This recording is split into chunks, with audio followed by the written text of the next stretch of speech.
Yuito observed the statistics showing Japan had only 2.4 doctors per thousand people, ranking low among developed countries. He reflected that the shortage was far worse elsewhere, like in Tanzania, where only 0.06 doctors served 1,000 people. In a chaotic land filled with dangerous creatures, Yuito questioned what a doctor could do in such a place. A massive monster loomed.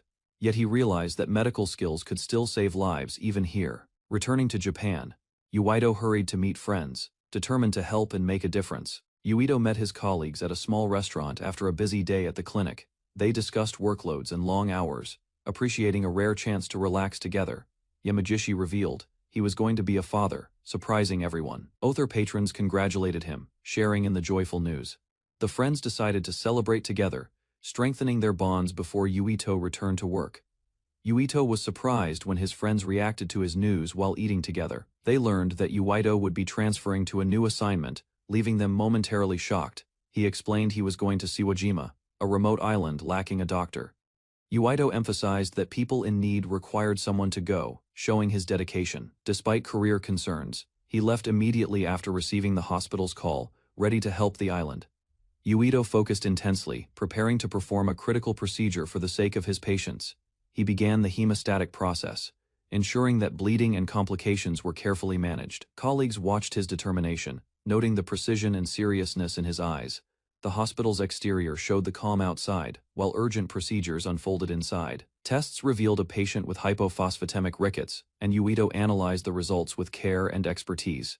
Yuito celebrated as a patient's medication proved effective, bringing relief and reassurance. He continued working tirelessly, even staying overnight, ensuring patients received care until the very end. A young patient expressed her gratitude warmly, calling Yuito sensei with joy.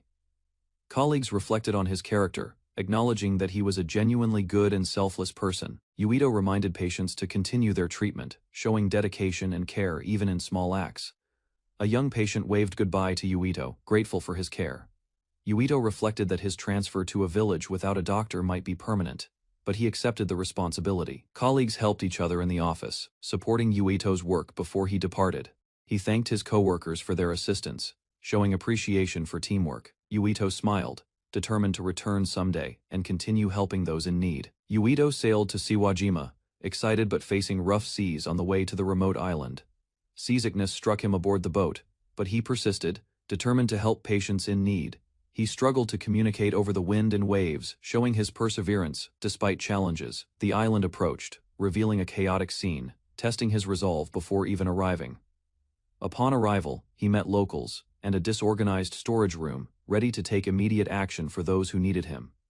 Yuito explained to the villagers that he had come because the island lacked a doctor and offered immediate care. He struggled to understand the local dialect, feeling unsure of how to communicate with the islanders. Despite language barriers, he persisted, trying to grasp the villagers' concerns and needs. The locals watched him intently, assessing his intentions and sincerity. Grateful for his presence, the villagers welcomed Yuito, acknowledging his dedication and promising to cooperate with his medical efforts. Yuito prepared to serve the islanders, learning the local dialect to communicate effectively. The villagers bid farewell, expressing hope and support, despite the incoming storm. Yuito reminded everyone to seek him immediately if they needed medical attention. Exhausted from the day, he noted the relentless weather but remained committed. Alone in his room, Yuito reflected on learning the dialect and adapting to his new responsibilities. Yuito checked a water bottle from the fridge, preparing himself mentally for the challenges ahead. A violent storm raged outside as he faced the harsh conditions of the island. Lightning struck dangerously close, testing his courage and resolve to help those in need. Arriving at the village, he saw the chaos and determined to take immediate action. The arrival of wild animals and obstacles did not deter him, demonstrating his unwavering commitment to his mission. Amami navigates the small boat through rough waters, determined to reach the remote island. Seasickness hits him, but he persists, clutching the railing and barely keeping his balance. He reaches the chained girl, exhausted but focused, preparing to help her safely. The island's overseer notices the chaos and calls out, alerting Amami to the situation. Amami approaches the girl, ready to free her from the chains and provide care immediately. Amami-sensei observes the dangerous situation as the cart carrying the chained patient gets out of control, realizing the severity of the moment. The patient struggles against her restraints while the chaos intensifies, showing her fear and desperation. Amami-sensei's companion shouts warnings, trying to prevent further disaster. Amami-sensei approaches the cart, preparing to stabilize the situation and protect the patient. The chained patient trembles under stress as Amami-sensei acts decisively, confronting the danger head-on. Amami encounters a massive chimera in the forest. The creature charges forward with overwhelming force, shaking the ground as it targets a nearby traveler. The chimera opens its jaws wide, revealing sharp teeth and abnormal features. Its aggressive behavior suggests severe distress or unnatural modification. The traveler panics and tries to escape as the chimera attacks. The situation becomes critical as the beast shows no control. A restrained beast girl watches in fear while the chimera moves violently. Her condition hints at a connection to the creature's instability. Amami regains composure in the forest, preparing to assess the situation. He focuses on understanding the cause behind the chimera's abnormal behavior. Amami appears in an unfamiliar forest, confused but alert. He checks his surroundings and calls out, trying to confirm if anyone is nearby. He feels something pushing him from behind. His body reacts, but he cannot identify the source, increasing his suspicion about the situation. Amami notices strange objects on the ground. A bottle and container leak liquid unnaturally, as if something invisible is consuming them. He reacts with shock, realizing the environment behaves abnormally. His senses begin to register subtle details around him. Amami pinches himself to confirm reality. The pain proves he is conscious, and he begins assessing the situation logically. Amami observes a small slime in the forest. He stays calm and studies its behavior. Realizing this world is not a dream but reality, he offers the slime a drink. The creature responds peacefully, showing no hostility and reacting to the liquid with simple curiosity. Amami looks around and considers his situation. He begins to accept that he is in an unknown environment and prepares to understand it step by step. A chained beast girl suddenly falls near him. Amami reacts quickly, noticing her unusual ears and her weak condition. Amami focuses on her breathing. He recognizes abnormal symptoms and immediately shifts into a medical mindset to assess her condition. The beast girl suddenly lunges toward Amami, despite her weak state. Her breathing remains unstable, and her movements appear driven by distress rather than intent. Amami struggles to understand her condition as she reacts unpredictably. He realizes communication is impossible, while her symptoms worsen. Slime abruptly intervenes, colliding with Amami and interrupting the situation. The unexpected interference creates a brief opening. The beast girl regains enough awareness to signal danger. Amami recognizes her warning and begins to understand the urgency. Amami carries her and turns to face a chimera emerging from the forest. He identifies the true threat and prepares to respond. Amami runs while carrying the beast girl as the chimera attacks from behind. The creature closes distance quickly, forcing him to move without stopping. The chimera crashes forward, destroying the ground. Amami barely avoids the impact, realizing direct escape will not be enough. Amami decides to act. He uses a medical penlight to provoke the chimera's vision, while placing the weakened beast girl aside. He runs in a different direction to draw the chimera away. The creature follows his movement, shifting its focus toward him. The chimera locks onto Amami with clear intent. He confirms its behavior and prepares his next step under pressure. Amami shouts to draw the chimera's attention while standing his ground. The beast girl watches, still weak but aware of the danger. The chimera lunges forward with full force. Amami braces himself and times his movement carefully to avoid a direct hit. A sudden burst occurs as liquid spreads across the ground. The chimera loses balance, its movement disrupted by the slippery surface. The chimera slows and becomes disoriented. Amami maintains distance, confirming the effect of his action. The slime appears and stabilizes nearby. Amami realizes its role in the situation while the immediate threat weakens. Amami returns to the beast girl and examines her body. He identifies her condition as an allergic reaction and prepares proper treatment. Deep inside the forest, Corone collapsed suddenly as painful hives spread and consciousness slowly faded away. Quickly checking her pulse, Amami realized dangerous shock symptoms appeared from severe anaphylaxis within moments. After inspecting her injuries carefully, Amami confirmed minimal bleeding and prioritized the deadly allergic reaction instead. Panicking briefly, Amami searched desperately through medical supplies until discovering an adrenaline injector inside his emergency bag. Without hesitation, Amami injected adrenaline into Corone's thigh, successfully preventing her condition from worsening further. Although painful, the adrenaline injection remained necessary because stopping the anaphylactic shock immediately was absolutely critical. Several armed beastmen suddenly emerged nearby, while Amami continued Corone's treatment within the dangerous forest clearing. Nervous around armed strangers, Amami calmly explained everything while El quietly remained standing protectively beside him. Stepping forward carefully, an elderly beastman revealed Corone was his granddaughter and questioned Amami's unusual treatment methods, focused entirely on saving Corone. Amami requested guidance towards somewhere clean enough for continuing proper medical treatment. Eventually trusting Amami completely, the beastman carried Corone carefully while he continuously monitored her unstable condition throughout. Hidden deep within the forest, a small village welcomed them as Amami prepared treatment space immediately afterward. Using a pulse oximeter inside the village, Amami checked Corone's oxygen, while confused villagers silently observed nearby. Relieved after stabilizing Corone's oxygen level, Amami prepared steroids and intravenous treatment to reduce dangerous allergic symptoms. Shocked villagers watched silently while Amami treated symptoms they believed originated from the forest god's terrifying curse. Carefully monitoring Corone's recovery, Amami remained inside the village house while the concerned chieftain watched nearby silently. Strange medical tools and unfamiliar treatments gradually convinced villagers that Amami possessed extraordinary magical healing powers instead. Corone's breathing stabilized significantly afterward, leaving Amami relieved that his emergency medical treatment succeeded completely today. Beside continuing fluid treatment, Corone slowly awakened inside the unfamiliar room, while confusion filled her exhausted expression, happily confirming her regained consciousness. Amami watched Corone recognize the human doctor who previously saved her life. Startled after awakening, Corone suddenly leapt from bed, accidentally pulling the IV line onto the floor violently. Approaching cautiously, Amami reminded Corone about her injured leg while she continued watching him nervously afterward.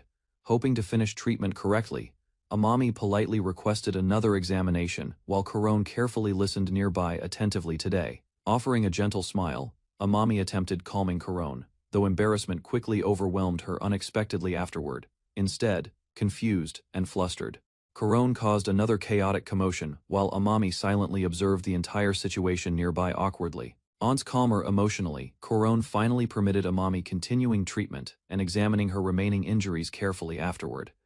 Beyond the distant forest village, large city bells echoed loudly while alarming kingdom news rapidly spread everywhere. Within the royal palace, a mysterious figure informed the king about the dangerous illness spreading uncontrollably nationwide. Using powerful magic, a mysterious woman directly examined infected victims and discovered terrifying symptoms covering their bodies. Witnessing the horrifying disease personally, the frightened king realized ordinary healing methods could never cure victims successfully.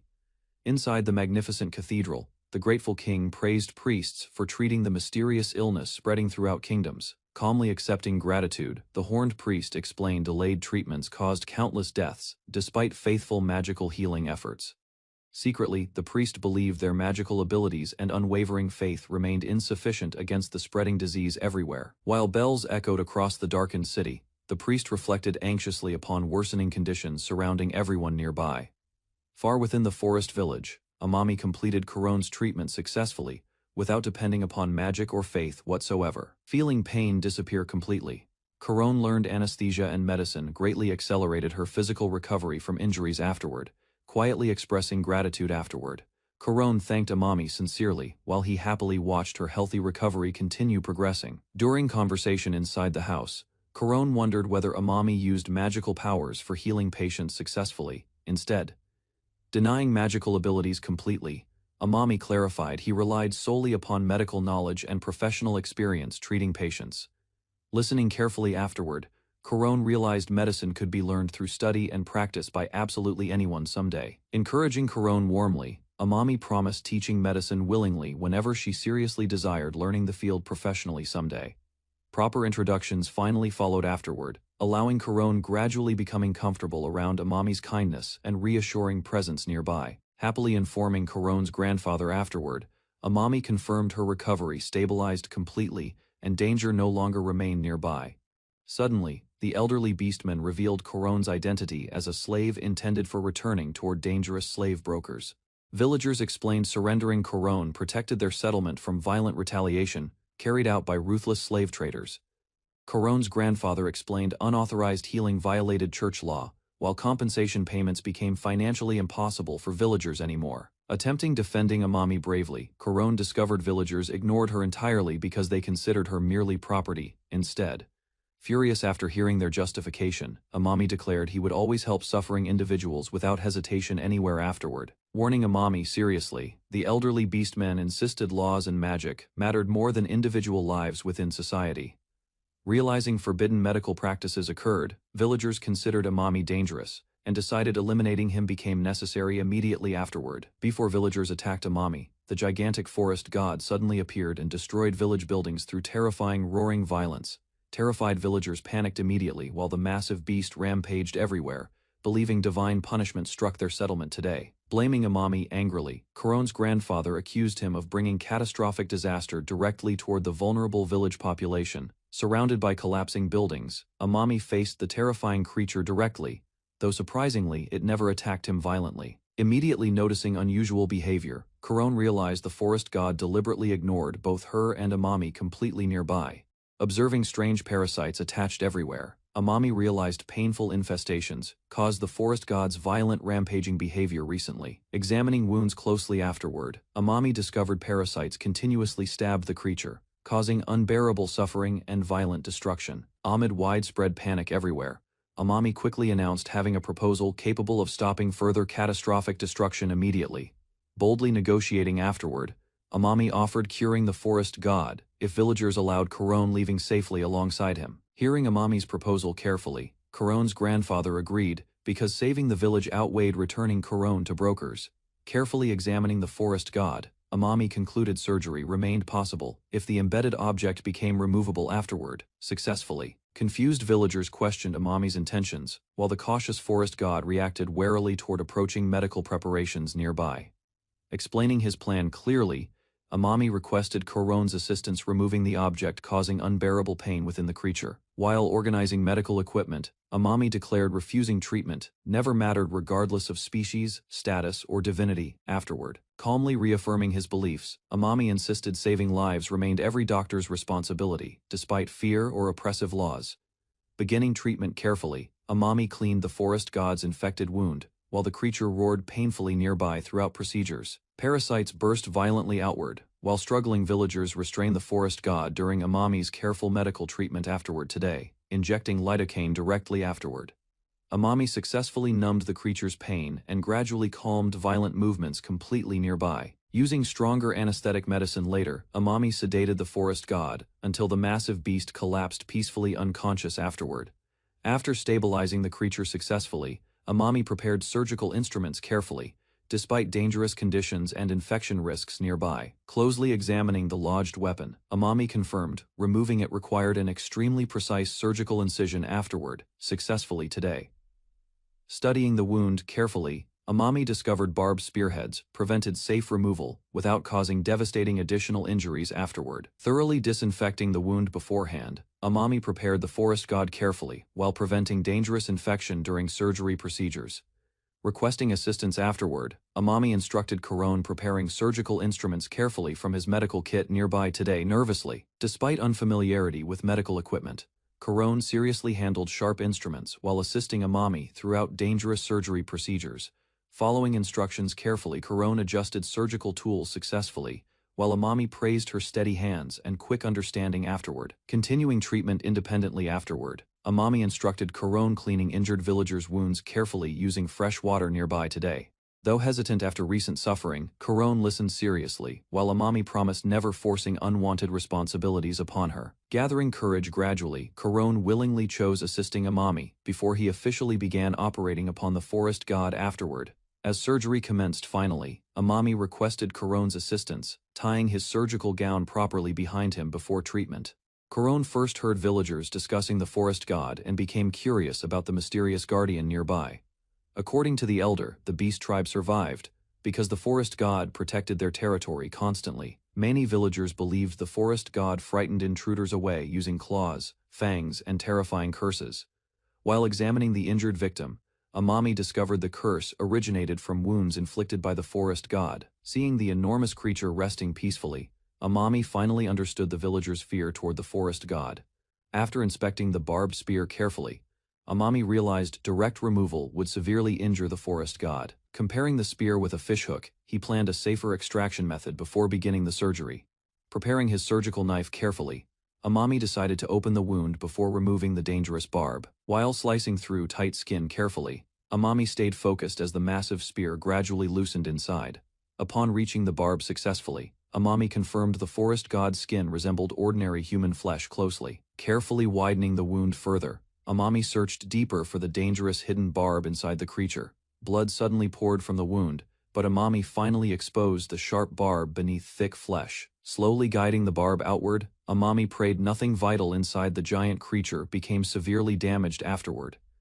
Beneath the moonlight, Amami pushed the spear completely through, until reaching the opposite wound side successfully. Nearby villagers waited nervously, fearing Amami would die from the forest god's terrifying curse after surgery concluded. Carrying medical supplies carefully, Corone arrived while anxious villagers watched Amami treat the wounded forest god. Promising assistance immediately, Corone prepared to treat her grandfather while Amami inspected the spear wound carefully. Knowing the dangerous operation could not continue outside longer, Amami planned to close the incision quickly. Carefully preparing surgical instruments beforehand, he gripped the thick spear tightly to prevent additional internal damage. Twisting the spear, slowly and carefully, Amami finally loosened it from the forest god's enormous body successfully. Amami realized the spear could finally be removed while the exhausted forest god remained unconscious beside him. Firmly tightening his grip, he hoped the sleeping forest god would survive the painful extraction process safely. Carefully pulling the massive spear outward, Amami caused blood to spread heavily across the creature's white fur. Nearby villagers rejected Corone's treatment immediately, believing beastmen should never imitate human magicians and doctors. Despite receiving insults constantly, Corone calmly admitted her painful slavery experience, while helping injured villagers continuously. Begging the injured villagers sincerely, Corone explained she personally understood the pain caused by severe wounds. Eventually, the beastmen agreed because Corone's treatment seemed safer than ignoring their injuries outside much longer. While villagers gathered nearby nervously, Amami carefully continued pulling the massive spear through the wounded creature slowly. Following intense effort and concentration, Amami removed the enormous spear successfully before checking the deep wound immediately. Dark blood suddenly burst outward violently, shocking everyone observing the difficult operation beside the sleeping forest god. Amami realized the spear had severed an artery, causing violent bleeding from the forest god's wound immediately. Witnessing the massive bleeding suddenly, villagers panicked and feared the forest god would die from blood loss. Immediately pressing gauze against the wound, Amami desperately attempted slowing the dangerous bleeding before treatment completely failed. After carefully locating the bleeding point, Amami applied pressure inside the wound and controlled the artery successfully. Seeing Amami covered entirely in blood, Corone worried deeply while he calmly prepared another surgical procedure afterward. Dark clouds suddenly covered the moonlight, causing Amami difficulty seeing the forest god's bleeding wound clearly anymore. Although completely exhausted already, Amami continued pressing the damaged artery, while blood spilled heavily nearby continuously. Requesting a lamp from Corone, Amami knew the operation would fail without proper lighting beside the wound. Remembering Amami's words about medicine carefully, Corone decided treatment and learning could also save lives someday. Gathering her courage bravely, Corone chose to assist Amami directly, despite everyone warning her repeatedly beforehand. Apologizing to her grandfather sincerely, Corone decided she would assist Amami, despite fearful village warnings nearby constantly. Ignoring everyone's protests completely, Corone bravely ran toward Amami, carrying a burning torch beside the wounded creature. Thanking Corone for the light, immediately, Amami asked her assistance retrieving another nearby surgical instrument quickly afterward. Following Amami's instructions carefully, Corone searched through medical instruments for the curved tool controlling dangerous bleeding inside. Successfully handing Amami the curved hemostat, Corone allowed him continuing surgery without wasting valuable time unnecessarily afterward. Quickly locating the surgical forceps nearby, Corone illuminated the deep incision carefully beside Amami throughout surgery. Afterward, slowly releasing the gauze carefully, Amami immediately clamped the damaged artery before dangerous bleeding restarted inside again. After successfully securing the artery, Amami confirmed the bleeding finally stopped while Corone watched him amazed nearby. Although completely covered with blood already, Amami prepared continuing surgery, because the forest god remained dangerously unstable. Still, ignoring concerns regarding cleanliness temporarily, Amami understood delaying surgery longer would endanger the wounded forest god further. Confidently encouraging Corone afterward, Amami reminded her doctors never abandon suffering patients during dangerous treatment situations anymore. Using surgical sutures carefully, Amami slowly began stitching damaged tissue inside the forest god's massive wound together. Continuing the sewing process carefully, Amami ensured the incision stayed closed without causing additional internal complications afterward. Confirming the bleeding had completely stopped, Amami explained the wound could reopen, unless sealed properly afterward carefully. Working together beneath torchlight quietly, Amami and Koron continued stitching the forest god's enormous wound throughout nighttime. Carefully tying the damaged blood vessel securely, Amami finally stopped the dangerous bleeding inside the deep wound completely. After securing the artery successfully, Amami prepared drainage tubes before carefully closing the large surgical incision afterward completely. Villagers watched silently nearby, while Amami asked Koron remaining beside him, until the difficult operation finished safely afterward. Completing the stitches successfully, Amami planned future treatment, despite difficulties staying inside the isolated village afterward permanently. As sunrise finally appeared above the forest, Amami realized the exhausting overnight surgery had concluded successfully at last. The following morning, Koron praised Amami's efforts while the forest god rested peacefully after surviving surgery safely afterward.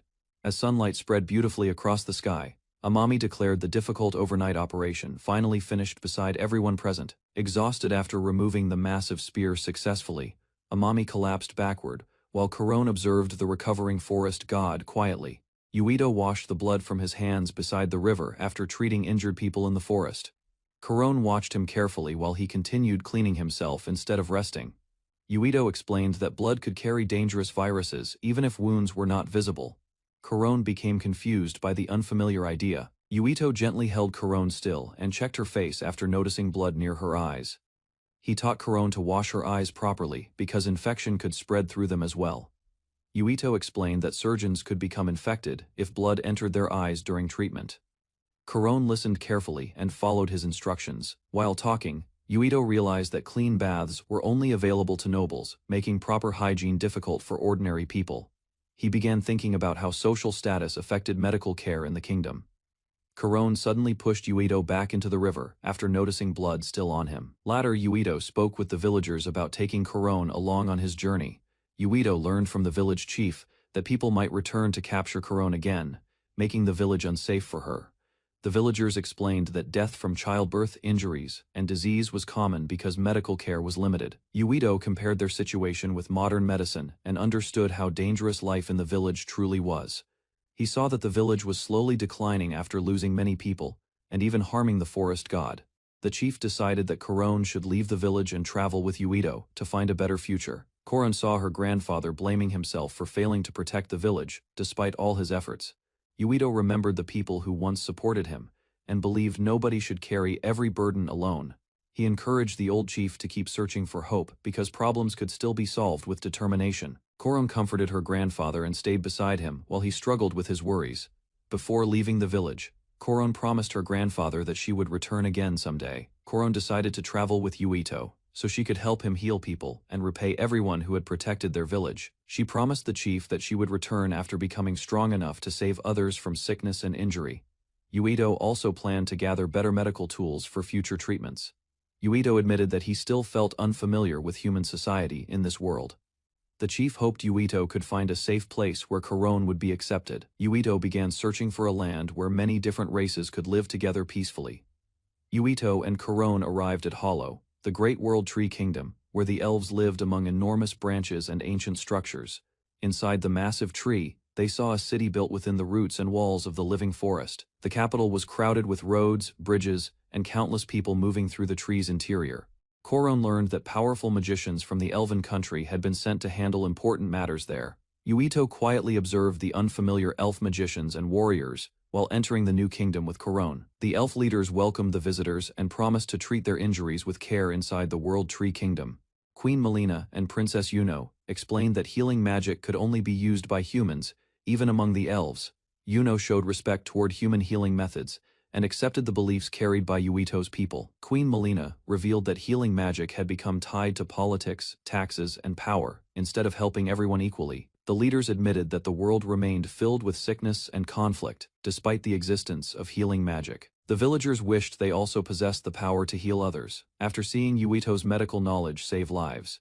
Yuito and Koron prepared to leave the village while the beastmen thanked him for helping their people. Before departing, Yuito reminded everyone to continue washing wounds, hands, and mouths to prevent disease. The villagers guided Yuito toward the Western Demon Territory, a land where many races supposedly live together. After hearing the directions, Yuito and Corone continued their journey toward the unknown region. Before leaving the village, the elders told Corone to call Yuito master while traveling outside for safety and precaution. Corone happily accepted the idea. While Yuito felt embarrassed by the title, the villagers gathered together to send Yuito and Corone off as they finally began their journey. Even after seeing them leave, the villagers continued watching with hope and gratitude. During the trip, Yuito became worried because the forest god had disappeared after the previous day's operation. While traveling, Yuito worried that the forest god's wound might become infected if dead space formed during healing. Soon after, the forest god suddenly appeared in front of Yuito and Corone deep in the forest. Yuito quickly approached the giant creature and checked its condition. After realizing it had been waiting nearby, he discovered that the wound was healing properly and that the fur around the stitches had already started growing back. After thanking Yuito for the treatment, the forest god quietly left the forest path and disappeared. Once again, Yuito asked the forest god if it wanted to travel together with him and Corone through the western lands. The giant creature lowered its head beside Yuito and calmly accepted his presence. Yuito wondered whether bringing the forest god along was truly safe, because the villagers treated it like a sacred being. After thinking carefully, Yuito decided it would be better to keep the creature close instead of leaving it alone in danger again. Corone happily joined them, and the three continued their journey together through the forest. Corone quietly rested beside Yuito as the group prepared to continue exploring the unknown world together. Yuito, Corone, and the forest god departed from the forest, no longer traveling alone on their journey. Meanwhile, influential figures inside the World Tree Kingdom warned that healing knowledge must never spread beyond their control. The human nations continued gaining wealth, respect, and authority because healing magic existed only among them. The rulers feared that if other countries learned healing magic, the balance of power and even their nation's survival would collapse. Ancient records explained that humans once received healing magic after surviving disease, monsters, and disasters across the world. Over time, humans believed themselves chosen by the gods and built nations, using healing magic as authority and power. The legends also claimed that other races were later given knowledge that anyone could learn instead of divine healing magic. While those beliefs continued spreading among kingdoms, Yuito, Corone, and the forest god quietly traveled through the vast forests together. Yuito carried modern medical knowledge into the world, beginning a journey that would slowly change countless lives. Amami checked Sir Connelson after hearing that no healing magic worked anymore. The patient's condition became worse, and the healers around him started losing hope. Saya quietly watched the scene while Amami examined the strange illness carefully. The healer admitted that neither magic nor herbs could cure the sickness. Saya realized the situation was becoming dangerous because the nobles expected results immediately. Saya warned Amami that failure could start conflict between kingdoms and placed the blame on him after his return. The frightened healer decided to leave before the royal army punished everyone involved. Later that night, Corone stayed beside the campfire while waiting for Amami to find another way to save Sir Connelson. Madame Melina sat in the forest palace while her guards waited beside the throne. She sensed uneasiness after hearing reports about the failed treatment of Sir Connelson. A young elf hurried into the hall and warned Madame Melina that something terrible had happened outside the kingdom. Yuno revealed that the human healers, including several royal doctors, had suddenly escaped during the confusion. Madame Melina realized the healers probably feared punishment after failing to cure the illness spreading through the region. After understanding the situation, Madame Melina decided to meet the human kingdom directly and explain everything herself before war could begin. Madame Melina arrived before the demon leaders and apologized for the chaos caused by the failed treatment. The room became tense as everyone already knew the human healers had escaped. One of the demon nobles warned Madame Melina that the situation could no longer be hidden from the other kingdoms. Melina and Yuno entered the council chamber where the demon leaders waited for an explanation about the missing healers and the spreading illness. The angriest noble demanded that Madame Melina take responsibility and find a way to solve the growing crisis quickly. Outside the palace, the forest remained silent while scouts quietly searched the area for the humans who had fled during the night. Amami examined the large beast's injured face and explained that the fur would grow back slowly after treatment. The creature finally calmed down after hearing the condition was no longer dangerous. Corone compared her own wound with the beast's fast recovery and became surprised by its natural healing ability. Amami carefully observed the difference between their bodies. While resting, Amami explained medical case studies to Corone and Elle, describing how doctors in his world shared treatment records to help future patients. Kuron became excited after seeing a strange creature suddenly jump toward the group from the grass nearby. The snake creature removed Kuron's collar before quietly leaving the area, and Amami realized it was trying to apologize for injuring her leg earlier. Kuron happily thanked the forest god after the strange snake creature removed the collar from her neck. Amami watched quietly while the giant beast rested beside them. While treating his own injuries, Amami complained about the pain caused by the recent encounter. Elle floated beside him and watched with concern. Soon after, Yuno moved through the forest while several dangerous bird monsters surrounded her from every direction. One of the creatures suddenly attacked and slammed Yuno to the ground before she could escape safely. The monsters continued their assault as Yuno struggled to protect herself against the pack closing in around her. Yuno ran through the forest while bleeding from her injuries. Even while escaping the black wolves, she still tried to bring the missing healer back safely. The wolves quickly surrounded Yuno and closed the distance as she struggled to continue running through the forest path. Before the monsters could attack again, the forest god suddenly charged into the battlefield with Amami and the others riding on its back. The giant beast crashed through the wolves and protected Yuno from the pack surrounding her. Amami noticed that she had already been bitten during the attack.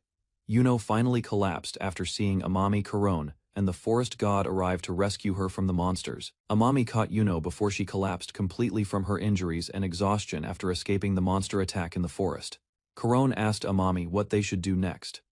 Amami immediately decided to treat Yuno's wounds before her condition became worse. Elle carefully prepared medical supplies while Amami checked Yuno's injuries and confirmed the bleeding had not stopped yet. Amami began cleaning the deepest wounds first using the limited medicine and equipment inside his bag, while Kuron assisted beside him. After finishing the treatment, Amami carefully placed gauze over Yuno's injured head while Kuron quietly watched his work.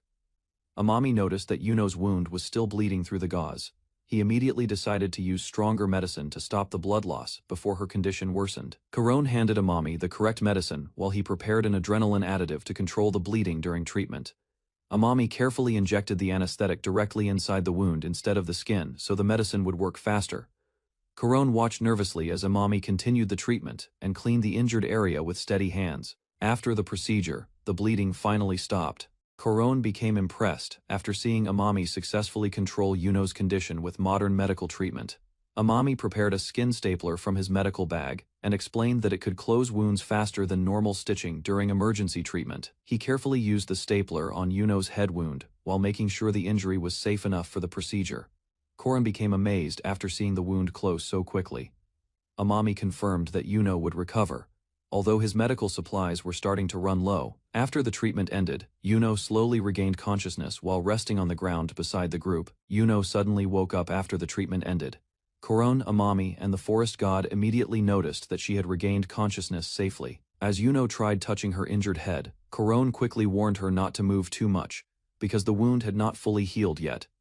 Yuno learned that Amami had stopped the heavy bleeding and treated her injuries even though the situation had been extremely dangerous. After hearing the explanation, Yuno began wondering if Amami was actually a healing magician from another land. Amami hesitated when Yuno asked about his abilities, while she quietly waited for his answer.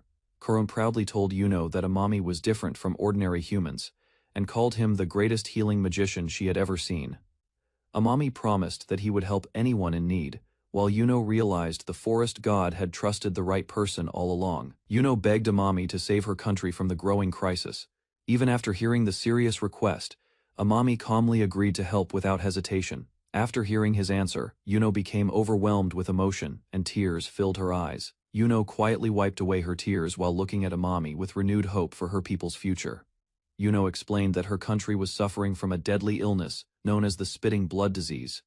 Amami immediately focused on understanding the symptoms before starting treatment. Kuron and Yuno described how the disease caused stomach pain, coughing blood, weakness, and black-colored waste, before many patients eventually died. After hearing the symptoms, Amami realized the sickness was related to severe bleeding in the upper gastrointestinal tract. He quietly worried about his limited medical supplies. Amami decided that he needed to examine the patients directly before making a proper diagnosis, and immediately prepared to leave for Yuno's homeland. The forest god agreed to carry the group again, and Amami traveled with Yuno and Kuron toward the country suffering from the mysterious disease.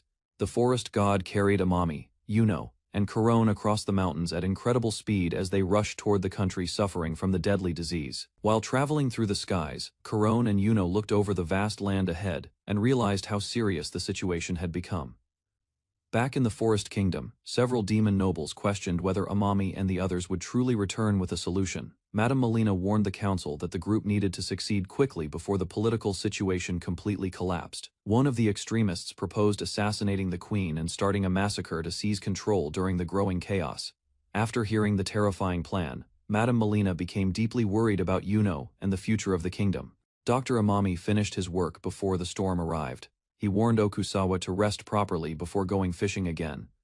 Okusawa laughed at the warning, but his body already showed signs of illness after the cold rain. The next morning, Amami suddenly disappeared during the heavy rain, leaving everyone confused about where he had gone. Amami arrived in another world and traveled toward the Elf Kingdom's castle, where a patient suffered from a deadly blood-spitting disease. Guided by Corone and El, Amami entered the kingdom and prepared to save the patient with his medical knowledge. Before entering the Elf Kingdom's castle, El stopped Amami and looked uneasy about the request they had received. El admitted that she had hidden important information about the patient's condition because she feared Amami might refuse the dangerous mission. She apologized for misleading him despite the kindness he had already shown to everyone in the kingdom. Amami quietly listened while Corone watched the tense moment with concern beside him. Before they could react further, Amami suddenly disappeared again, leaving Corone and El shocked inside the castle entrance. As Amami and his group approached the Elf Kingdom's castle, El became nervous after noticing several people walking out from the entrance. El finally revealed the truth. The people waiting outside were dangerous nobles connected to the patient inside the castle. Yuno stepped forward and begged Sir Alec to release her mother after bringing Amami, the magician healer, as promised. The nobles doubted Amami immediately, especially after seeing the giant chimera beside him. They believed El had deceived them. Alec rejected the explanation and refused to trust that the forest god had willingly guided Amami to the kingdom. Sir Alec accused Yuno and her people of breaking their pact with the kingdom after failing to protect the patient properly. Alec angrily warned that everyone would lose their lives if they continued ignoring their responsibilities toward the agreement. Yuno calmly answered that her people had always fulfilled their side by providing protection and support to the kingdom. She revealed that the kingdom still kept her mother hostage, despite everything the World Tree country had sacrificed for them. Unable to hold back her emotions, Yuno shouted at Alec and demanded that he stop talking about duty while her mother continued to suffer. Alec mocked Yuno's explanation and claimed that her people's livelihood meant nothing after breaking the pact with the kingdom. He accused humans of discrimination and greed, saying healing magic had become a tool to control and exploit weaker races. Filled with anger, Alec revealed how his people had suffered for years while the nobles ignored their pain and deaths. Wanting revenge, Alec attacked violently so the others could experience the same suffering his people endured. Amami watched in shock as the conflict finally exploded into direct violence inside the kingdom. Alec's attack exploded across the castle entrance, forcing everyone to scatter as the flames and shockwaves spread around them. Amami protected the others while the nobles quickly retreated from the violent blast caused by Alec's rage. Alec threatened to burn everyone alive as the situation completely fell out of control. Suddenly, a massive black dragon appeared through the smoke and flames, stopping the chaos with its overwhelming presence. Amami stared at the creature in complete shock after realizing that a real dragon had appeared before him inside the kingdom. The dragon suddenly released a massive attack toward the castle grounds and challenged Amami to heal the destruction it created. Powerful beams and explosions spread across the area while everyone struggled to escape the overwhelming force. The chimera protected Amami and the others as the dragon's attacks continued to destroy the surroundings. Another huge blast struck the kingdom, leaving the nobles and guards shocked by the scale of the damage. Amami realized the dragon was controlling water during the battle and watched carefully, trying to understand the creature's power. After the dragon's attack, Amami and the others were left soaked and surrounded by water across the ruined castle grounds. El protected Amami again, and he thanked her while trying to recover from the sudden attack. The chimera immediately charged toward the dragon to defend Amami and the group from further danger. A fierce battle began as the chimera and the dragon clashed violently in front of everyone. Alec watched in disbelief after realizing that the humans had somehow gained the support of both the chimera and the dragon. Amami stepped between the chimera and the dragon, raising his hand to stop the fighting before anyone else was hurt. Ignoring the danger around him, Amami calmly asked where the patient suffering from the blood-spitting disease was located. Everyone fell silent after hearing his request, including Alec and the dragon who had been ready to continue the battle. Amami declared that he would treat the patient immediately, because he never discriminated against anyone in need of help. Alec and Yuno stared at Amami in shock, slowly realizing that this human doctor was different from the others they had known. The Dragon King Glintworm finally appeared before everyone, forcing the nobles to lower their heads in fear and respect. Yuno was shocked after realizing that her mother had personally come to the battlefield, despite her dangerous condition. Glintworm calmly questioned why Alec tried to kill the people who had come only to heal her illness.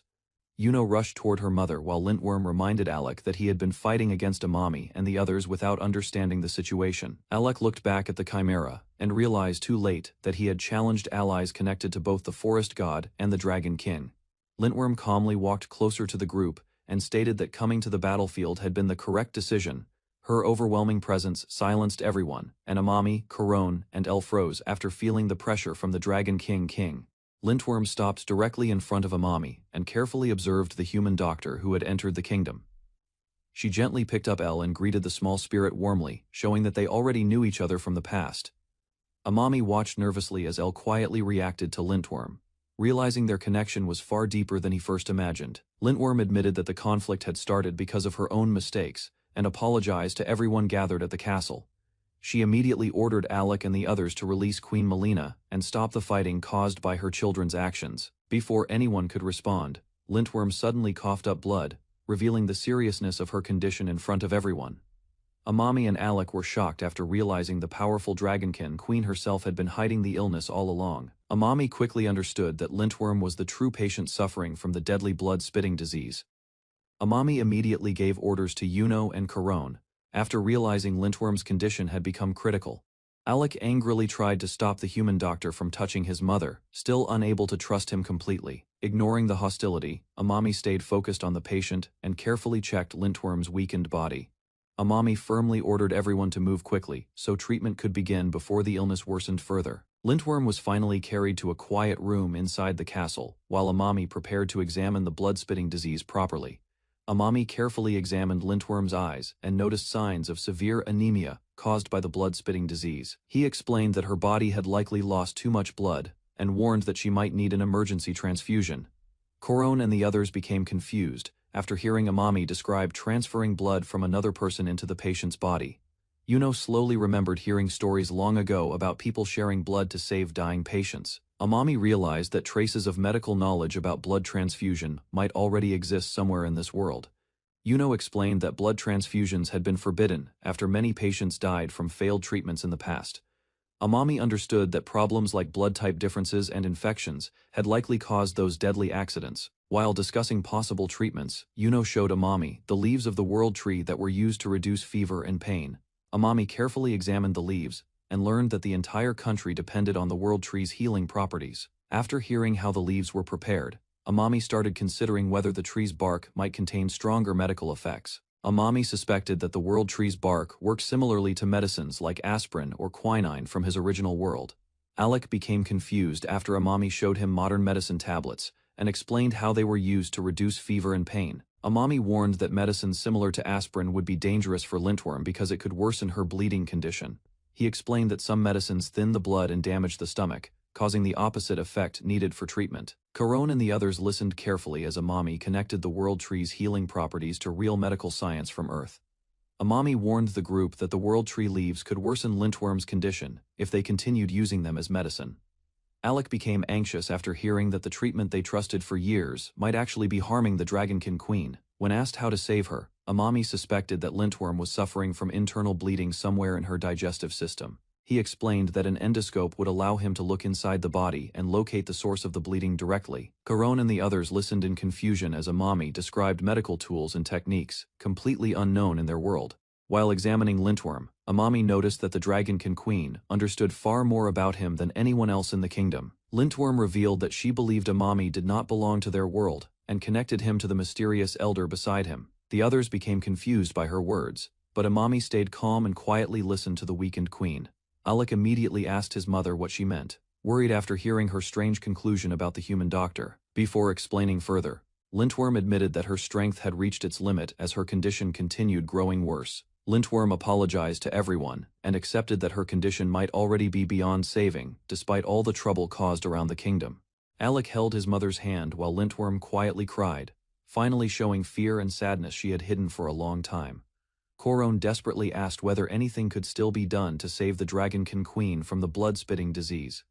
Amami remained deep in thought because he lacked proper medical tools and could not safely perform major surgery in this world. Remembering the medicine inside his bag, Amami considered using vonoprazan to reduce stomach acid and slow the internal bleeding temporarily. While thinking about possible treatments, Amami suddenly realized an important clue after looking at the Chimera and Lintworm's condition. Alec remained devastated beside his mother while Corone waited silently for Amami's next decision. After connecting the symptoms and the medicines available to him, Amami finally found a possible method to save the Dragonkin Queen. Amami noticed cuts on the dragon girl's hand and realized they matched injuries from her dragon form. He believed this discovery could help save her mother. After checking the wounds carefully, Amami became certain that the injuries were connected. The dragon girl grew confused while he calmly continued thinking of a treatment. Amami explained that the cuts proved her mother's condition could be treated. The dragon girl listened in shock as he formed a dangerous plan. Amami understood he could not examine the dragon mother normally. He decided the only way was to treat her while she stayed in dragon form. Without fear, Amami declared that he would enter the dragon's body himself and stop the internal bleeding directly to save her life. Amami gathered everyone and explained that the procedure to save the dragon mother would require several dangerous preparations and full cooperation from the group. Alec refused to trust the humans. Fear for his mother made him reject Amami's plan, even while the others remained silent and uncertain. Alec clenched his fist and swore he would never allow humans to enter his mother's body, believing they only wanted to take advantage of her condition. Amami stayed calm and told Alec to watch the treatment himself. He offered his own life as proof that he had no intention of betraying them. Alec stared at Amami in disbelief. Despite the danger inside the dragon's body, Amami showed no fear and remained determined to save her mother. Amami admitted he was afraid, but what frightened him more was abandoning a dying patient. His determination finally made Alec hesitate. Alec silently lowered his guard after hearing Amami's resolve. The doctor's words reached him more deeply than any promise could. The group climbed a long staircase through the forest while carrying medical equipment. Corone guided Amami toward the observation deck, where the treatment would begin. When they arrived, Amami saw the enormous circular platform prepared for the dragon's transformation, and realized how massive the operation would be. Alec and his mother appeared before the group as Amami raised his hand confidently, ready to begin the dangerous procedure to save the dragon mother. Amami explained that the operation required tools large enough to work on a dragon's massive body. The others listened carefully while preparing the supplies he requested. The group brought thick ropes and equipment for the procedure. Amami checked everything with relief, but Alec continued watching him with suspicion. Amami suddenly realized something important was missing. He looked toward Alec after noticing the large blade he requested had not been brought. Amami reminded Alec that the blade was necessary for the operation and could determine whether the treatment succeeded or failed. Alec stepped closer and angrily ordered Amami to look carefully, forcing him to understand the distrust and fear the dragon family still carried toward humans. Alec suddenly cut his own arm without hesitation, shocking everyone around him. Blood scattered across the ground as he proved his resolve to Amami, using his dragon power. Alec released enormous magical energy from the wound. Amami watched carefully while the others stepped back in surprise. The black energy gathered along the ground as Alec focused his strength. The atmosphere became tense as the power continued forming before them. A massive blade finally appeared from the magical energy. Amami stared at the enormous weapon, realizing Alec had created it himself. Alec handed the sword to Amami and explained that it was made from his own blood and magic power. He finally entrusted the operation to the doctor. Alec accepted Amami's determination and agreed to help with the operation. Even while injured, he remained focused on saving his mother. The others prepared to begin the procedure while Alec stepped forward to assist. Amami worried about Alec's wounded hand, but the dragon clan stayed determined. Amami asked the group about magic power and listened carefully to their explanation of mana and how each race controlled it differently. Although Amami still could not fully understand magic, he examined the blood-made blade carefully and prepared to use it for the operation. As Amami tested the sword, the blade suddenly released powerful energy into the air, proving that Alec's magic weapon possessed incredible strength. When Amami swung the blade, flames burst from the sword and exploded into the air. The sudden power shocked everyone around him. The others explained that Alec was a fire dragon, and his flames had been sealed inside the weapon. Amami admired the sword but worried it might be difficult to use during surgery. After examining the weapon carefully, Amami adjusted the blade and decided it was suitable for the operation. He calmly prepared himself for the dangerous treatment ahead. Alec walked toward the center of the massive platform, while the others watched in silence, understanding the operation was finally about to begin. Alec looked back at Amami one last time. His expression showed both lingering doubt and growing trust as he prepared to place his mother's life in the doctor's hands. Alec's mother began releasing overwhelming magical power as her transformation started. The entire platform shook from the pressure surrounding her body. Dark energy burst across the area while the dragon's enormous form rapidly expanded. The spectators could only watch the terrifying transformation in silence. The magical explosion grew even stronger as the dragon completed her change. Smoke and light covered the observation deck completely. Amami stood his ground, despite the massive dragon towering before him. Holding the magic blade tightly, he prepared himself for the operation. The dragon mother finally revealed her full form. Her gigantic body and powerful aura overwhelmed the area, marking the true beginning of Amami's dangerous treatment. The giant dragon spread her wings across the sky while smoke and magical energy surrounded the observation platform. Her overwhelming presence silenced everyone below. Amami and the others stared at the enormous dragon in amazement. Even Alec remained serious as the true scale of his mother's body became clear. Amami admired the dragon as a magnificent creature and realized the operation would be far more difficult than he first expected. Corone nervously called out to him. Despite the pressure from the dragon's massive aura, Amami steadied himself and prepared mentally for the dangerous treatment ahead. Alec quietly watched Amami from behind. Seeing the doctor remain calm before the gigantic dragon slowly strengthened Alec's trust in him. Corone carried the heavy rope to help Amami prepare for the operation. Amami checked on her while they continued setting up the treatment area. Amami politely asked Mrs. Lindworm to lie on her left side. The giant dragon calmly followed his instructions, despite the pain in her body. Dark smoke and hot breath suddenly burst from the dragon's mouth, as her condition became unstable. The pressure from her body shook the entire platform. A massive explosion of heat erupted across the area, forcing Amami and the others to step back. Even with the danger growing, Amami stayed focused on beginning the operation. Elle noticed moving roots underground while Tadato investigated the cave before the giant plant suddenly attacked everyone. Corone tightly pulled the rope while watching Tadato falling deeper inside the dangerous collapsing underground chamber. Tadato struggled painfully after giant roots wrapped around his body and restricted his breathing inside darkness. Elle stretched a slime thread toward Tadato while he desperately reached forward searching for survival assistance. Corone pulled Tadato away using Elle's thread before the giant roots dragged him underground forever completely. Tadato screamed painfully after acidic liquid splashed onto his arm during the monster's violent underground movement suddenly. The forest rulers calmly watched events unfold, while Tadato unknowingly approached the dangerous creature hidden beneath them. Tadato realized the giant creature contained stomach acid, and immediately avoided falling deeper inside its massive body. Elle fired a slime thread toward Tadato while he searched desperately for something stable to hold.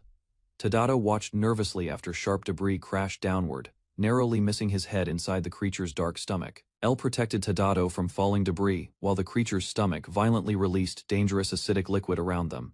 Tadato breathed painfully, after acidic liquid touched his clothes during the creature's violent movement inside darkness underground. Tadato safely landed nearby and realized his protective medical clothes prevented fatal injuries from the dangerous acid. Tadato carefully checked Elle's condition after escaping, worried the small slime companion suffered injuries during rescue efforts. Tadato gratefully held Elle and thanked the slime companion for saving his life inside the dangerous creature. Tadato gently held the slime creature and apologized for causing danger during their underground escape earlier together. Tadato happily thanked the slime companion again after surviving the creature's dangerous stomach and collapsing underground tunnels. Tadato realized the slime lacked a proper name while carefully observing the small companion beside him quietly. The forest ruler reminded Tadato the slime was previously called Elder by Mrs. Lindworm before meeting him. Tadato decided naming the slime Elle sounded suitable, while both continued exploring the underground creature together afterward. Tadato happily played beside Elle after finally escaping the dangerous underground creature together safely without serious injuries.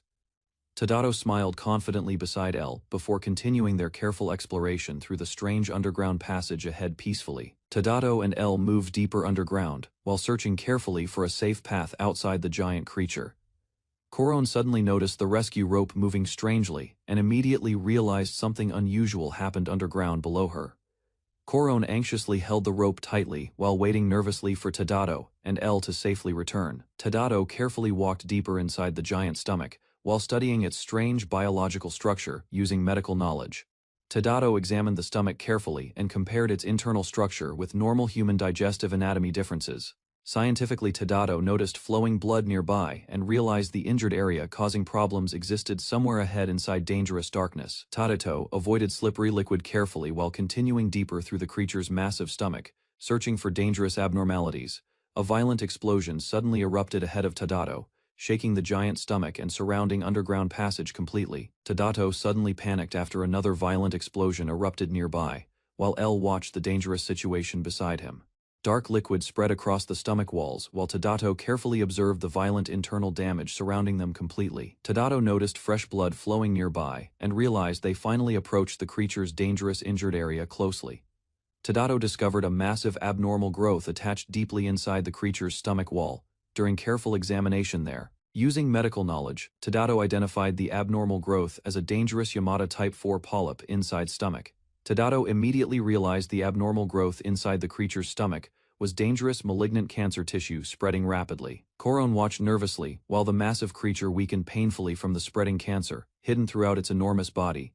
Loud screams echoed through the forest as the giant creature continued suffering from unbearable internal pain and damage. Nearby travelers complained about hiding inside dangerous forests while searching carefully for safe roads through surrounding territories.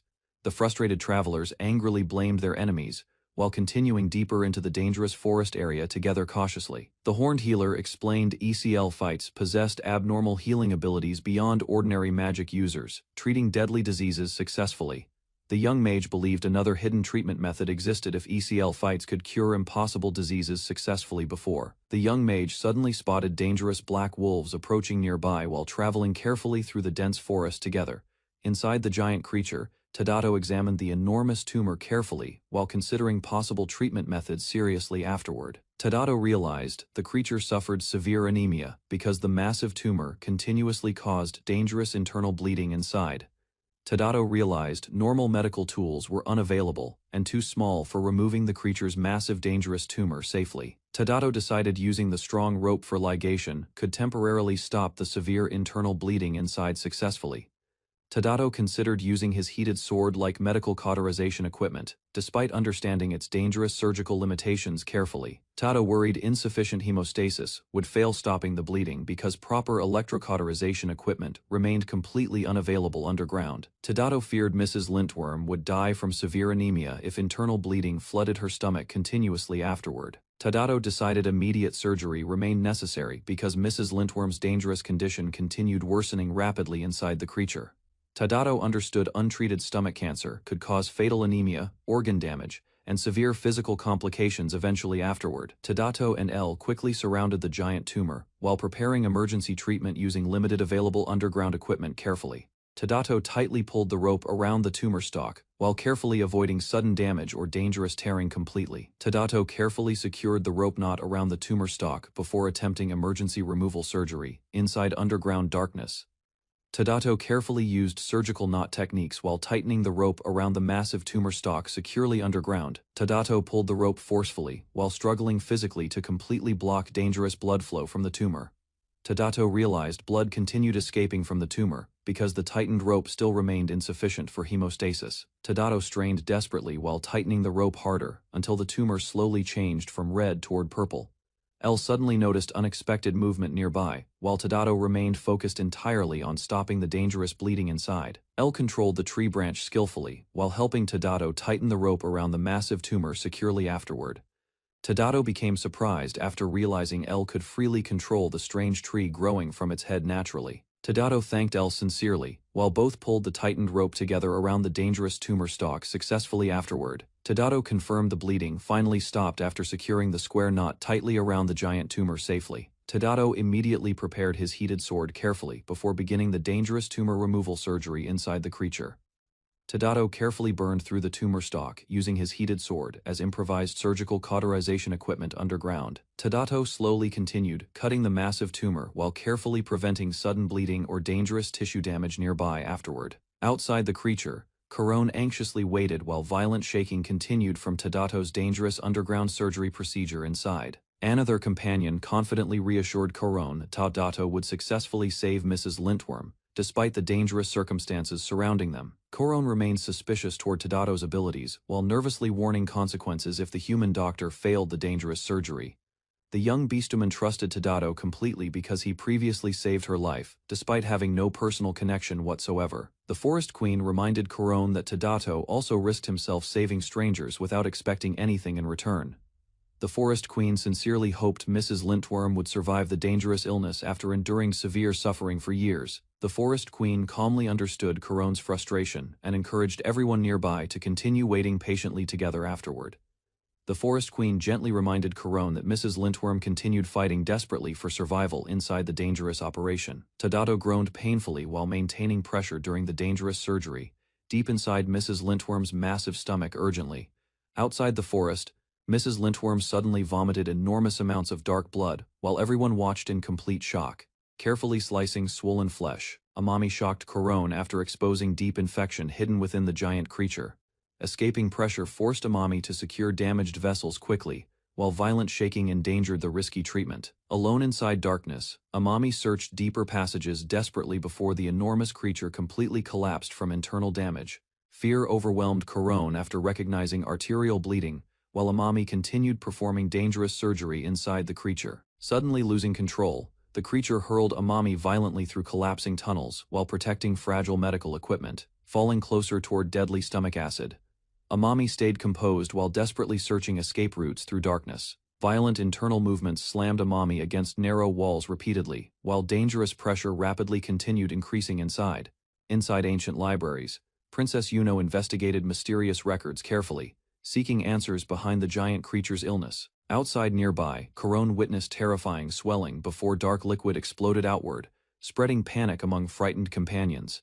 Violently collapsing across surrounding ground, the creature trapped Amami inside while explosions shook nearby areas intensely. Spotting the flying rope suddenly, Corone realized Amami possibly survived inside the creature's collapsing remains afterward. Nearby children cried desperately while the massive creature crashed violently, spreading fear throughout surrounding people immediately. Thick organs gradually became motionless while dropping temperatures revealed catastrophic blood loss inside the dying creature. Discovering mostly blood instead of acid, Corone regained hope while desperately searching everywhere for Amami afterward. Sensing approaching death nearby, the dragon-like guardian prepared immediately, while trembling spread across surrounding areas rapidly.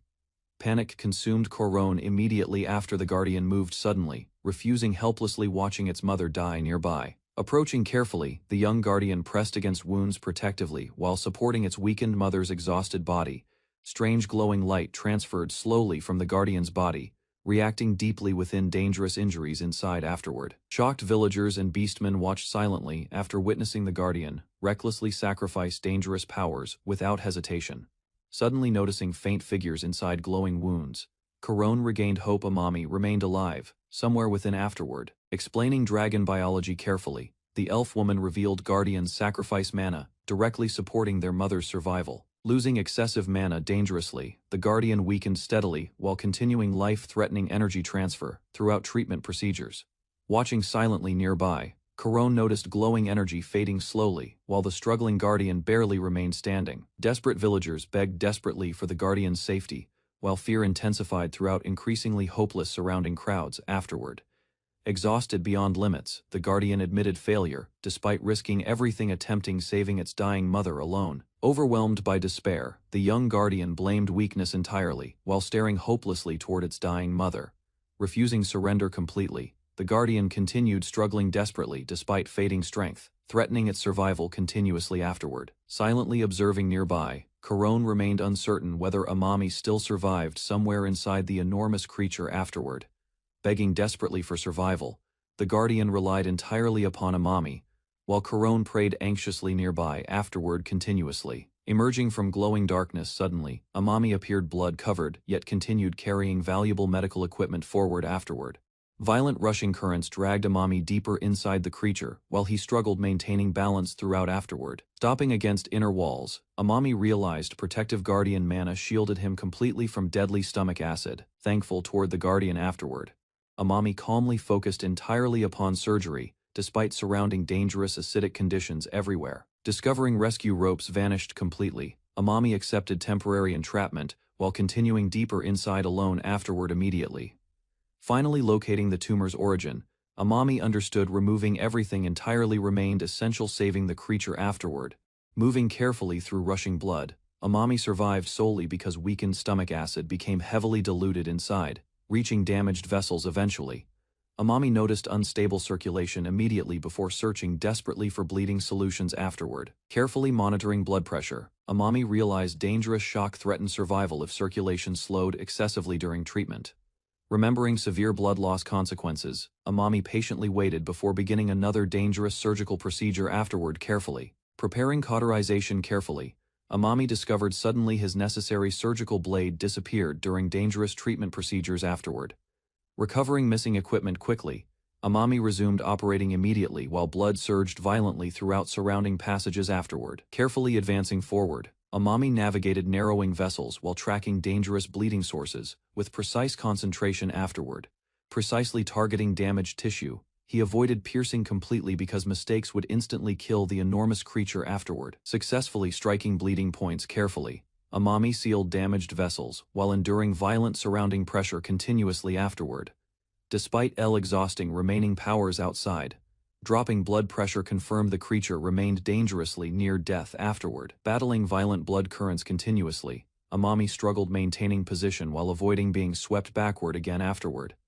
Outside nearby, the mother dragon convulsed painfully while cracked ground spread beneath her weakened enormous body afterward. Helplessly observing nearby suffering, Corone feared worsening tremors, while the mother dragon continued violently shaking afterward, continuously. Enduring destruction surrounding them, the young guardian struggled desperately stabilizing the giant mother's collapsing body afterward continuously. Remaining beside injuries faithfully, the exhausted guardian waited desperately while Amami continued dangerous surgery inside afterward, continuously. Finally reaching exhaustion completely, the guardian admitted fading mana prevented continuing support much longer, afterward continuously nearby. Realizing the guardian weakened rapidly, everyone feared Amami soon losing critical protection inside the dangerous creature afterward. Completely depleted of mana afterward, the guardian collapsed suddenly, while panic spread throughout frightened surrounding crowds immediately. Lowering her head hopelessly, Corone prayed desperately afterward, while fearing Amami might fail the dangerous operation completely. Burning through tumor centers successfully, Amami destroyed remaining stems, while massive bleeding gradually slowed afterward completely nearby. Confirming successful hemorrhage control afterward, exhausted Amami thanked sincerely for life-saving protection during surgery procedures afterward. Surveying surroundings carefully afterward, Amami discovered blood and smoke covering everything inside the creature completely nearby afterward. Remembering vanished rescue ropes suddenly, Amami questioned uncertainly how escape remained possible from inside afterward, completely nearby. Unexpected violent shaking returned suddenly, while Amami searched carefully, nearly throwing him dangerously off balance afterward, completely. Echoing through darkness, unexpectedly, familiar voices shocked Amami, after realizing somehow returned once again, afterward completely. Hearing familiar voices within darkness, Amami remembered another doctor while reflecting deeply upon lifelong responsibilities, afterward continuously. Questioning Amami's reckless sacrifices afterward, the doctor forced him considering burdens carried endlessly as dedicated physician continuously. Slowly recovering movement afterward, the mother dragon expelled massive dark objects violently from her enormous body nearby. Shocked witnesses observed enormous objects crashing nearby violently, while tremors spread throughout surrounding battlefield areas afterward immediately. Impact forces hurled the young guardian aside, while smoke and blood overwhelmed frightened surrounding survivors afterward, completely. Rushing toward exhausted guardians afterward, villagers heard weak cries calling desperately for the mother dragon nearby continuously. Suddenly collapsing motionless afterward, the enormous mother dragon spread complete silence throughout surrounding devastated areas nearby immediately. Horrified beyond belief afterward, the young guardian stared helplessly toward its completely motionless mother nearby, continuously afterward. Lowering heads silently afterward, villagers watched despairingly beside Couronne, while tragedy unfolded before everyone nearby continuously afterward. Frozen with fear afterward, Couronne remained uncertain whether Amami's dangerous surgery truly saved the mother dragon completely. Staring toward motionless dragons afterward, Couronne worried intensely, because Amami still remained trapped somewhere inside nearby continuously. Suddenly hearing Amami calling nearby afterward, Couronne's hopeless despair transformed instantly into overwhelming shocked relief immediately afterward. Forcing himself outward afterward, Amami escaped through the dragon's mouth while smiling despite exhaustion and injuries continuously. Tears streaming uncontrollably afterward, Couronne rushed toward Amami, while relief spread across exhausted surrounding survivors nearby continuously. Immediately questioning Amami afterward, the young guardian worried because the mother dragon still remained unconscious nearby continuously. Revealing enormous removed tumors afterward, Amami explained clearly how dangerous growths cause deadly illnesses within dragons continuously. Calmly reassuring everyone afterward, Amami confirmed successful survival, while exhausted companions celebrated hearing hopeful words nearby continuously. Slowly reopening her eyes afterward, the mother dragon astonished the young guardian by awakening alive nearby continuously afterward. Overcome with relief afterward, the guardian cried endlessly after witnessing the mother dragon awaken, safely nearby continuously. Smiling peacefully afterward, Amami completed dangerous surgery successfully, while saving both guardian and mother dragon completely. Beneath the sacred tree, Yuno attended the festival while petals covered the crowded kingdom plaza beautifully. Strange forest incidents forced the royal family to summon Sir Amami before the waiting crowd immediately. Together with Couronne, Amami entered the deep forest searching for dangerous creatures, causing disturbances nearby. Hidden among towering trees, a giant serpent confronted Amami and Elle near the frightened village residents. During the attack, Yuno unleashed powerful magic while Amami defended terrified citizens from destruction everywhere. Using intense flames, Amami destroyed harmful bacteria surrounding the infected land beside the giant serpent carefully. Extreme heat melted Amami's scalpel afterward, revealing his sterilization technique damaged essential medical equipment completely. Reflecting upon mistakes, Amami explained carefully that treatments required safer approaches within this unfamiliar world afterward. Unable to observe microorganisms, Couronne and the serpent struggled understanding Amami's explanations about bacteria and viruses. Despite lacking evidence, Amami remained determined studying germs and proving his medical theories someday successfully. Following the dangerous conflict, Amami thanked Alex sincerely while calm gradually returned throughout the devastated surroundings. Believing her efforts insufficient, Couronne rejected Amami's gratitude, yet continued standing nearby despite lingering frustration. After noticing Couronne's injured hand, Amami examined her condition carefully and warned against ignoring worsening pain. Walking through the village peacefully, Amami became startled when Yuno suddenly approached carrying something behind him. Repaired personally by Yuno, the damaged clothes impressed Amami, while he appreciated everyone's thoughtful support deeply. Insisting upon helping personally, Yuno explained repairing the clothes was entirely her voluntary decision afterward. Couronne invited Amami toward celebrations, honoring Lintworm's recovery and renewed peace among dragons and elves everywhere, focused heavily upon research. Amami hesitated resting until companions reminded him constantly about exhausting himself daily. Traveling beside companions, Amami entered the capital, where flower petals decorated streets awaiting grand festivities beautifully. Entering festival grounds, Amami discovered numerous races celebrating peacefully together throughout the lively atmosphere surrounding everyone. Humans, dragons, elves, and beastfolk gathered happily sharing food, music, and drinks beneath falling petals together. Watching cheerful streets carefully, Amami remembered festivals from his previous world and felt comfortable once again. Relieved peace returned finally. Yuno gazed toward the world tree, remembering joyful moments connected there previously. Standing beside companions quietly, Amami shared Yuno's appreciation regarding peaceful moments following recent conflicts ending successfully. Recovering completely afterward, Lintworm thanked everyone protecting the kingdom, especially Amami restoring peace among races successfully. During celebrations, Amami examined Lintworm's eyes carefully confirming improvements after receiving treatment for illness recently afterward. Observing gradual recovery signs, Amami explained anemia improvements, while Couronne listened and Lintworm questioned future healing. Unable predicting recovery precisely, Amami surprised Couronne because she believed treatment solved everything already completely beforehand. Discussing dragon biology uncertainties, Amami presented two explanations regarding difficulties measuring healing progress accurately afterward. Since dragons differed entirely from humans, Amami continued observing Lintworm carefully before reaching further medical conclusions. Powerful creatures recovered rapidly compared with humans, Amami explained while mentioning Lintworm and the forest god. Remembering the forest god's quick recovery, Corone questioned Amami regarding Lintworm's remaining uncertain medical condition afterward. Tension spread immediately after Amami revealed concerns surrounding the tumor coughed up by Lintworm recently afterward. Without proper equipment available, Amami suspected cancer yet remained uncertain whether the illness proved dangerous. Eventually, apologizing sincerely afterward, Amami promised researching Lintworm's illness further until discovering clearer medical explanations someday. Although confused by medical terminology, Lintworm trusted Amami completely and continued enduring painful treatments patiently afterward. Regaining strength gradually, Lintworm asked Amami how she could actively support her recovery process afterward, successfully. To monitor recovery carefully, Amami recommended regular checkups while Lintworm listened attentively throughout celebrations nearby afterward. Curious afterward, Corone asked Amami explaining unfamiliar regular checkups commonly performed within his original world previously. Doctors observe recovery through regular examinations, Amami explained, preventing severe complications from appearing unexpectedly later afterward. Understanding future suffering ahead, Lintworm compared painful dragon treatments with hardships experienced by humans. Constantly afterward, feeling apologetic, Amami admitted lacking better treatment methods, while Corone listened nearby with growing concern silently. Hearing another sincere apology, Lintworm stared toward Amami while questioning his unusual kindness toward patients afterward, suddenly laughing loudly instead. Lintworm shocked Corone completely as the tense atmosphere disappeared around everyone immediately. Calling Amami considerate yet strange, Corone noticed he prioritized others constantly throughout the ongoing festival celebrations everywhere.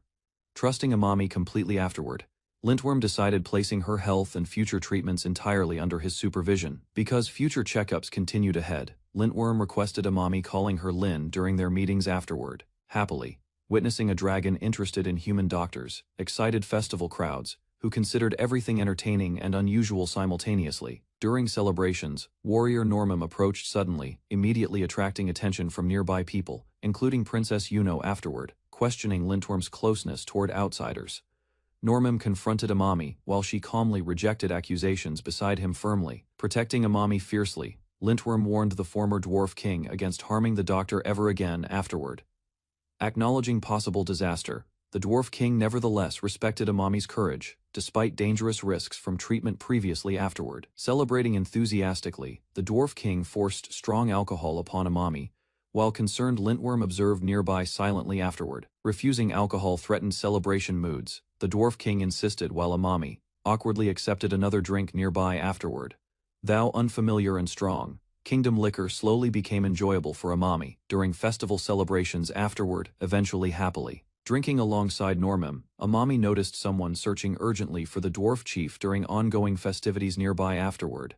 Unexpectedly gathered together, Lintworm, the forest god, and important figures shocked everyone observing nearby immediately afterward. Realizing important individuals assembled together, a young elf reacted nervously while tension spread among observers afterward. Immediately, through dark forests, frightened people fled desperately after wolves, dragons, and elves began hunting them relentlessly everywhere. Exhausted completely, one woman collapsed calling desperately for Kulwelson-sama, while companions checked surrounding escape routes nervously afterward. Struggling desperately for breath, the injured woman begged companions using regeneration magic upon severe wounds immediately afterward. Despite personal injuries, the exhausted man healed her wounds until poison effects weakened significantly afterward, eventually successfully. Attempting departure suddenly, the man became stopped by worried companions noticing his unstable, exhausted condition immediately afterward. Explaining limitations carefully, the man admitted, using purification magic only, while lacking genuine healing abilities completely afterward. Choosing survival carefully, the exhausted man conserved magical strength, while fear spread among hiding companions afterward everywhere. Although bleeding remained absent, frightened expressions revealed the injured woman already understood approaching danger completely afterward. Increasing pain suddenly frightened the injured woman deeply, making her realize worsening conditions immediately afterward, completely. Before resting safely, wolves rediscovered their hiding place, while pursuit sounds approached rapidly through forests afterward, immediately. Emerging suddenly from darkness, a giant wolf nearly struck the fleeing man beside towering trees afterward immediately. Determined protecting the injured woman, the exhausted man continued running deeper, despite surrounding wolves everywhere afterward. Desperately reaching toward Kulwilson-sama, the injured woman begged loudly while dangerous pursuers followed closely behind afterward. Suddenly, several girls approached Yuno during festivities, attracting attention from nearby people gathered around celebrations afterward. Learning important business awaited her, Yuno excused herself politely from Amami and others nearby. Afterward, quietly observing events, Normim warned Amami carefully while seriousness gradually spread across nearby gatherings afterward. Music and dancing began afterward, while Yuno joined other girls beneath continuously falling flower petals, beautifully everywhere. Beneath dancing performers, glowing rings illuminated the ground, while magical energy brightened festival surroundings, beautifully afterward everywhere. Watching glowing lights carefully, Amami listened, while Normim proudly explained mysterious phenomena surrounding dancers afterward. Connected with the world tree, glowing mushrooms reacted strongly toward elven magic, illuminating everything beautifully afterward everywhere. Long ago, elves guided travelers, using glowing lights while protecting the sacred world tree faithfully throughout generations. Hearing Normim's explanation carefully, Amami reflected deeply upon the world tree's importance during festival celebrations afterward. Completely supporting every race equally, the world tree healed suffering through leaves, becoming humanity's treasured symbol everywhere afterward.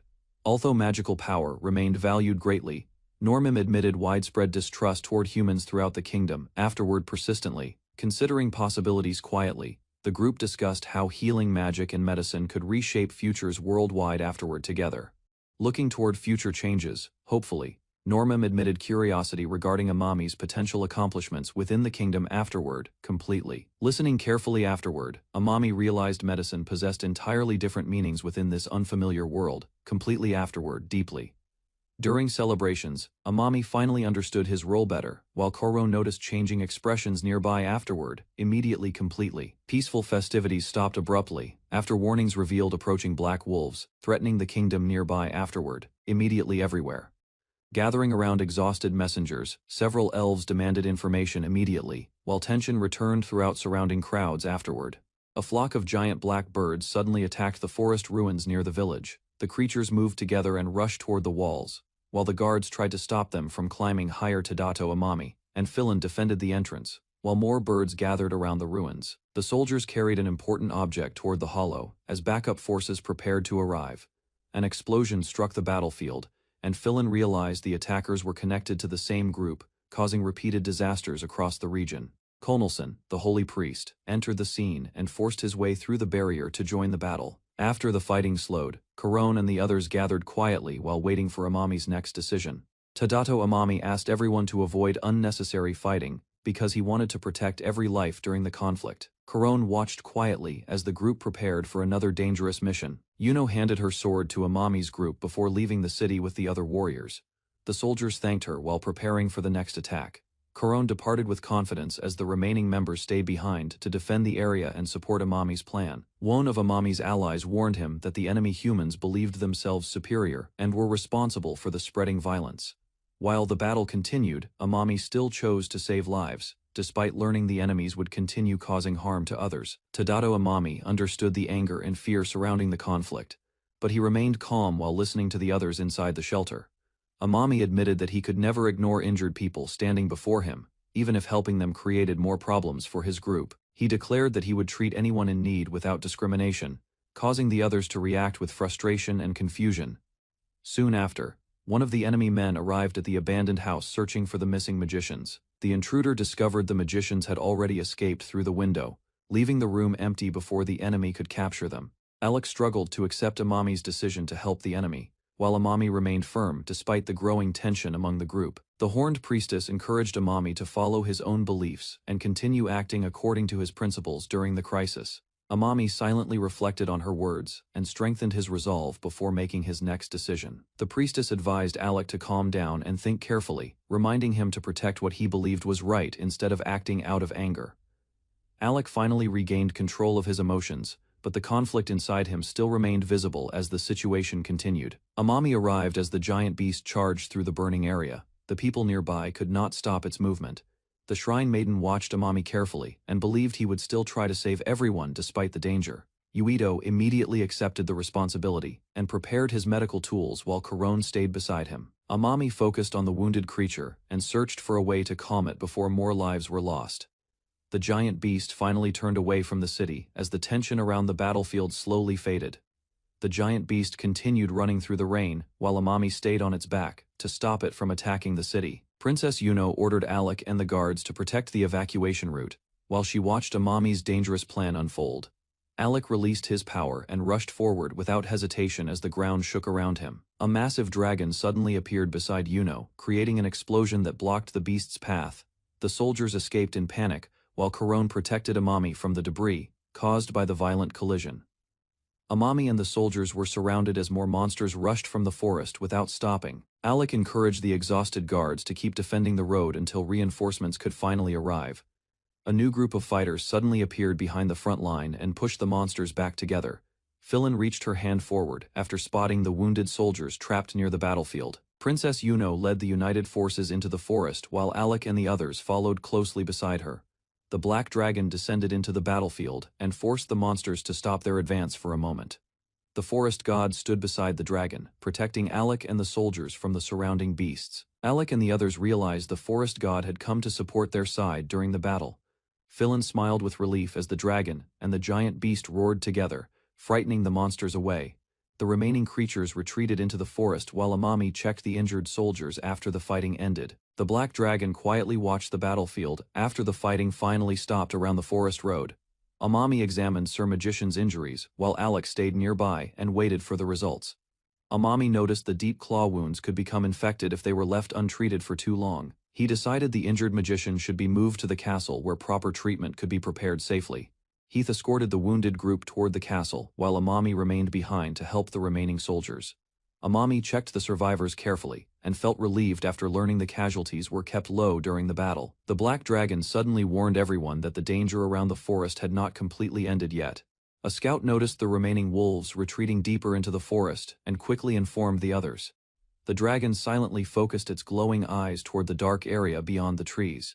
The dragon then spread its wings and landed before Amami's group as the forest became quiet again. The dragon warned Amami that releasing the captured man would only cause more deaths in the future.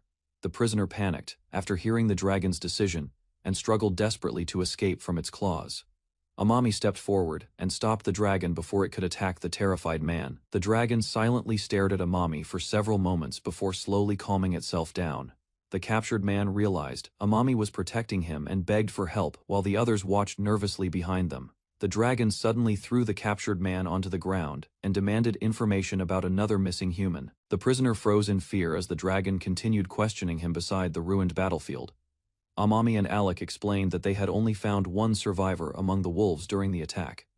The dragon became angry after learning another person had been abandoned inside the dangerous forest. It threatened the prisoner and ordered everyone to search for the missing human before the wolves could return again. The dragon warned the captured man that he would die if the missing human was not found soon. The prisoner secretly planned to escape while pointing the dragon toward another path in the forest. The dragon immediately flew away with the man as Amami, and the forest god rushed after them. Amami realized Alec might kill both people if they arrived too late at the scene. Under Princess Yuno's orders, Alec joined Amami's group while the dragon disappeared deeper into the forest sky. Amami's group arrived at a ruined area deep inside the forest where the missing human was likely hiding. The dragon and the forest god gathered beside the destroyed ground while searching for clues nearby. Alec realized the wolves attacked because humans had disturbed and damaged the parents' territory. Connelson prepared to strike first before the wolves could surround the group again in the forest. More wolves suddenly appeared from the trees and rushed toward the group from every direction. The wolves dragged the missing girl deeper into the forest while she struggled to stay conscious among the attacks. The dragon finally discovered the injured girl hidden beneath the plants and called the others toward her location. The wounded girl collapsed weakly onto the ground after being separated from the wolves surrounding her. The dragon carefully watched the girl's condition while Amami hurried closer with his medical equipment. Amami realized the girl was already close to death and immediately prepared to treat her before it became too late. Amami quickly carried the unconscious girl away from the dangerous area, while the dragon silently followed behind him. The dragon watched Amami carefully as he prepared to examine the girl's condition in the forest. Amami checked her pulse and breathing, then realized her condition was far worse than he expected. Corone assisted beside him while Amami immediately used his medical tools to begin emergency treatment. Sweat ran down Amami's face after discovering the girl's chest injuries were already threatening her life. Amami quickly prepared his stethoscope and focused on checking the girl's weakening condition. He immediately began chest compressions while the others watched nervously around the injured girl. Alec could not understand Amami's strange medical treatment and questioned why he was helping her so desperately. Amami realized the girl was suffering from tension pneumothorax and urgently asked Corone for his medical bag. Sir Magician and Corone watched silently as Amami continued the emergency procedure without stopping.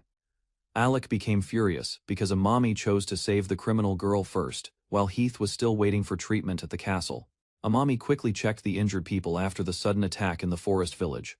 He understood that some patients could still survive if they received treatment immediately. Corone watched Amami focus on a heavily wounded woman.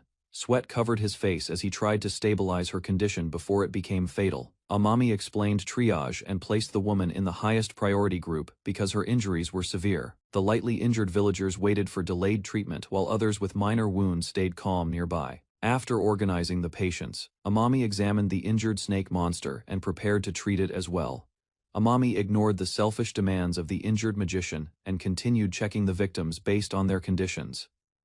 The snake monster also became irritated by the man's behavior. Alec questioned why Amami focused on saving ordinary humans first. He could not understand the doctor's decision during the chaotic rescue.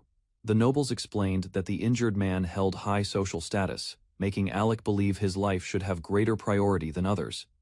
Amami calmly approached the arrogant magician despite Alec's anger. He decided to examine the injury himself before making any judgment. After checking the patient, Amami discovered the man only suffered a minor burn caused by excessive fire magic.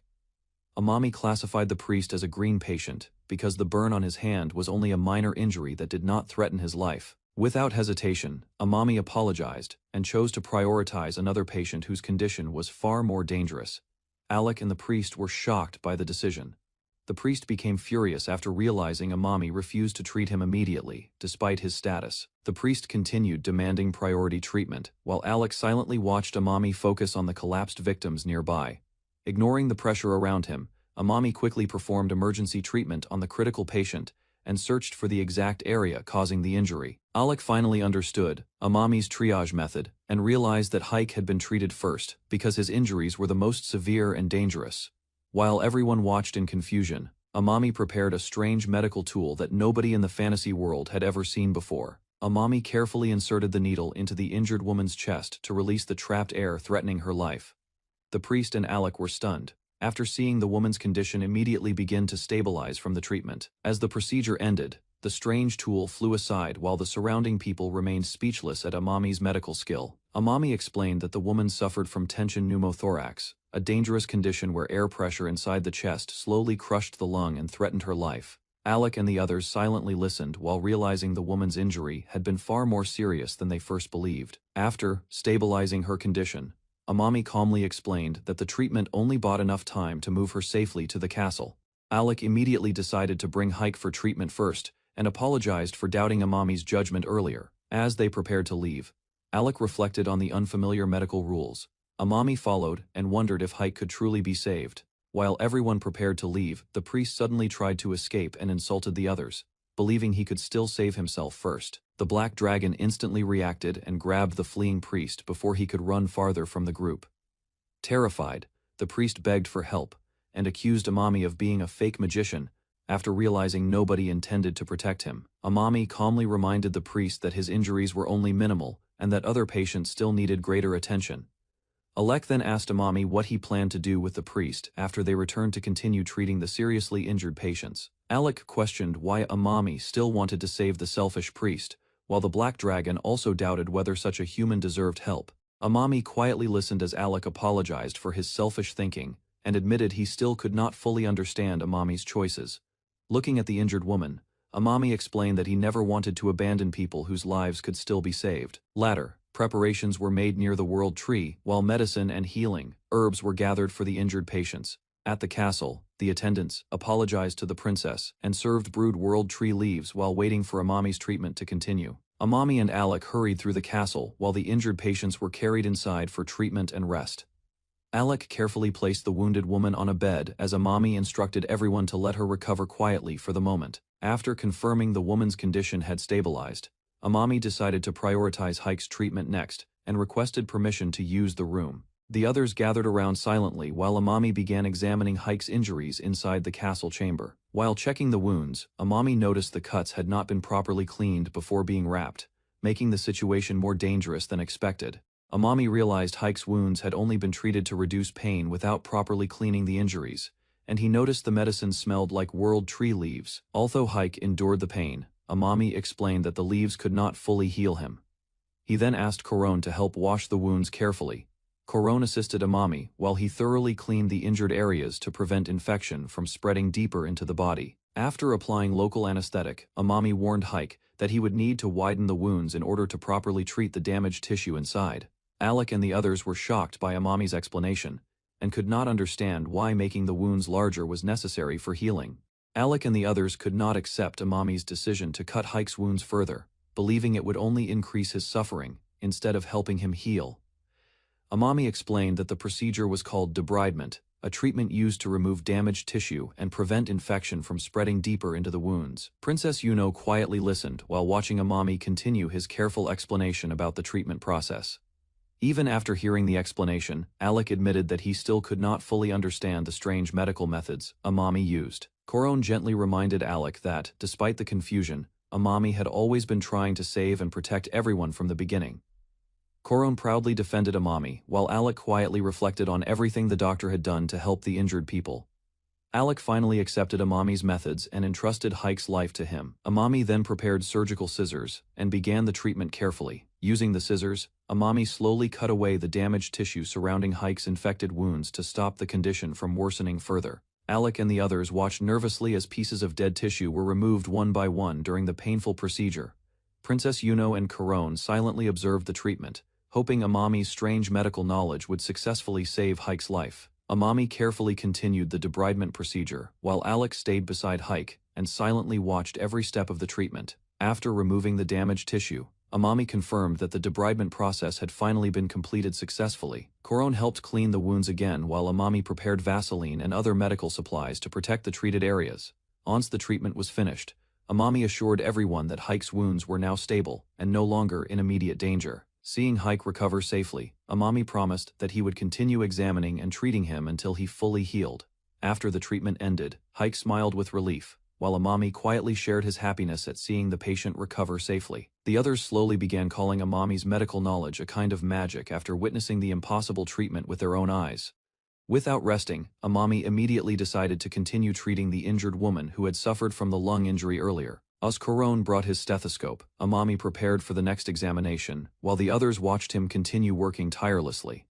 Alec finally understood that Amami ignored social status when saving lives and accepted the doctor's belief that every patient deserved equal treatment. Alec quietly smiled after finally accepting Amami's beliefs and witnessing how the doctor treated every patient equally without hesitation. Princess Yuno and the others watched Amami with admiration as his medical knowledge continued saving lives that magic alone could not heal. Amami explained that the injured woman still needed further treatment to remove the remaining air trapped inside her chest cavity. After hearing Amami's plans, Princess Yuno decided to establish a medical place near the World Tree to support his work. The people around Amami began preparing a new place for him, believing his medical skill would change the future of their world.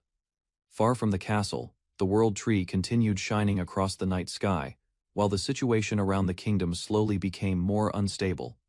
The selfish priest was imprisoned inside a special magic ceiling prison cell after causing trouble during the rescue and treatment. Locked behind the iron bars, the priest panicked after realizing he could no longer escape or use his magic freely. Filled with anger, the priest shouted threats toward the lizard tribe and swore revenge for humiliating and imprisoning him. As the priest continued spreading hatred and blaming others, the lizard woman silently listened while the danger of future conflict quietly grew.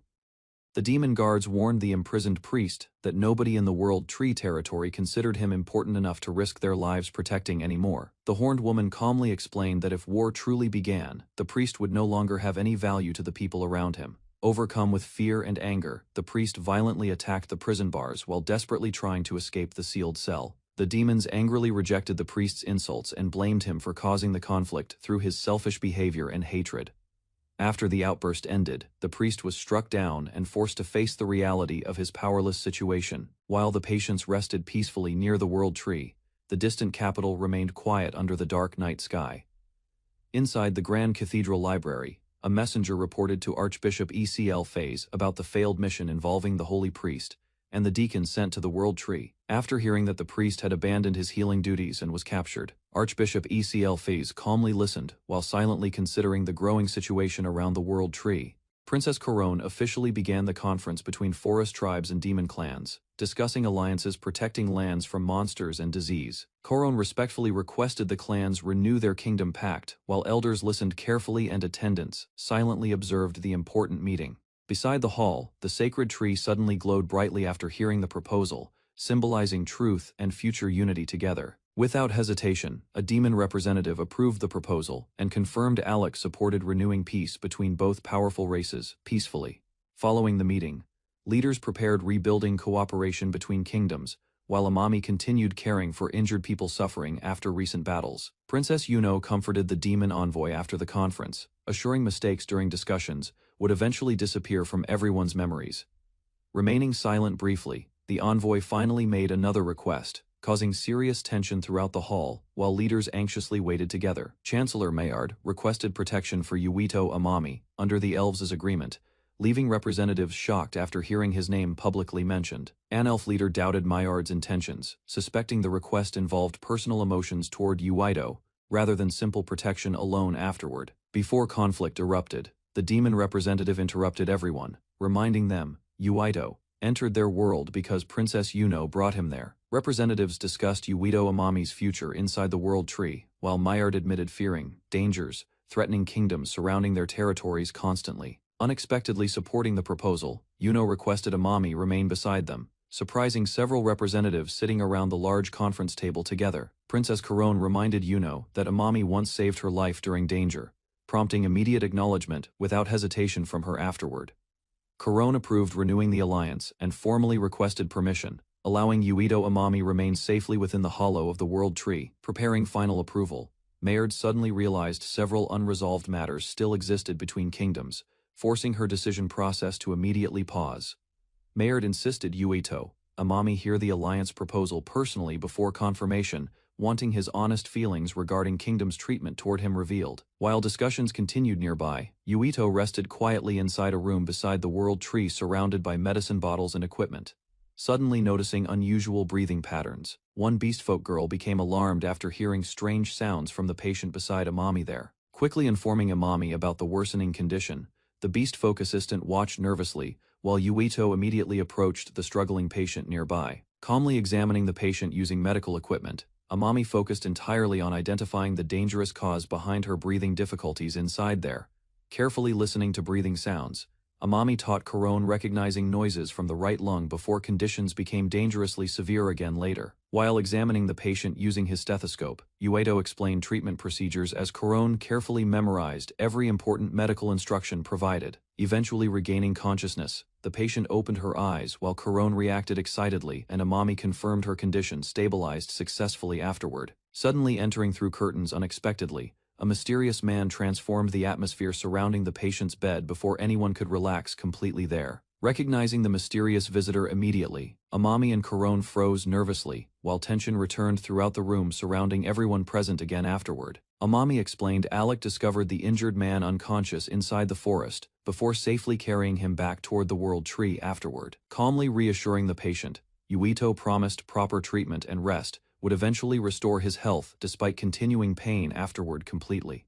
Quietly thanking Amami afterward, the injured man reflected deeply about difficult choices awaiting him after recovery, while Alec silently observed nearby, expressing gratitude toward Alec for saving him. The patient helped create a calmer atmosphere throughout the previously tense room afterward together. After confirming stable conditions, Amami questioned Alec's arrival while noticing his serious expression hidden beneath casual suggestions about drinking together later. Quietly leaving the World Tree hallway afterward, Alec appeared casual outwardly, although disappointment clearly remained visible across his troubled expression still. Later examining Amami's strange medical equipment carefully, Corone hesitated because the unfamiliar tool resembled advanced magical artifacts to her greatly.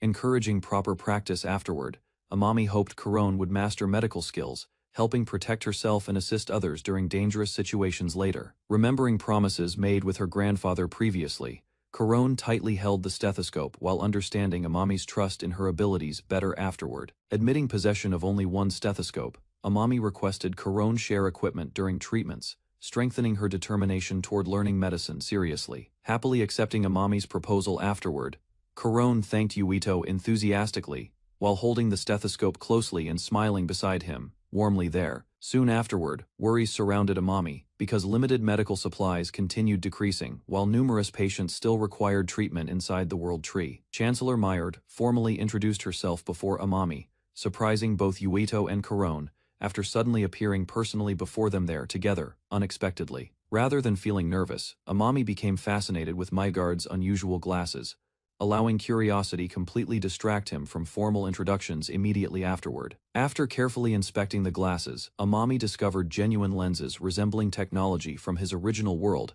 while Corone watched amazed nearby silently. Excitement overwhelmed Amami after learning Mayard's glasses contained real lenses instead of magical artifacts, inspiring future medical possibilities within him.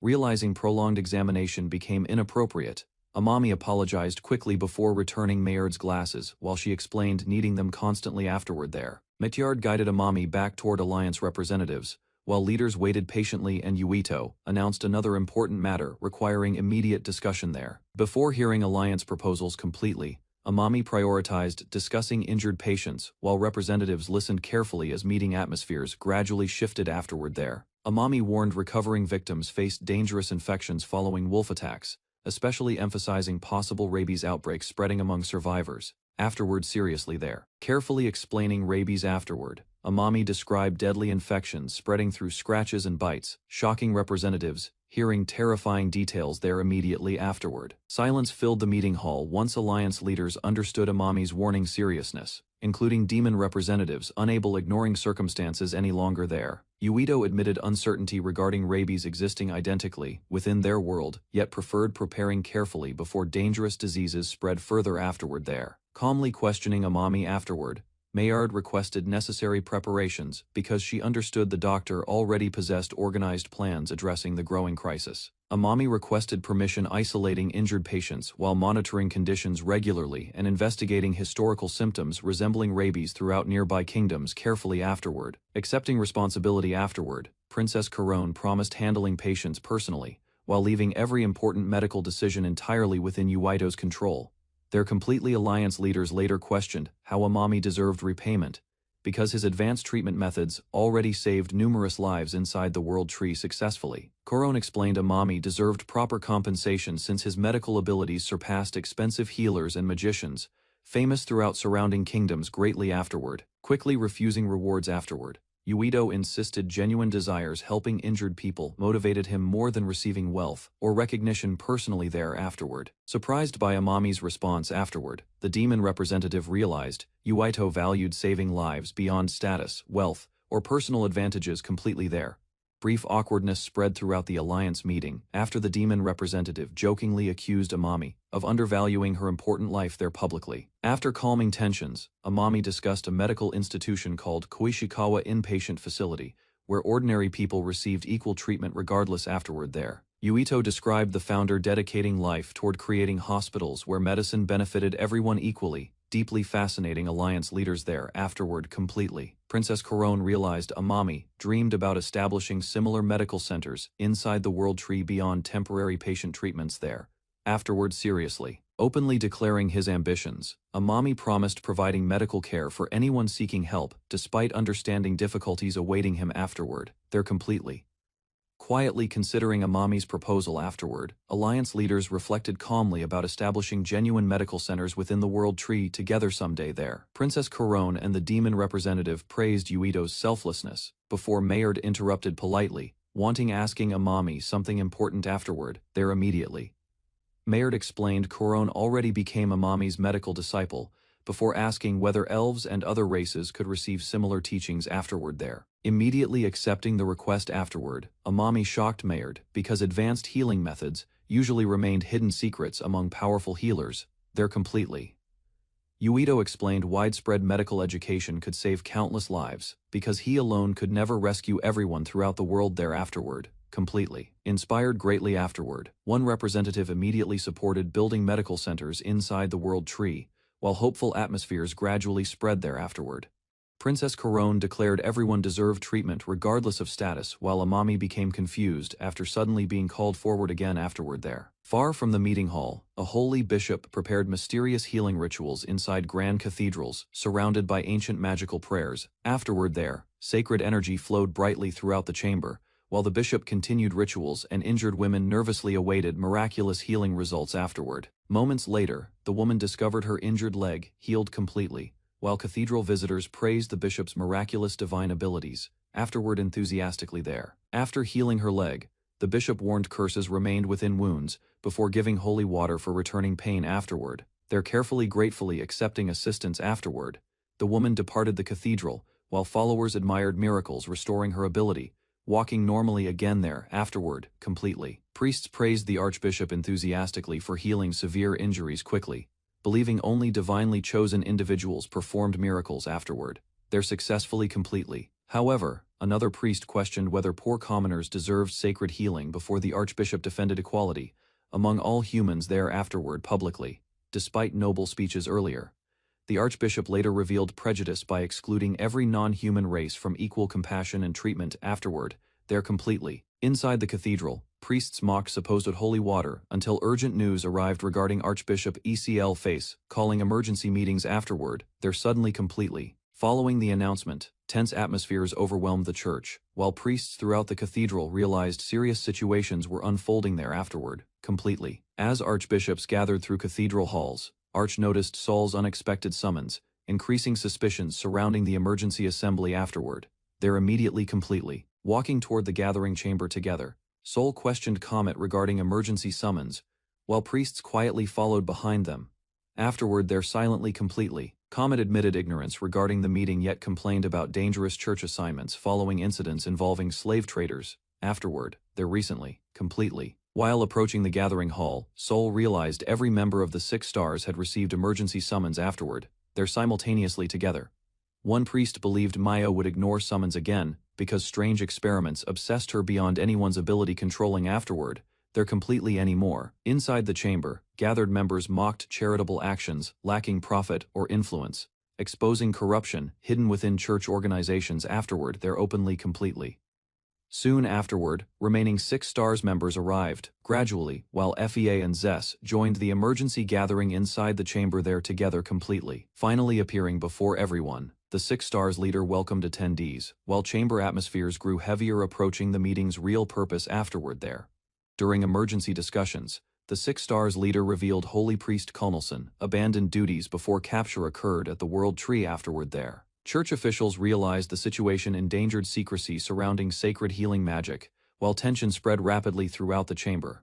Afterward there immediately completely, declaring immediate action necessary, the leader warned information regarding healing methods must never leak beyond church control afterward, there completely publicly. As discussions continued further, imprisoned Kulnelson appeared behind iron bars, terrified the church already decided handling secrets connected afterward, there completely. Amami sat alone, while thinking carefully about a new idea. He reviewed the problems villagers faced whenever injuries or sickness appeared. The lack of proper treatment continued to trouble him. Corone noticed Amami concentrating at the table and asked about his work. Amami apologized for being distracted while organizing his thoughts. Alec arrived after hearing Amami was creating something important. Amami explained that he wanted to build a medical facility for everyone. Corone became excited after hearing the plan. Alec listened seriously as Amami described a hospital that could heal the sick and wounded without discrimination. Amami showed his sketches for the hospital design. Alec looked closely at one drawing and realized it resembled her mother, leaving her shocked and emotional. Amami announced that he wanted to create a new anatomy textbook. Corone and Alec were surprised, because no one in the kingdom had ever attempted such detailed medical writing before. Amami explained that anatomy books from his old world helped doctors understand the human body and improve treatment methods through careful study. Using his experience from operating on a dragon, Amami planned to record its anatomy on paper. He hoped Corone could someday use the knowledge to treat dragons herself. Although the idea was important, Amami admitted the book remained unfinished. He worried that incomplete information could not properly help future patients or healers. While discussing the project, the group remembered earlier failures during soap-making experiments. Even so, Amami continued believing that medical progress required patience and repeated effort. Late at night, Amami experimented with making soap inside the workshop. The mixture produced a terrible smell and smoke, causing Corone and the others to rush over after noticing the strange situation. Amami explained that soap could remove dirt and help prevent bacteria and disease. Although the ingredients were correct, he admitted he still lacked enough knowledge to make it properly.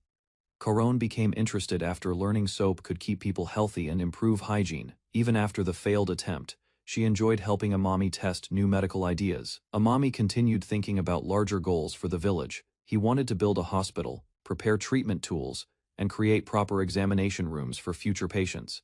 Despite his determination, Amami worried about limited supplies and resources. His medical briefcase would not last forever, and he feared this world lacked many things necessary for advanced treatment. After listening to Amami's long explanation about medicine and hospitals, Alec decided the group needed a break. She brought Amami and Corone out to a local pub for the evening. The group arrived at the large tavern owned by Tega. The warm building was crowded with people relaxing after work, and the atmosphere immediately felt lively. Tega welcomed Alec and her companions warmly. Many workers inside already seemed familiar with Alec, while Amami quietly observed the unusual environment around him. The tavern staff prepared the finest alcohol available for the guests. Amami looked uncomfortable as everyone around him became excited about the celebration and drinking. Alec noticed Amami avoiding alcohol and questioned him about it. Amami explained that he rarely drank because he wanted to remain careful and responsible as a doctor. While resting at the tavern, Tega suggested that Amami try a drink called Aether on the second floor. Corone admitted she knew nothing about it and became curious about the strange recommendation. Before Amami could ask further questions, an old dwarf named Norkim suddenly appeared inside the tavern carrying a large wooden mug. The atmosphere around him immediately became noisy and energetic. Norkim loudly demanded more alcohol while speaking in a rough accent.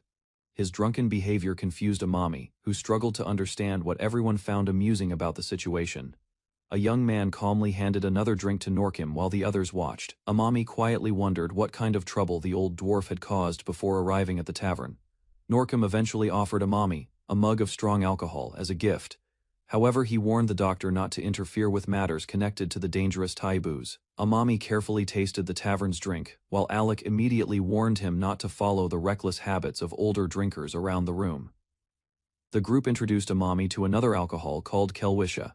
After tasting it, Amami noticed it had a flavor similar to beer from his original world. Norkim became excited after hearing Amami describe the difference between fruit alcohol and grain alcohol. He was impressed that Amami understood the brewing process so quickly.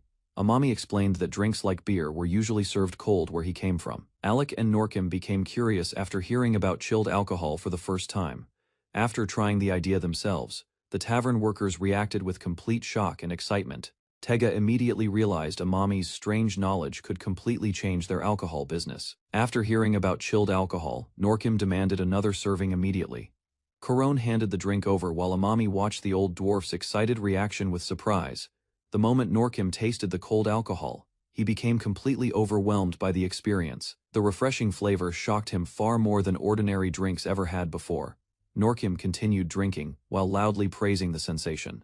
The cold alcohol felt so powerful to him that he compared it to an incredible adventure racing through golden sand dunes. As Norkim became noisier, Alec finally struck him to calm him down.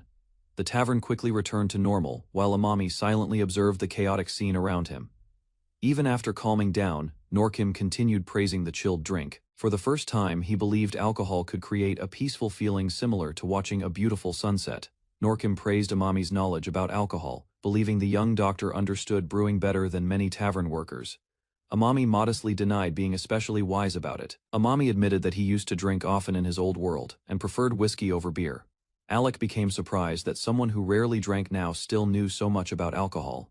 When Amami explained the process of distillation, Norkim became completely fascinated. The idea of creating stronger alcohol by separating and condensing liquid sounded unbelievable to everyone at the table. Norkim stared at Amami with excitement and demanded more details immediately. The dwarf realized Amami possessed brewing knowledge far beyond anything known in their world. As Norkim tried forcing Amami into discussing alcohol production further, Alec stopped him. She reminded everyone that Amami had come to relax, not spend the night working again. While everyone argued noisily about cold alcohol, Amami suddenly realized that repeated distillation could create high-concentration ethanol. useful for medical disinfection and treatment. As the tavern calmed down, Norkim quietly continued thinking about Amami's unusual medical and brewing knowledge while sitting beside Alec. Norkim finally admitted he had another reason for approaching Amami. He explained that there was an important matter he wanted the doctor to handle personally. Although interested in distillation, Norkim revealed his true concern was his grandchild. He asked Amami if he could examine the child whenever he had free time. After hearing the request, Amami looked toward the young boy standing nearby. Realizing the situation was serious, he immediately focused his attention on the child's condition. After examining the child, Amami learned that Norkim's grandchild suffered from constipation and stomach pain. Norkim looked worried while explaining the symptoms to the doctor. Norkim apologized for troubling Amami during the gathering. Although the illness did not appear life-threatening, he sincerely asked the doctor to help whenever possible. Amami asked what kind of payment Norkim could offer in return for treatment. The dwarf proudly explained that dwarves specialized in blacksmithing and craftsmanship, promising to make anything needed. Rather than accepting simple compensation, Amami proposed hiring Norkim properly for future work. The dwarf became shocked after realizing the doctor respected his skills and profession seriously. As the conversation continued, Alec questioned whether the dragons in the area always worked so hard. Meanwhile, Norkim confidently promised he could still pay everyone despite drinking heavily all night. Alec explained that ether was commonly used in places where fights happened often. Corone quietly listened while Amami tried to understand why the substance was so popular. Amami asked what ether actually was. Norkim warned him that many people became addicted after smoking it and never returned to normal lives afterward. After hearing the explanation, Amami compared ether to tobacco from his own world. Norkim invited the group upstairs so they could see the substance directly for themselves.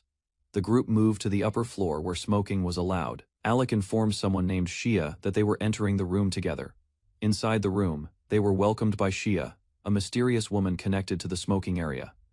Amami immediately sensed that the atmosphere upstairs felt very different from the tavern below. Before entering deeper into the smoking area, Shia warned everyone to stay quiet and avoid using fire. The atmosphere immediately became more serious than the lively tavern downstairs. Alec explained that they only wanted to look around for now. Shia calmly accepted their presence, while Norkim reminded everyone that the group had already caused enough noise earlier. As they walked further inside, Amami observed many people quietly sitting among heavy smoke and dim lights. The upper floor felt isolated from the rest of the tavern. Amami noticed several smokers coughing heavily while using strange pipes filled with ether. Some people looked exhausted and unhealthy after continuously inhaling the smoke. Seeing the condition of the smokers, Amami finally understood the danger of ether. Alec quietly admitted that he was too kind-hearted to ignore people suffering in front of him. Alec seriously warned Amami not to misunderstand the situation around ether. She explained that, unlike ordinary entertainment, this matter involved people whose lives were already falling apart. Shia admitted she disliked hiding the truth about ether. Looking at the exhausted smokers nearby, she explained that most people came there to escape suffering, not for simple fun. Shia described ether as the breath of God, because it briefly allowed people to forget pain that could not otherwise be healed. Amami listened carefully, after hearing how desperate the smokers truly were. After hearing that ether removed pain and helped people sleep peacefully, Amami suddenly reacted with great interest. The explanation reminded him of something medically important from his own world. Alec, Corone, and Norkim became confused by Amami's sudden excitement. While everyone else worried about addiction, Amami appeared focused on another possibility hidden within ether's effects. After understanding ether's effects, Amami suddenly became excited. He realized the substance could become an essential medical tool instead of only being used for smoking and addiction. Shia became confused after hearing Amami say he wanted to use ether himself. Amami explained that he first needed to carefully verify its safety and effects. Amami finally revealed his idea to the group. He believed ether could function as general anesthesia, something necessary for performing proper surgery and building a real hospital. Far away in the capital, an important meeting was being held among powerful figures. The atmosphere suggested that dangerous political discussions were already taking place behind the scenes. During the meeting, one member questioned whether they truly intended to kill someone.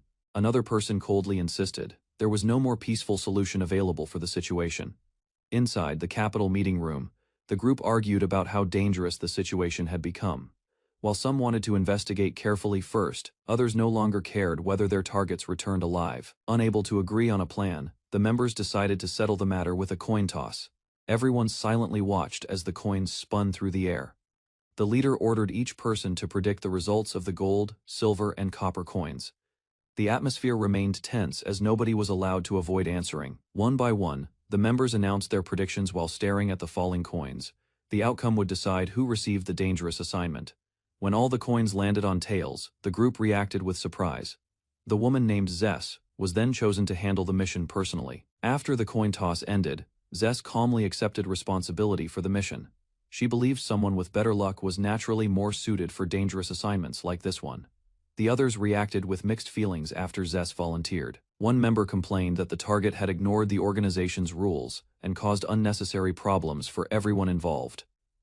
Before leaving, Zess received praise from the group's leader for always completing missions efficiently.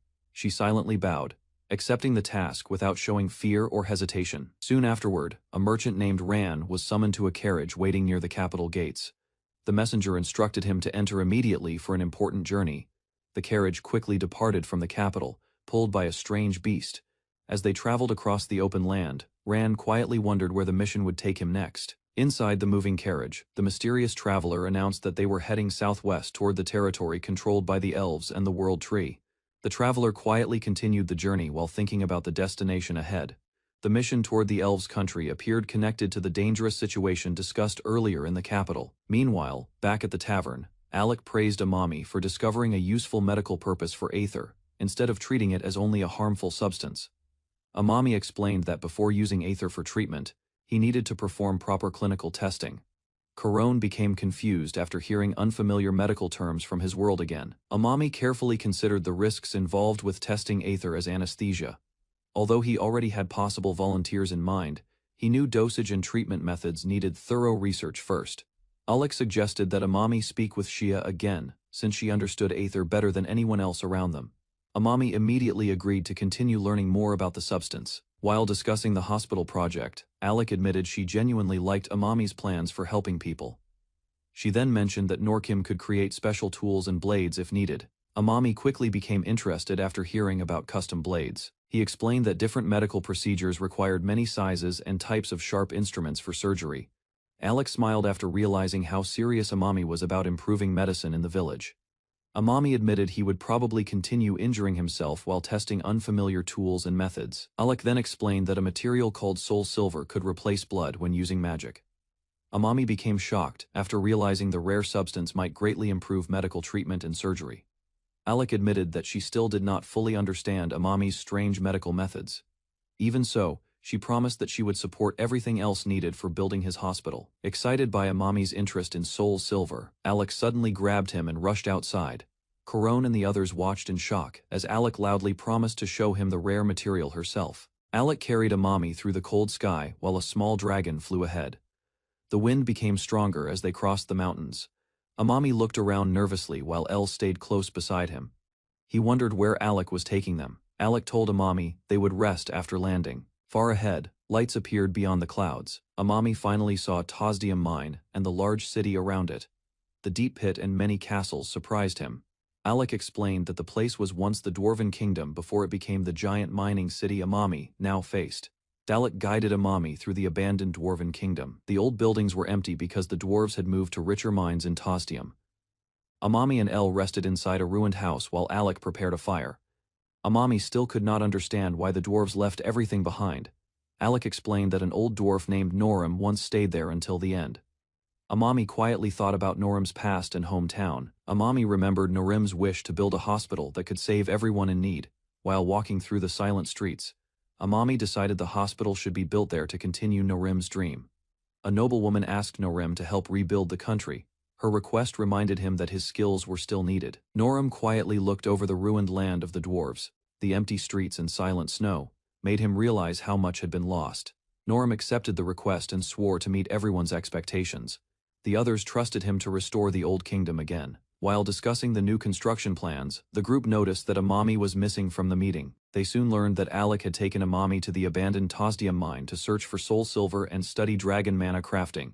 Norim warned the others that the old kingdom was only a ruined land covered in dirt and abandoned buildings. Even so, Norim believed Amami and Alec would return safely with the soul silver needed for their work. He decided the dwarves should prepare the city first. Inside the empty workshop, Noram thought carefully about what still needed to be rebuilt. The dwarves quickly gathered together after hearing about the reconstruction project. Everyone was excited to work again, after such a long time. Following Noram's orders, the dwarves spread across the area to gather stone, asphalt, and materials needed to restore the ruined kingdom. Amami noticed that Noram looked exhausted while leading the reconstruction work. He worried that the old dwarf was pushing himself too hard. Noram insisted that he was still fine and tried to continue working like usual. Amami reminded Noram that working hard and ignoring his health were different things. Even so, Amami wanted to help him rebuild the kingdom. Amami asked Noram to let him work as well. He quickly volunteered to gather lumber for the construction project. After watching Amami run off with energy, Noram finally accepted his help and agreed to work together with him. Hugh worked hard in the forest, cutting trees and carrying lumber for the rebuilding project. He proudly tried to keep up with the adult dwarves. Zone of the dwarves praised Hugh's effort after seeing how much wood he had gathered alone. While transporting materials, the dwarves noticed Hugh holding his stomach again. They became worried about his condition. Hugh laughed and claimed he was fine, but he admitted that using the bathroom had become painful for him recently. After forcing himself to continue working, Hugh suddenly froze in pain. The strange pain in his stomach became much worse, shocking everyone nearby. Hugh suddenly collapsed onto the ground while carrying lumber in the forest. The dwarves nearby immediately rushed toward him in panic. One of the workers quickly informed Noram that Hugh had fallen unconscious during the job. Noram froze after hearing the news. He realized Hugh's stomach problem had been far more serious than anyone expected. Without wasting time, Noram ordered Nino to take him directly to the castle where medical treatment could be given. The dwarves gathered around Hugh's bed after bringing him inside. Everyone anxiously waited for him to wake up again. Hugh's condition became worse as he lay in pain on the bed. Noram desperately asked Corone and the others if anything could still save him. Corone suggested calling Amami back immediately, believing he was the only one who could properly treat Hugh. The group realized the journey back from Tosdium would take 2 full days, while Hugh's condition continued getting worse every moment. Suddenly, Corone and the others sensed a strange presence approaching the castle. The forest god finally appeared before them. Everyone immediately turned toward the giant creature, hoping it could somehow help save Hugh's life. Corone asked the forest god if it truly intended to help bring Amami back before Hugh's condition became fatal. The forest god agreed, and Corone immediately offered to guide it through the safest route toward Amami's location. The dwarves silently watched as Corone prepared to leave with the giant creature to search for help. Hugh continued breathing weakly in bed while everyone anxiously waited for Amami's return. Far away, a mysterious man observed the situation from the shadows. He decided not to rely on the humans and prepared to act on his own. Princess Lintworm arrived to support the group before Corone left with the forest god to search for Amami. She warned Corone about the freezing weather outside. Riding on the forest god's back, Corone hurried toward Tosdium as fast as possible to bring Amami back in time. Princess Lintworm apologized to Noram for being unable to stop Alec and Amami from leaving earlier. She then decided to search for Alec herself. Noram blamed neither the princess nor Alec. He was only frustrated because he could do nothing to ease Hugh's suffering. As Hugh continued sweating and crying out in pain, Noram realized the boy would remain in terrible condition until Amami finally returned. Standing alone in the snow, Noram feared that Hugh might become another person he could not save. The thought reminded him of the losses he had already suffered before. Inside the castle, Corone, Princess Lintworm, and the dwarves silently worried as Hugh's condition continued getting worse. Far away in Tosdium, Amami continued discussing plans for building a proper hospital, without knowing what had happened to Hugh. Amami explained that Soul Silver and Aether could help create medical equipment and medicine for the future hospital. Determined to continue his medical project, Amami searched for a suitable location while planning how to overcome the lack of proper tools. Noram proudly told Amami that the old dwarf craftsman would gladly help build the hospital because he trusted Amami's abilities. Amami and his companion entered the underground tunnel, leading deeper into the abandoned mine. The dark stairs made Amami uneasy. After descending more than 20 floors, the group finally reached the lower mining area. Amami carefully followed the guide through the ruins, deep underground. Amami discovered a massive abandoned tunnel that once belonged to the dwarves. As Amami looked around the enormous dark mine, a sudden explosion echoed through the tunnel and shocked everyone nearby. A sudden explosion erupted deep inside the abandoned mine. Amami quickly stepped back in shock as the blast spread through the tunnel. Flames and debris rushed through the underground passage, shaking the entire area around them. The explosion continued spreading across the lower tunnels, filling the mine with smoke and dust. After escaping the blast, Amami realized the tunnel ahead had become completely dark again. He used his penlight while carefully moving deeper inside. Worried about the dangerous air underground, Amami tried to think of a way to check the oxygen level before continuing further into the mine. While exploring the dark tunnel, Amami suddenly became trapped in sticky spiderwebs hidden inside the mine. Alec quickly rushed toward Amami after hearing him struggle in the darkness. He tried to pull the webs away before the creature attacked. Amami managed to tear the webbing from his face and spit out the sticky threads covering his mouth. Realizing the threads belonged to giant spiders, Amami and Alec immediately started destroying the webs blocking the tunnel. Alec noticed that the abandoned mine had become a nest for dangerous creatures since the last time he visited the area. Deep inside the mine, Alec fought against the giant spiders while protecting Amami from the creatures surrounding them. Alec apologized to Amami because escaping the nest would take much longer than expected. The spiders continued, filling the tunnel with webs. Back at the castle, a mysterious human suddenly appeared before Noram, Princess Lintworm, and the others. The stranger asked them to allow her to treat Hugh. Everyone became shocked after hearing her sudden request. Princess Lintworm recognized the young woman as a healer who had once abandoned her treatment and run away before completing it. Noram refused to trust the mysterious healer and warned her that Hugh's life could not be risked on someone unreliable. The young healer apologized to Princess Lintworm for running away before. She promised that this time she would stay and help until Amami returned. Princess Lintworm asked Corone what Amami would do in the same situation. Everyone waited for her answer. Corone remembered how Amami always accepted help from others whenever a patient needed saving. She believed he would do the same now. Hearing Corone's words, Princess Lintworm decided to put aside the past and allow the healer to help treat Hugh. Saya explained that even a specialist should be trusted if it meant stopping Hugh's suffering before it became fatal. Noram struggled with the decision while watching his grandson continue crying out in pain on the bed. Hugh weakly admitted that the pain had spread from the center of his stomach to the right side. He also asked Saya to examine him. Corone quickly realized that Hugh's condition had changed and became even more serious than before. Finally accepting her help, Noram introduced himself and begged Saya to save his grandson Hugh before it was too late. Saya suddenly reacted. After closely examining Hugh's worsening condition, she realized the illness had become far more dangerous than expected. Holding her staff tightly, Saya prepared herself to begin treatment immediately while everyone in the room watched her with anxious expressions. Tadato Amami checked the unconscious patient, noticing severe distress. Corone and other companions watched as he prepared his medical tools.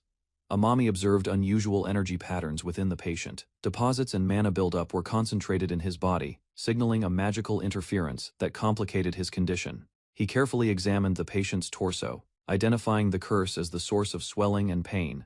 The in-depth analysis revealed considerable internal stress around the stomach. Amami decided to use leaves from the world tree, requesting preparation from his companions to relieve the patient's pain effectively. Corone and the others brought the herbal remedy. Amami thanked them and prepared the treatment, determined to heal the patient using both knowledge and care. Tadato Amami began administering the world tree remedy to the suffering patient. Corone and the others closely assisted, ensuring the treatment was taken carefully. Outside, companions struggled with uncertainty. Some feared the patient's condition was beyond saving, but Amami remained focused, analyzing each detail. He reflected on his responsibility, admitting the risk was his choice. Yet he could not abandon someone he could help. His determination outweighed fear. Amami smiled at his team, reassuring them that the treatment would work. Confidence and care guided his every action. Witnessing his courage inspired the observers. They resolved to become stronger, emulating his bravery and dedication to life. Tadato Amami prepared a magical barrier, standing firm against a threatening force. She concentrated to shield herself and her companions. Alec advanced toward the enemy in the tunnel. Amami stayed behind, observing and supporting him from a safe distance while ensuring the group's safety. The enemy clashed violently, and Alec engaged it head-on. Energy erupted around him as he fought with skill and precision. Alec struck decisively, forcing the monster to recoil. The team observed, realizing their combined strategy was working. Alec noticed a new reaction from the monster. Curious and alert, he considered communicating with it, hoping to understand rather than just attack. Alec prepared to communicate with the monster, holding his ground while Amami stayed alert, observing the creature's reactions closely. Amami shielded herself, wary of sudden attacks. She measured the situation, ready to act if the monster became aggressive. Corone stumbled slightly, regaining her balance as she assessed the monster's movements. She remained cautious, protecting herself from possible harm. The monster revealed itself to be a female, surprising the team. Alec noted the change and considered its intentions carefully. The team observed the monster's subtle actions. Alec, curious and attentive, prepared to respond, hoping to establish understanding rather than conflict. The monster trembled, its movements revealing fear. Amami and the team observed carefully, preparing for any sudden action. Alec stepped forward, apologizing for startling the creature. Amami guided him to approach gently and assess the monster's reaction. Koron realized the monster had been defending the children behind her. She acknowledged its protective instincts and tension. Alec expressed his apology again, showing understanding and respect for the monster's actions. While Amami stayed vigilant, the team illuminated the area, revealing the monster clearly. Alec and Amami adjusted their approach, ensuring the encounter remained calm and non-threatening. Amami and Alec apologized to the monster for startling it. The female creature stood firm, cautious but alert, observing their actions. Alec explained the group's purpose: to collect soul silver. The monster listened carefully, assessing their intentions. The monster handed over the soul silver, indicating willingness to cooperate. Alec accepted it, ensuring no harm would come. Karo noticed the monster's leg had been injured. Alec immediately checked, concerned for its safety. Amami offered to examine the monster's injury. The team stayed calm, ensuring trust and communication were maintained with the creature. Alec offered to treat the female monster, showing care and concern. The creature reacted with curiosity, unsure of his intentions. The forest god, Yuno, appeared, startling the team. Amami and Alec prepared to respond while maintaining calm. Anelf recognized Hugh, Normam, Sama's grandson, connecting the current events to their broader lineage and relationships. Tadato Amami focused on using magic, demonstrating her strength against dangerous and deceptive foes in the forest. Amami continued to combat malevolent entities, showing exhaustion but determination, highlighting her resolve to protect others. Amami pushed herself to the limit, using purification magic despite her exhaustion. Koron checked on her, worried about the strain. Alec observed Amami's condition, sweating from the intensity of her magical effort. Gan and Kuro watched, concerned for her safety. Amami continued, focusing on exorcising the curse and the evil spirits afflicting the patient's stomach. Her determination was unwavering. With the purification magic taking effect, Amami felt a sense of relief. Her careful control began to heal the afflicted. Amami smiled at her companions, apologizing for the worry. Despite the danger and exhaustion, she reassured everyone that she was fine. Amami stood firm, supporting Tadato while performing powerful magic. The team watched, worried for her safety as she strained against exhaustion and pain. Amami concentrated, guiding Tadato carefully to avoid injury. Her determination and precise control reassured the team. Tadato continued to focus, using magic to confront the spirits and curses affecting the patient. Amami maintained her guidance and support. The purification magic succeeded. Lifting the curse, Tadato and Amami felt relief as the threat dissipated into the air. The team cheered Tadato and Amami's success. Koron praised Tadato for not giving up, marking the triumph over danger and exhaustion. Amami's gaze focused, signaling that help had arrived. Her determination and skill gave the team confidence amid chaos. The team, including Koron and Alec, moved swiftly with Tadato and the patient, relying on Amami's guidance. Tadato's attention sharpened as he prepared to act. He acknowledged the patient's needs, keeping focus on the urgent treatment. Alec and Koron provided support, allowing Tadato to examine the patient carefully and begin necessary procedures. Amami assessed the patient's condition, noting severe induration on the stomach. She prepared for precise intervention, ensuring the patient's safety. Amami analyzed the patient, noting he was possessed by evil spirits. She assessed the situation carefully, preparing for purification magic. The team observed as Amami explained how purification magic works, considering the effects of bacteria, viruses, and other unseen threats. Amami determined that purification would be effective, but she faced difficulty removing the spirits entirely. Her careful assessment guided the team. Alec requested time to examine the patient, emphasizing the importance of checking thoroughly before proceeding with treatment. Amami considered the patient's body composition, ensuring that her magic would work effectively and safely on his unique physiology. Amami explained that the patient's body might be different from humans, referencing advice from the archbishop. Tadato apologized and prepared to examine the patient carefully, acknowledging the unusual physiology. He observed the patient's muscular defense, holding down the area cautiously to avoid causing more pain. The patient cried out in pain as Tadato pressed the correct spot to locate the source of discomfort. Tadato determined the patient's symptoms indicated appendicitis, noting the shift in pain from previous observations, and prepared for treatment. Amami focuses on Hugh, who is writhing in pain, standing against both his own suffering and the chaotic surroundings. She begins performing purification magic, her energy flowing through him as her companions watch with tense anticipation. Sweat drips down Amami's face as she strains to channel her power, determined not to falter. Her magic glows brightly, enveloping Hugh, and his body reacts violently, but she maintains her focus, undeterred. At last, the light subsides, and Hugh stabilizes. Amami, exhausted but relieved, reassures her companions that he is now safe. Amami braces herself, channeling magic to withstand pain and venom. Determination shines in her eyes as she refuses to retreat. Alec rushes toward a massive creature, instructing Amami to stay behind. Explosions and energy bursts fill the air as he attacks. Amami notices a girl struggling nearby. She cautiously approaches, realizing the girl's attack was unintentional. Trust and understanding begin to form. Amami examines the afflicted Hugh, realizing the pain stems from an internal problem. She prepares her purification magic carefully. With her allies' guidance, Amami applies the magic. Relief spreads as Hugh's suffering eases, and the group breathes a collective sigh of hope. Amami stands determined, channeling magic through her staff to fend off a powerful threat. Pain and venom attempt to overwhelm her, but she resists with unwavering will. Alec confronts the monster, keeping Amami safe. The creature retaliates, but Alec's determination drives him forward. The attack intensifies, and Amami struggles to communicate, showing her vulnerability despite her strength. A new figure arrives, observing the chaos. Amami is revealed as a protective force, and tensions begin to ease.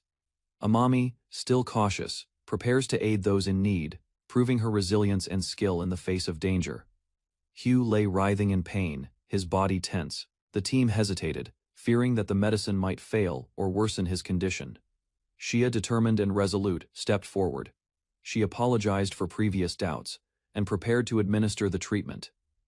The chief offered himself first, insisting that Shia test the aether on him to ensure it was safe for Hugh. Shia and the group watched tensely as the chief endured, ready to risk himself for Hugh's life. Hugh remained helpless, while Shia focused, preparing the medicine, determined to save him at all costs. Hugh lay in agony, his body racked with pain. Shia hesitated, unsure if using the aether would truly help. The group watched tensely as Shia prepared the treatment.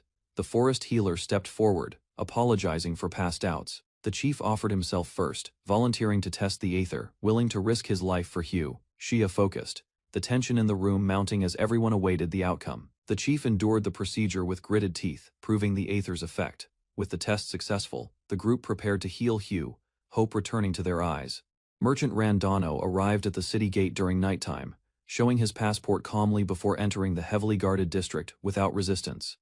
The elf guards questioned Randano carefully about his purpose, watching his appearance closely while maintaining strict security near the large entrance. Randano answered confidently that his visit involved business matters, hiding his true intentions beneath his calm expression and mysterious appearance carefully. After observing Randano silently for several moments, the guards finally allowed him through the gate and continued monitoring his suspicious movements afterward. Inside the city, Amami organized his transformed medical instruments carefully, preparing new surgical equipment for future treatments and dangerous medical emergencies ahead. Amami prepared medical equipment inside the room, while Corone waited outside carefully, expecting dangerous complications during the patient's treatment process. Corone brought disinfected pans to Amami after noticing his concern, helping him continue the surgery preparation without wasting valuable time. A strange crystal reacted violently near the surgical tools, releasing powerful energy, while Amami watched nervously beside Corone's calm expression. The crystal's energy spread throughout the entire room, creating loud vibrations and covering the medical instruments with mysterious glowing particles everywhere. After the strange reaction ended, Amami discovered the surgical tools transformed completely, leaving both him and Corone shocked by the result. Corone explained that the heated blades should already be clean enough, giving Amami confidence before beginning the dangerous surgical treatment carefully. While Amami prepared inside the room, Alec-kun and the others waited outside quietly, worried about the strange operation using sharp blades. The assistants became nervous after hearing Amami planned stomach surgery, struggling to understand how cutting the body could heal someone safely. Outside the treatment room, the patient's companions waited anxiously while Corone considered whether immediate medicine should be given before the operation started. Before beginning the surgery, Amami instructed everyone to wear disposable medical clothes carefully, reducing contamination risks during the difficult treatment procedure ahead. Amami checked whether Shia could hear him properly, making sure she remained calm before the painful medical procedure officially started inside the room. Amami explained the protective medical clothing carefully, asking Shia to cooperate because preventing dangerous bacteria remained extremely important during surgery preparation. Before using aether sedation, Amami prepared another anesthetic treatment first, hoping to reduce Hyukun's pain while he remained conscious during preparation. Amami demonstrated the correct position carefully, and asked Corone to support Hyukun's body properly before beginning the difficult medical treatment procedure safely. Corone followed Amami's instructions immediately, holding Hyukun firmly in position while everyone prepared themselves for the dangerous surgery ahead inside the room. Amami informed Hyukun before touching his body carefully, trying to keep the patient calm during the delicate anesthesia preparation process inside the room. Using anatomical landmarks carefully, Amami identified Jacoby's line near the iliac crest to determine the safest injection point for anesthesia administration. Without proper medical markers available, Amami apologized beforehand and prepared the needle carefully, knowing the procedure would still cause significant discomfort temporarily. As the needle entered the injection point slowly, Hyukun reacted painfully while sweat covered his body during the stressful anesthesia treatment process. Amami worried about missing the correct spinal position, understanding that inaccurate anesthesia placement could seriously damage bones, flesh, or nearby vertebrae. Amami instructed Yuno to prepare povidone iodine carefully while explaining Jacoby's line, ensuring the anesthesia procedure remained as safe as possible. After filling the bowl with disinfectant solution, Yuno handed the prepared cotton carefully, while Amami continued sterilizing the patient's skin thoroughly. Amami prepared lidocaine for local anesthesia, warning Hyukun beforehand, because the injection would cause temporary pain before the main procedure started safely. As Hyukun struggled against the pain, Amami calmly prepared additional instruments nearby. Continuing the treatment carefully despite the patient's painful reactions throughout surgery. Holding the tuohi needle steadily, Amami instructed Hyukun to report numbness immediately, while preparing for the critical spinal anesthesia injection procedure carefully. Amami inserted the needle slowly into Hyukun's back, maintaining careful control while searching for the correct position inside the spinal area safely. Feeling resistance change gradually, Amami pushed the needle deeper past the interspinous ligament, advancing carefully toward the spinal anesthesia target point successfully. Amami recalled his medical knowledge about spinal anesthesia, understanding the dangerous but reliable technique developed long ago for lower body surgeries worldwide. After removing the inner tuohi needle carefully, Amami watched closely as clear fluid slowly dripped from the open spinal injection point successfully. Seeing cerebrospinal fluid appear clearly, Amami finally confirmed the needle placement correctly, feeling relieved that the difficult spinal anesthesia procedure succeeded safely. After confirming the spinal fluid flow successfully, Amami instructed the assistants to prepare the catheter carefully for the next anesthesia procedure immediately afterward. Amami inserted the catheter slowly through the needle opening, guiding the flexible tube carefully to maintain stable anesthesia access during surgery preparation. Once the catheter reached the correct depth, Amami carefully removed the tuohi needle, while ensuring the inserted tube remained safely positioned inside. Amami connected the filter and adapter carefully, securing the catheter against Hyukun's back using surgical tape before checking the spinal fluid again. With the catheter finally prepared successfully, Amami asked Shia to administer sedation next, completing the final step before the surgery officially began. Amami instructed Shia to administer enough anesthesia carefully, trusting her experience to prevent Hyukun from waking during the painful surgery procedure ahead. As the anesthesia mask covered Hyukun's face, Shia reassured him calmly, determined to protect the promise made to his worried grandfather earlier. The anesthesia gradually took effect successfully, causing Hyukun to lose consciousness while his body relaxed completely before the dangerous appendectomy finally began safely. Amami confirmed Hyukun's condition carefully and instructed Shia to maintain the anesthesia continuously until the surgery procedure was fully completed without interruption. After completing every preparation successfully, Amami announced the beginning of the appendectomy, preparing himself to make the first stomach incision carefully. Amami instructed Corone carefully during the operation, requesting specific surgical tools prepared earlier by Alec-kun for the dangerous appendectomy procedure ahead safely. After receiving the rounded scalpel, Amami pressed gently near McBurney's point and prepared to create the first abdominal incision carefully during surgery. As the scalpel cut through the skin slowly, Corone watched nervously beside Shia while the appendectomy officially began inside the treatment room successfully. The assistants stared silently at the exposed incision, shocked by the unfamiliar surgical method while Amami continued operating with complete concentration throughout treatment. Using anatomical measurements carefully, Amami extended the incision precisely around McBurney's point, ensuring enough space remained for the difficult internal operation safely. Amami asked Corone for gauze immediately, while the assistants watched silently, carefully following every step of the unfamiliar surgical treatment procedure together. Using the gauze carefully, Amami cleaned the incision area slowly while maintaining pressure around the opened wound during the continuing appendectomy operation safely. Amami used hooked forceps to pull through the subcutaneous fat layer carefully, exposing deeper tissue needed for the dangerous internal surgery procedure ahead.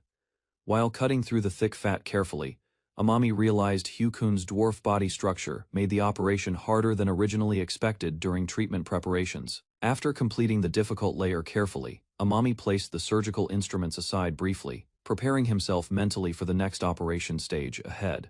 Amami prepared the retractors carefully, planning to widen the surgical opening for better visibility during the difficult appendectomy operation inside the treatment room. Using the retractors successfully, Amami exposed the superficial fascia layer carefully, while continuing deeper into Hyukun's abdomen during surgery without hesitation. Amami instructed Corone how to hold the retractors properly, helping her reduce nervousness while expanding the surgical field carefully beside the operating table. After securing the surgical opening, Amami returned to the scalpel and barbed forceps, preparing to continue cutting through the deeper abdominal layers carefully. Amami slowly exposed the abdominal external oblique muscle, aponeurosis, while Corone watched nervously, realizing the surgery remained far from finished safely. Amami requested the sharp-edged scalpel carefully while Corone assisted beside him, continuing the appendectomy deeper into Hyukun's abdominal layers without hesitation safely. Amami explained that the inflamed appendix remained beneath the abdominal internal oblique muscle and peritoneum, guiding everyone through the difficult operation carefully. Following the aponeurosis fibers precisely,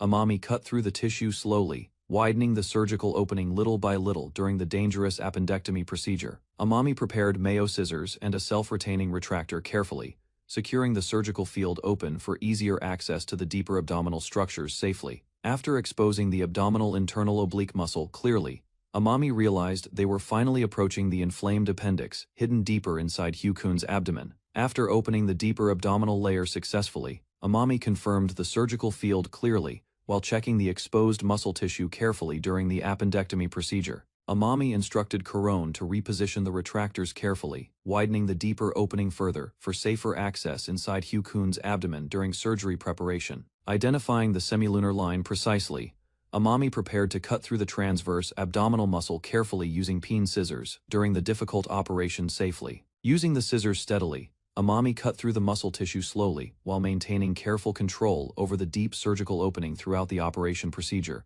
After finally reaching the peritoneum layer, Amami allowed Corone a short break while preparing the self-retaining retractors for the next surgical stage carefully. Corone struggled to hold the retractors steadily while sweat covered her face, maintaining the surgical opening during the exhausting appendectomy procedure carefully. Another assistant wiped Corone's sweat gently, encouraging her quietly while she continued supporting Amami throughout the difficult surgery without losing concentration completely. Amami handed Corone non-barbed forceps carefully, instructing her to hold the tissue center open for easier access during the deeper abdominal operation safely. After practicing the correct position once, Corone successfully followed Amami's instructions, while Shia observed the teamwork beside the operating table carefully throughout surgery. Using the forceps and scalpel together carefully, Amami made another precise cut, realizing they were finally approaching Hyukun's inflamed appendix inside the abdomen. After the final cut carefully exposed the swollen appendix, the surgical team stared silently at the inflamed organ inside Hyukun's opened abdomen together. Amami, Corone, and Shia reacted with shock immediately after finally discovering the dangerous appendix, causing Hyukun's severe pain throughout the recent illness. Outside the treatment room, Hyukun's worried companions heard frightened screams suddenly and rushed toward the operation area in complete panic immediately afterward. One companion attempted entering the room desperately, but Corone stopped him quickly before he could interrupt Amami during the dangerous surgical procedure inside.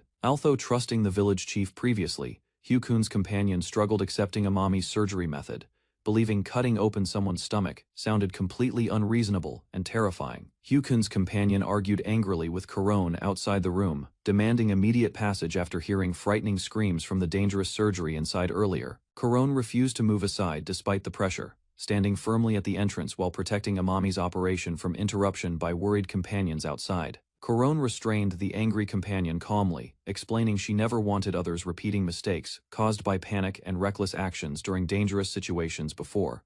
Trying to calm everyone outside the room, Kuron insisted the only option remaining now was trusting Amami completely and waiting patiently for results together. After hearing Kuron's words carefully, Hyukun's companion slowly calmed down, realizing panic alone would not help the ongoing surgery succeed safely. Outside the treatment room, Hyukun's companions apologized to Kuron sincerely, deciding the only remaining choice was trusting Amami completely until surgery finished safely. Inside the operation room, Amami remembered everyone's trust resting upon him, strengthening his determination to complete Hyukun's dangerous appendectomy successfully without failure. During the procedure suddenly, part of Hyukun's intestines pushed outward unexpectedly, causing Kuron and the assistants to panic inside the crowded operating room. Amami remained calm despite the complication, explaining the intestines emerged because of high abdominal pressure while continuing treatment carefully, without losing concentration throughout surgery. To stabilize the situation quickly, Amami instructed the assistants to hand the yellow syringe containing lidocaine directly to Shia immediately beside the operating table.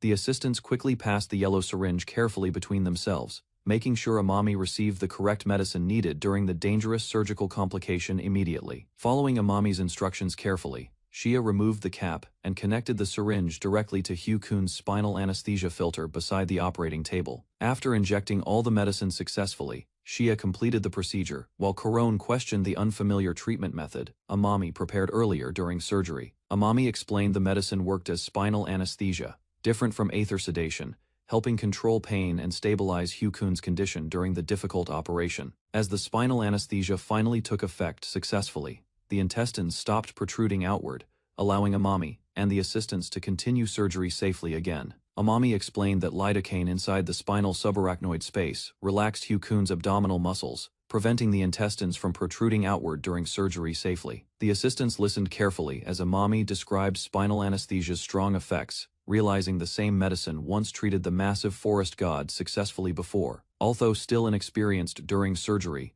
Kuron finally understood Amami's medical methods better and continued assisting the dangerous appendectomy, with growing confidence beside him. Amami warned everyone the anesthesia remained dangerous because it could lower blood pressure severely, while lidocaine itself would not last very long safely.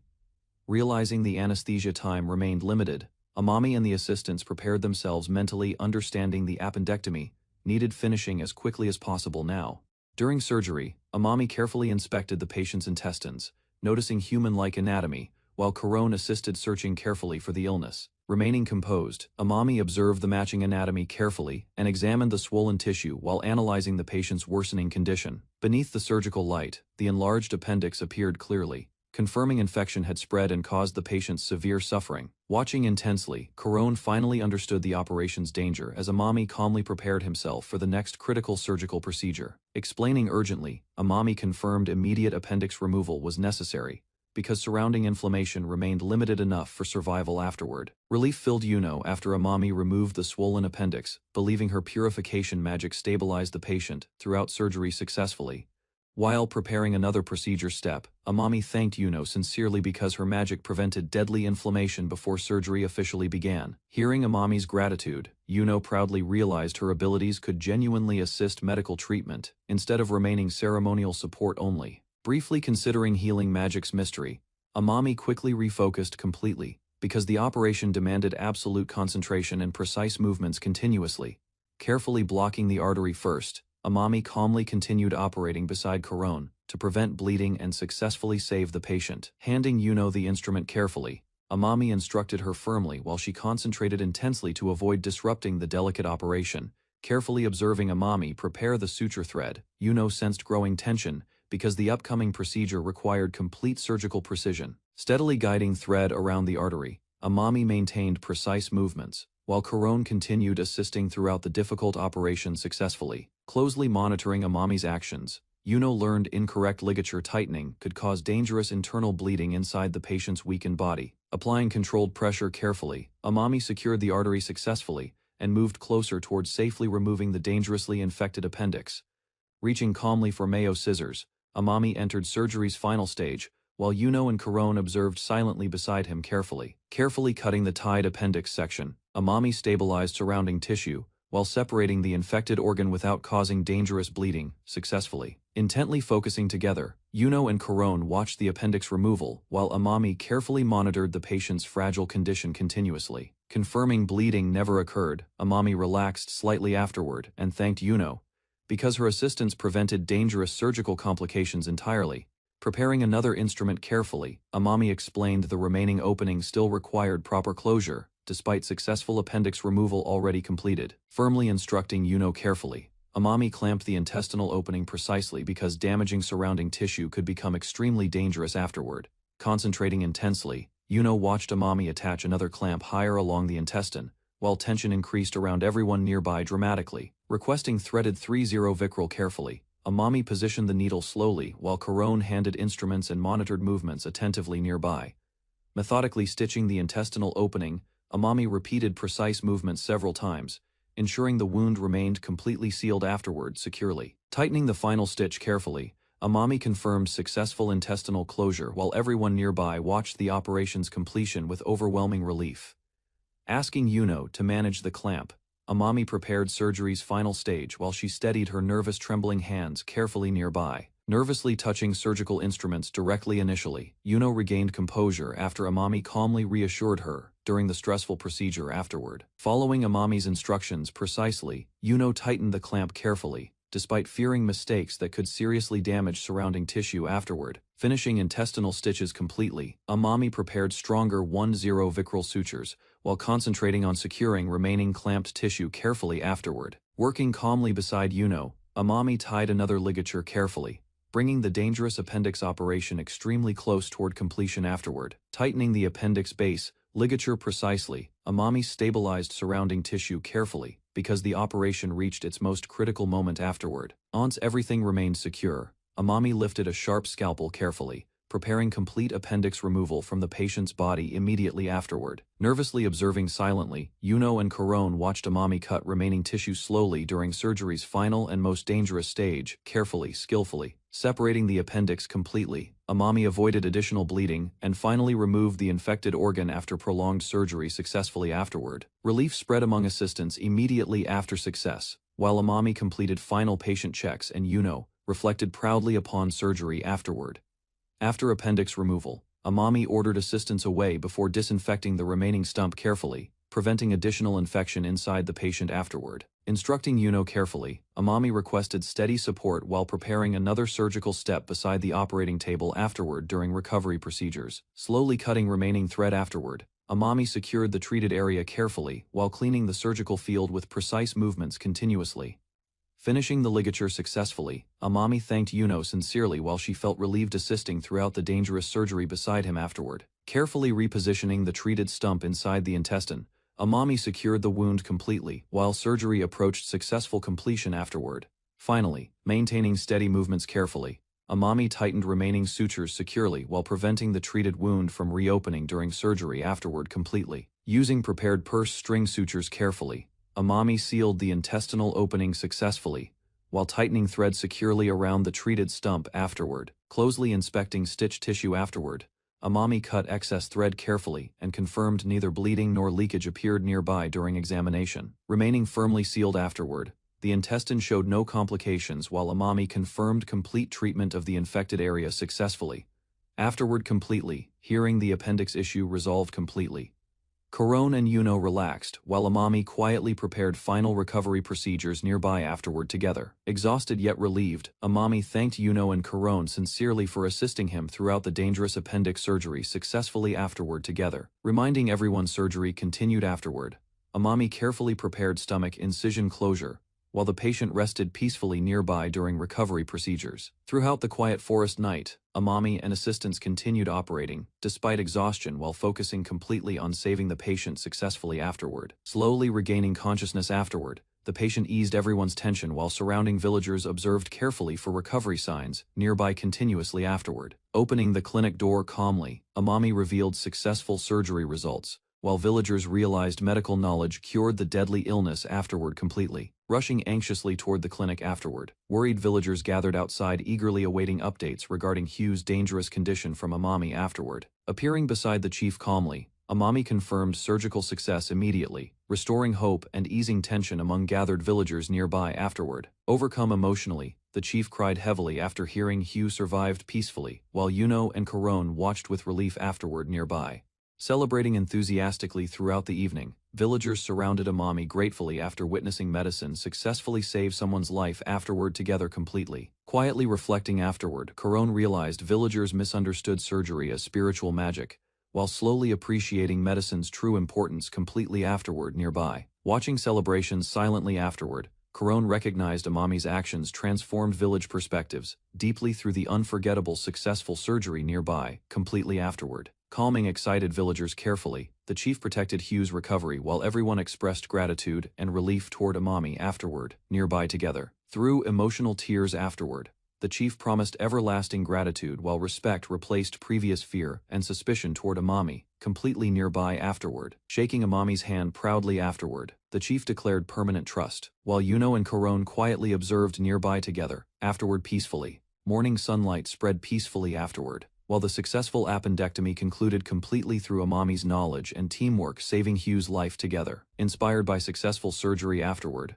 villagers discussed constructing a hospital because medical treatment became essential for protecting future generations nearby completely. Gathering joyfully that evening afterward, villagers celebrated Hugh's recovery and Amami's achievement, while raising drinks together gratefully nearby afterward continuously. Loud celebrations continued afterward, while beastmen praised Amami enthusiastically, finally accepting him completely as part of their community nearby together afterward. Later that evening afterward, Shia introduced protective clothing and equipment, while explaining defenses against poison disease and dangerous creatures nearby. Continuing her explanation afterward, Shia described protective equipment against forest dangers, while Amami learned unfamiliar survival traditions nearby carefully afterward together. After celebrations concluded afterward, villagers thanked Saya warmly for supporting Hugh's treatment, while she felt embarrassed receiving praise nearby afterward together. Reminding Saya kindly afterward, Corone explained Amami appreciated her support, because preventing infection became essential during surgery nearby afterward together. Resting comfortably afterward, Hugh smiled, while reassuring the chief his stomach pain completely disappeared, following surgery nearby successfully afterward together. Gratefully thanking everyone afterward, Hugh admitted surviving alone seemed impossible, while villagers reflected quietly upon teamwork and support nearby afterward together. Expressing gratitude sincerely afterward,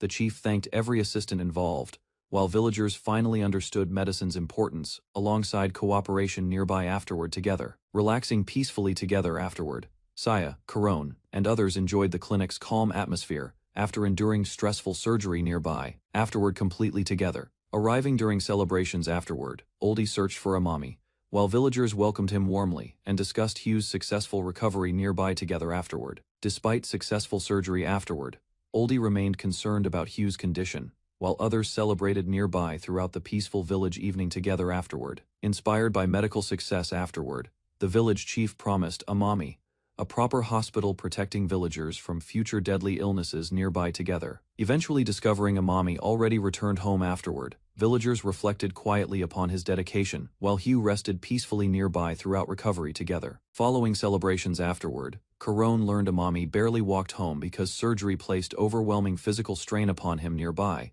afterward completely together. Concerned deeply afterward, Saya visited Amami's room quietly, while the peaceful village rested following surgery celebrations nearby together, afterward completely. Entering unexpectedly afterward, Saya found exhausted Amami still cooking while strong smells filled the cramped room nearby continuously afterward together completely. Scolding him firmly afterward, Saya demanded Amami rest properly, instead of exhausting himself further after nearly collapsing from fatigue nearby together. Gently reminding Amami afterward, Saya explained villagers wanted supporting him together, instead of watching him struggle completely alone nearby afterward always. Speaking honestly afterward, Amami admitted panicking during Hugh's surgery, because treating beastmen like humans still frightened him nearby completely afterward together. Explaining carefully afterward, Amami revealed his medical knowledge originated elsewhere, while unknown biological differences continued worrying him nearby, constantly afterward together. Quietly confessing afterward, Amami feared future failure because Hugh's successful operation might have succeeded merely through coincidence nearby afterward, completely together. Listening patiently afterward, Saya stayed beside exhausted Amami quietly, while allowing him expressing fears honestly without judgment nearby afterward together completely, reassuring him sincerely afterward. Saya insisted nobody else could have saved Hugh, easing Amami's burden and fear nearby afterward completely together. Admitting overwhelming anxiety afterward, Amami revealed lingering fear remained inside him, despite successfully completing Hugh's dangerous surgery nearby afterward together completely. As peaceful morning light appeared afterward, Amami thanked Alec quietly because discussing worries helped calm his exhausted thoughts nearby afterward together completely. Elsewhere afterward, repeated knocking echoed through hidden rooms, while discussions concerning humans created unsettling tension nearby continuously afterward, together completely. Arriving quietly afterward, Sir Rand discussed rumors involving humans while analyzing Amami's growing influence throughout the village nearby. Afterward together completely. Deciding against immediate action afterward, the group acknowledged rising concerns while hidden tensions continued developing far beyond village celebrations nearby afterward together. Investigating continuously afterward, Sir Rand explored rumors surrounding healing magic while discussions shifted toward unfamiliar medical ideas nearby afterward completely together. Surprisingly afterward, one man explained healing magic practitioners remained untouched, despite spreading rumors and growing uncertainty nearby continuously afterward together completely. Questioning authorities carefully afterward, the group discussed why powerful healers avoided persecution, despite changing attitudes toward medicine nearby, afterward completely together. Revealing unusual teachings afterward, Sir Rand described hand-washing, boiling water, and preventing illness through hygiene, instead of magic nearby completely together. Hearing the Queen promoted ordinary methods replacing healing magic afterward. Everyone reacted with disbelief toward such impossible-sounding ideas nearby together. Concluding discussions afterward, Sir Rand recognized the kingdom gradually abandoning dependence upon healing magic because Amami's medical practices influenced society completely. Yuno presented a newly finished garment, announcing that Rim had made it. Tadato examined the clothing, amazed at its quality, noting it resembled the attire of the master. Everyone admired the craftsmanship and attention to detail. The healed individual tested their leg and expressed relief. They enjoyed the food provided, and the steroid salve had proven effective. Yuno requested to stay, suggesting they could make more clothes. The group considered the offer seriously. An elf woman welcomed Rim, promising to inform the queen and inviting them to the World Tree Cave. Koron jumped joyfully, scattering flowers and excitement around. The group watched happily, celebrating the completion of the project with energy and cheer. Yuno reacted with shock to the commotion. A new visitor appeared, observing the chaos, curious about what had caused such ruckus. The visitor, a dragon, addressed Tadato, signaling it was time for the public lecture. Tadato prepared, slightly nervous about the audience. The crowd gathered in the village square, all races and creatures assembled, eagerly waiting for Tadato's demonstration and magical explanations. A guard checked Rim's bag, ensuring safety. Everyone followed security protocols as preparations continued for the upcoming lecture, keeping order among the crowd.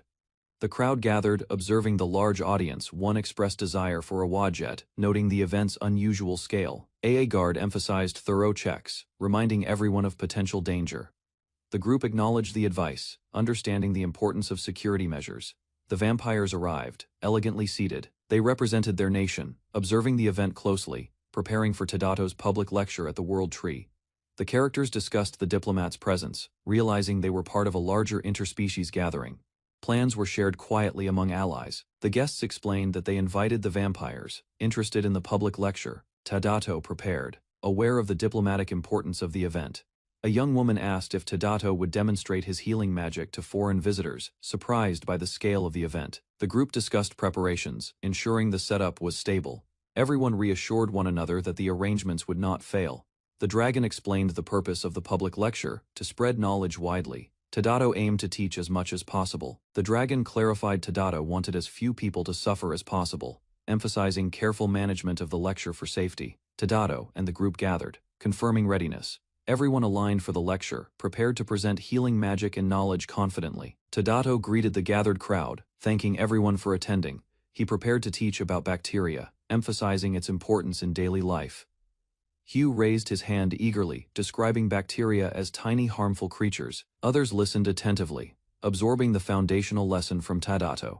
Tadato confirmed the answer, explaining that tools would allow the group to see bacteria, making the invisible threat visible. Hugh asked how they could handle bacteria if unseen normally. Tadato reassured the group, holding up a flask as an example. Tadato revealed meat soup prepared earlier for the experiment. Everyone observed, noting its smell and appearance.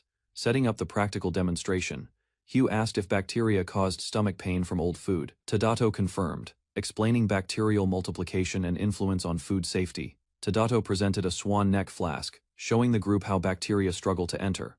The crowd observed, curious and attentive. Tadato described historical experiments with swan neck flasks, explaining scientific rejection of spontaneous generation and highlighting microbiology pioneers like Pasteur. Tadato explained alternatives to swan neck flasks, low-temperature storage, airtight containers, or draining water, ensuring food remained bacteria-free for safety. The group realized why salted meat lasts long. Normim-san, tasting it, understood preservation principles, connecting science to practical cooking. Tadato explained bacteria exist everywhere and multiply quickly. The crowd listened carefully, understanding the importance of taking preventive actions. Hugh realized they could prevent bacterial contamination by washing hands. He looked surprised, but attentive, grasping the fundamental lesson clearly. Tadato emphasized limiting bacteria by proper hygiene. Everyone observed, considering washing hands or using other utensils to handle food safely. Tadato instructed to use running water for cleaning hands or tools before eating, demonstrating practical methods to reduce contamination. The crowd cheered, understanding the lesson. Normim realized washing hands with water prevents illness, and everyone felt confident applying the knowledge. The crowd applauded Tadato's lecture. Yuno watched proudly. Rim observed closely, intrigued by the reaction of those around them. Costa and another observer discussed humans' monopoly on healing magic. They debated whether Tadato could be left unattended safely. A diplomat realized Tadato's lecture and methods represented a dangerous influence. He decided immediate reporting to the church was necessary. The report was sent to Archbishop ECL Faze. The grand cityscape of the capital highlighted the importance of the message. Yuno stomped her boot, causing the ground to crack. She reacted strongly, drawing attention from nearby villagers and observers. A girl narrowly avoided danger in the rubble. Observers called for men to ensure her safety, while she thanked Neche. Neche advised the girl to stay near those who could protect her. She checked carefully for guardians nearby. A boy apologized to his sister while moving through the crowded, chaotic streets. Villagers noticed the commotion. A local man explained the girl's behavior. Lena runs around unless supervised. Others in the crowd listened attentively. A young child asked about recent events. The man explained that many people had arrived from far away, drawing attention. A child ran toward Marsh Nichan, calling out. Observers called his name, concerned for his safety in the chaotic street. Nicha told Marsh to leave if he was rude. He argued back, showing pride while walking through the slums. A villager noticed Marsh had fallen and hurt himself. Children nearby expressed concern, while others commented on the severity of the fall.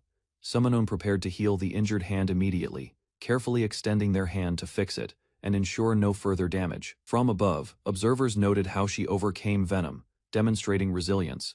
The crowd watched, impressed by her abilities outside the home. The crowd observed, surprised by her reaction. She looked ahead, realizing danger had passed, while others watched carefully from a distance. Marsh Nichan healed the injured child. Everyone cheered, impressed by his skill. He advised the children not to fall again. Villagers apologized to Marsh for minor injuries, offering thanks. Marsh accepted humbly, showing he helps without expecting payment. Marsh smiled, explaining he wasn't a licensed healer. He acts freely, helping those in need without formal authority. He prepared food for the crowd. The villagers expressed gratitude, feeling much obliged for his generosity and care in the slums. The villagers served food to everyone. Children and adults gathered happily, enjoying the meal prepared by Marsh, showing gratitude and excitement. Marsh observed the lively scene. He humbly accepted thanks, while his companion acknowledged that he was making a meaningful difference. Villagers eagerly offered Marsh their food. They felt indebted, particularly the young men, who insisted he partake in the meal. They expressed gratitude for Marsh curing a past disease. The villagers felt immense relief and indebtedness toward his help. Marsh tasted the meal. Villagers and companions complimented the food, showing appreciation, and the atmosphere was joyful and celebratory. Villagers and children stirred giant pots of food. Marsh and companions observed, noting that the food preparation was going well. A woman praised Marsh for curing the burning face curse, acknowledging the complete recovery, impressed by his skill and dedication. Marsh humbly attributed the cure to holy water, not solely his magic, demonstrating modesty and respect for divine aid. A man explained erysipelas, detailing symptoms, cause, and treatment with antibiotics, noting how past villagers had no access to holy water. A villager regretted the lack of help in past disease outbreaks. Marsh's companion mentioned the potential aid of the 6 stars. A villager explained the 6 stars heal the poor, comparing them to Marsh. Marsh admitted never meeting them personally. Marsh and his companion observed the city as rumors of eccentric 6 stars circulated, reflecting on their mysterious nature. The church arrived abruptly, claiming illegal healing was being performed. Holy Priest Byrne demanded villagers identify the unlicensed healer immediately. Priest Byrne threatened the villagers, asserting divine authority and demanding obedience, while Marsh's companions feared recognition and intervention. Villagers and Marsh's allies anticipated Priest Byrne's actions, hoping their district priest could protect Marsh from punishment or detection. Large crowd observes a public demonstration. A person speaks from a table while villagers watch, curious and engaged. 2 men discuss town improvements. The main character modestly credits his actions, complimented by a companion. Marsh delivers food to villagers, greeted warmly, emphasizing community support and gratitude for his help in distributing meals. Villagers express thanks to Marsh, amazed at recovery from illness. They feel indebted and offer gestures of appreciation. Close-up of food being served. Villagers taste happily, showing relief, satisfaction, and gratitude for safe, nourishing meals. Atna was caught in the chaos of the slum as a priest confronted her. Agro, sensing danger, intervened, grabbing Atna to protect her from the aggressive men. Agro struggled to shield Atna from the priest's followers, keeping her away from their grasp while moving through the crowded streets.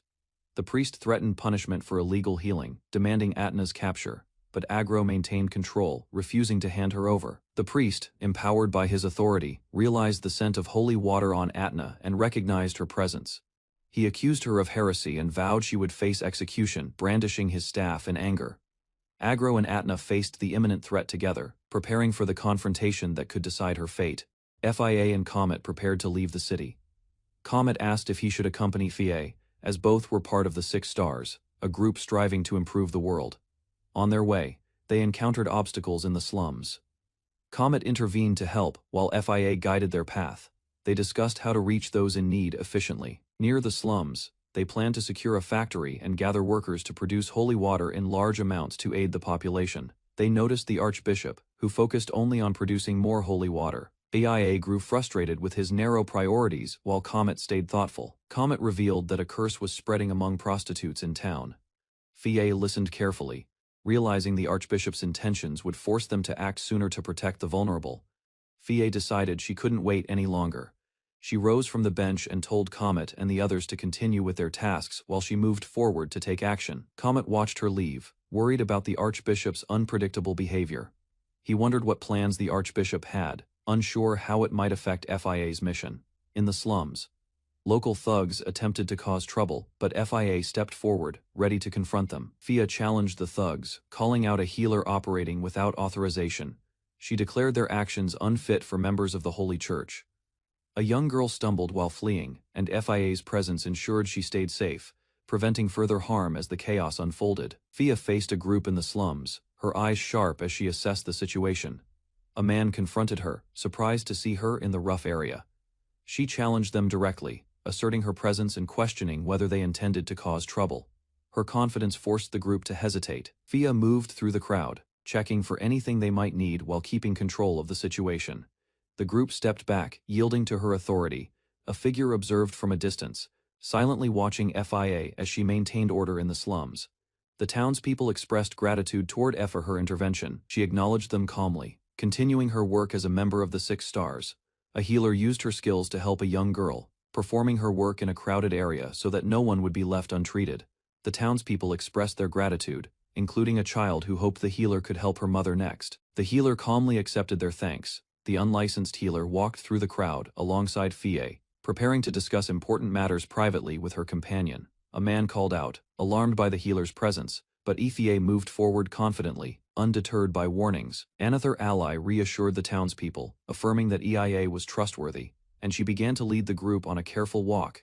Fia and her companion confronted a man in the ruins. The man acknowledged her presence, impressed by her authority. Fia led a group of townspeople through the deserted area, questioning the true reason behind her mission. She focused on a key figure, Sir Isekai'd, confirming his identity while assessing the situation around her. The companion revealed that their meeting had a purpose, explaining that this secluded location allowed them to act away from external oversight. Fia indicated that she had a new task for her companion, signaling the start of another mission. Sir Isekai'd asked Isekai'd to lend her power, explaining that a situation was deteriorating from within. Fia listened attentively, ready to assist. A grand building stood in the city as someone shouted in anger at the 6 stars, signaling unrest and rising tensions. A group of townspeople reacted violently, but others tried to maintain control and prevent chaos. An official assessed the threat posed by an unlicensed healer, considering how it might affect their ongoing plans. A man dismissed the disturbance as the whims of young members, confident their authority and plan would remain intact. A visitor, Sir Bascom, announced his arrival to Byrne, entering the room with confidence and purpose. Sir Bascom apologized for the interruption, acknowledging Byrne's busy schedule. While both men examined the materials and tools present, they discussed the progress of that plan, evaluating the current status, and considering next steps carefully. Byrne focused on a piece of prime land, insisting it was crucial for their objectives, and emphasizing its importance. Meanwhile, Fia and her companion walked through the city's red light district, noting how deserted it had become, and observing the scene quietly. Fia and her companion observed tents set up in the streets. The red light district had become quiet, with brothels forced outdoors due to a spreading curse. The companion noted that not only the brothels but all shops and workplaces were affected, leaving the area nearly deserted. The curse had caused the district to become a place nobody needed, creating a scene of decay and emptiness. Fia asked about the curse, trying to understand the situation and what actions should be taken. Her companion explained he came to heal as many people as possible, advising caution for Fia while she carried out her mission. Fia spoke with her companion while walking through the town, expressing concern about a situation involving Sisis, and ensuring her orders were clear. A young girl confronted someone, wielding a weapon defensively, while the man tried to calm her, revealing a tense family dynamic.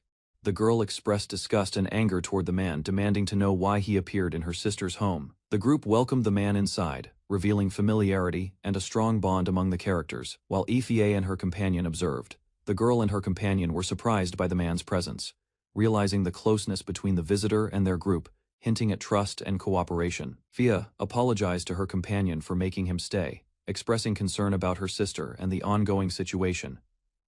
A young girl confronted someone with a weapon, mistaking them for a threat, while a man tried to calm her down. The girl expressed disgust and surprise at the visitor, questioning why he appeared in her sister's home.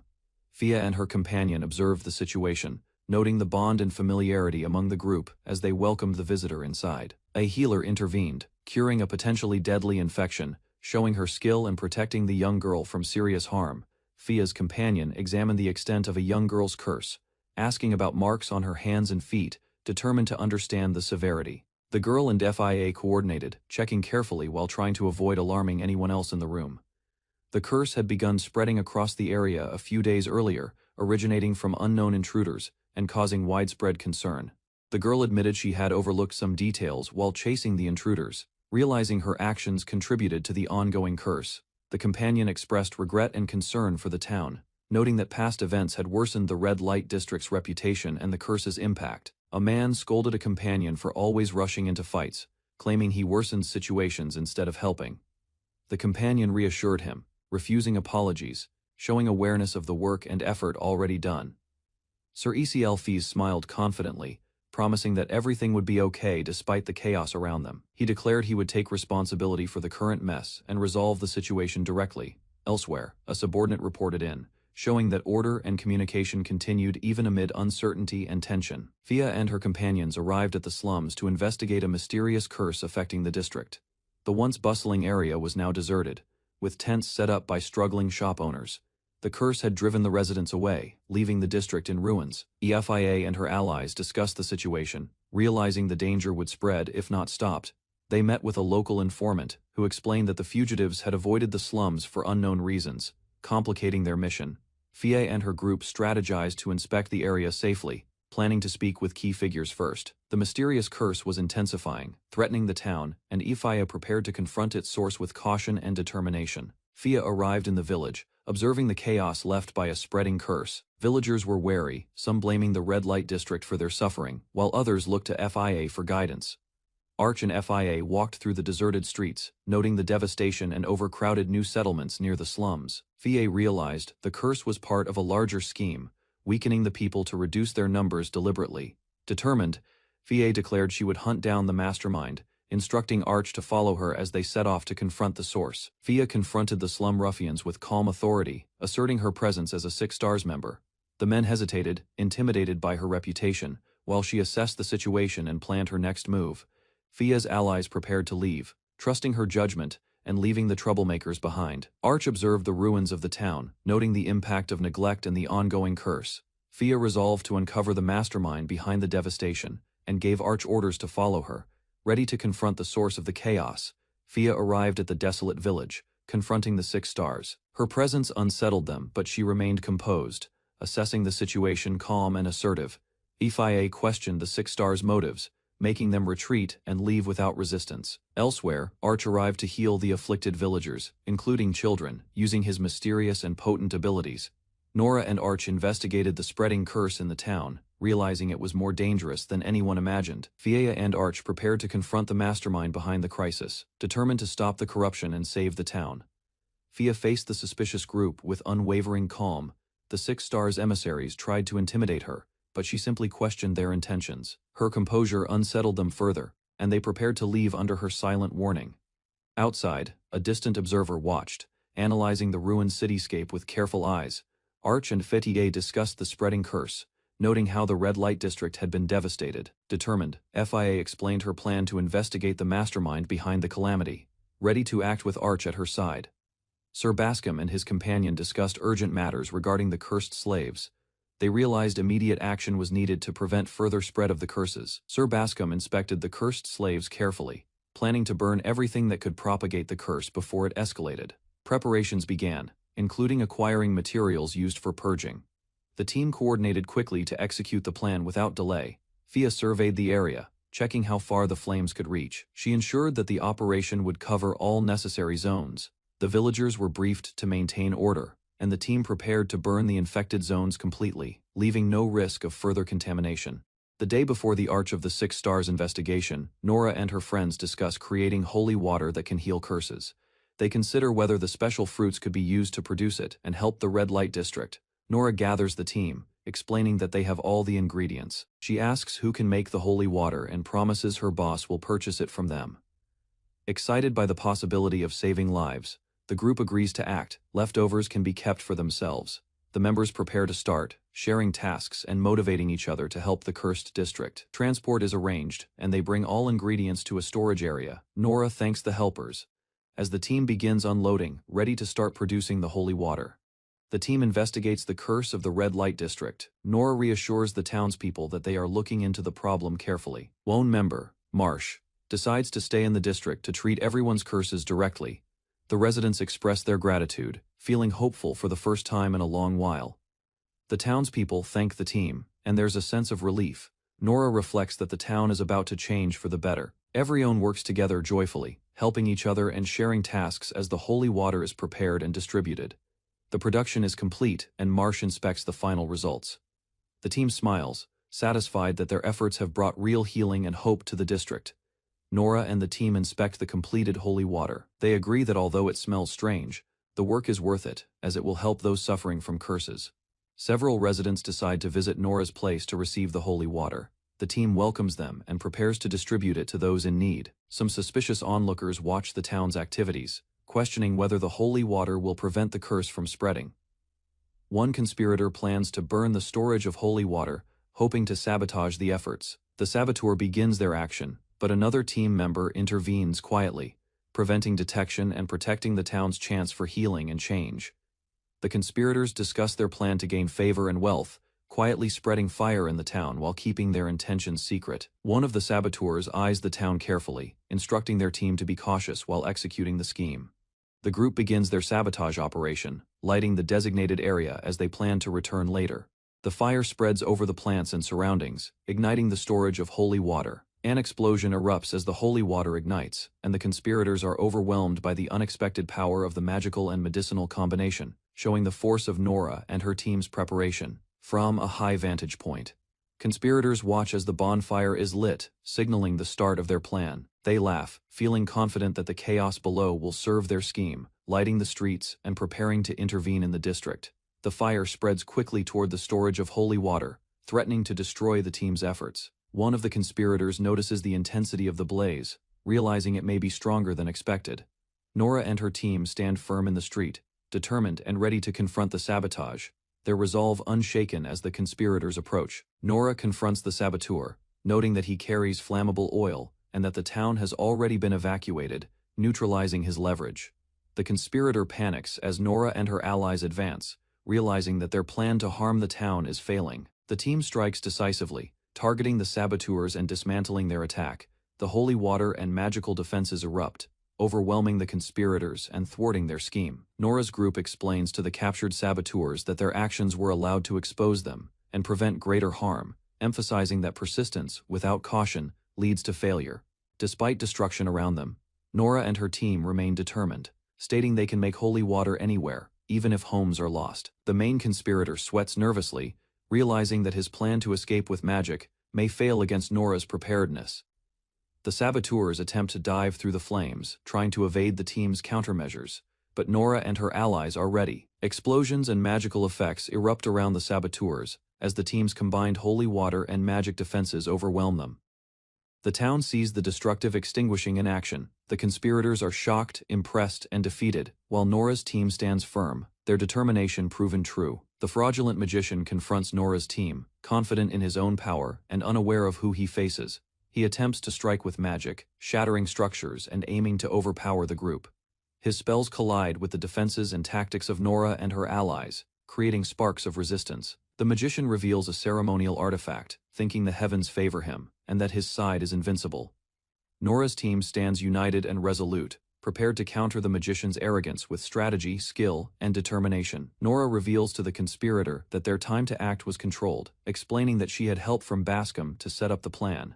The conspirator realizes he has been outmaneuvered, and the authorities should have already arrested him long ago. A powerful figure arrives, flanked by attendants, confronting the conspirator and showing that the balance of power has shifted. Nora reminds the conspirator that the inspection was already foreseen, undermining any hope he had for quick action. She instructs the conspirator to delay moves until the planned time, asserting her control and strategic advantage over the situation. The conspirator realizes that Nora's team anticipated his moves, and she confirms Bascom helped set up the plan to counter him. The conspirator's escape and actions are thwarted, and he is exposed as vulnerable, unable to act freely. Nora strikes decisively, her holy water and magical defenses, neutralizing the threat while sending a clear warning to all saboteurs. The Papal Secret Service arrives, reinforcing the authority and control of the Archbishop, and demonstrating that the conspirators cannot escape justice. Nora and the Archbishop coordinate with the General, ensuring that any remaining threats are contained and that the town remains protected. Nora tells the Archbishop that she will not pursue the conspirators further, explaining her strategic control over the situation. She reveals how the conspirators' plan was uncovered, crediting FIA for discovering Byrne's scheme and preventing disaster. The fraudulent magician thanks AA, acknowledging her contribution to stopping the sabotage. The team expresses gratitude to Marsh, now recognized as Archbishop, showing respect for his leadership and guidance. Nora reassures the group, admitting the church's bureaucracy sometimes causes delays, but everything is resolved and peace is restored to the town. Nora commends the team, declaring that the danger has passed and that the story will continue later. A resident happily reports her skin condition has improved, thanks to the daily visits and holy water treatment. The team continues producing holy water in the new town, with Marsh and Agro overseeing operations. They discuss expanding the workshops and picking fruits from the forest to ensure sufficient supplies for everyone. Despite the gloomy surroundings, the group feels hopeful and lighter, finding comfort and warmth in each other's presence. The team exchanges thanks, each recognizing the contributions of the others, including Marsh and Nora. They laugh together, sharing a rare moment of relief and happiness after the dangers have passed. The ruined cityscape shows the aftermath of the conflict, a reminder of the destruction caused by the conspirators. Nora checks with her team, ensuring that all operations went according to plan, and that no loose ends remain. The fraudulent magician reports on the success of their objectives, including expanded holy water production and support for the town. Aided by Bascom's resources, Archbishop Marsh oversaw the construction of workshops in the red light district, determined to make it a hub of hope and healing. He reflected on the importance of healing magic, knowing that without it, many would have suffered, and relied on those closest to him to ensure its success. Fia, by his side, carried out the plan, aware of the risks but steadfast in her loyalty and resolve. Marsh committed to removing barriers, willing to act as the church's agent to achieve their goals. Through their efforts, the district became a place of light and recovery, a beacon for humanity's future. Eventually, a global pandemic swept the world. Yet humans emerged as the most populous race. FIA and other key figures observed the effects of humanity's exponential growth, which had been accelerated by a divine gift. Fia reflected on how humans chosen by God to govern the land now bore the responsibility of maintaining balance, despite the gift not fully explaining their rapid rise. Concerned, FIA considered the consequences of removing the divine gift, knowing that the world would revert to chaos. God devised a new plan to correct human dominance, assigning powers distinct from natural laws to maintain order. Fia realized that this new system would allow anyone to wield power while preserving balance, marking a critical turning point for humanity's future. The world had fallen into chaos due to a global pandemic, leaving humanity struggling for survival. ESIA, witnessing the devastation, reflected on how humans had grown powerful through God's gift, yet caused imbalance across the lands.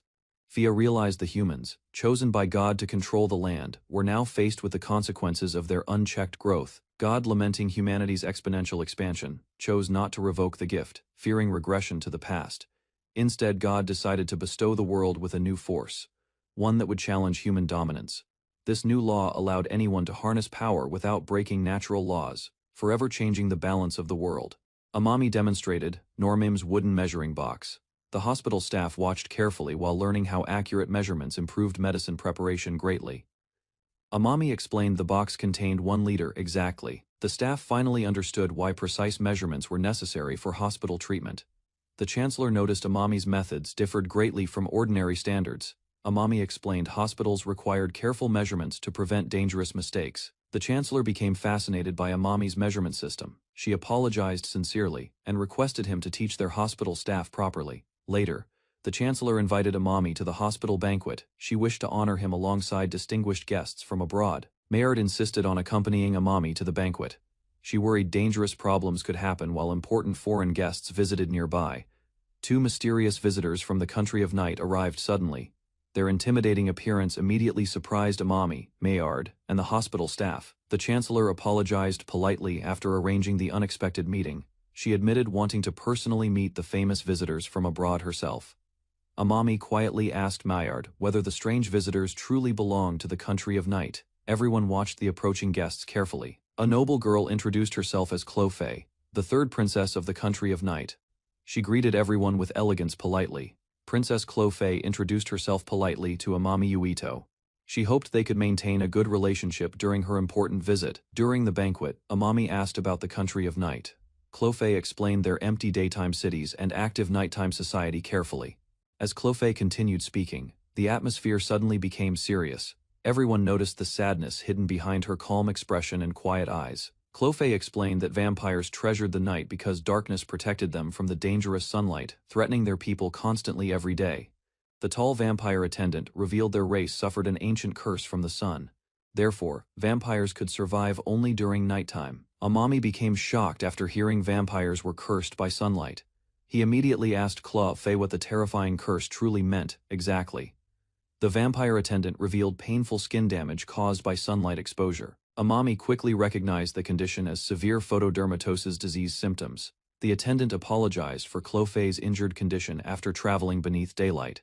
Despite the danger, they still wished to request everyone's assistance sincerely. Clofei admired the kingdom's peaceful harmony between races and healers. She believed their advanced knowledge created countless possibilities for solving difficult problems.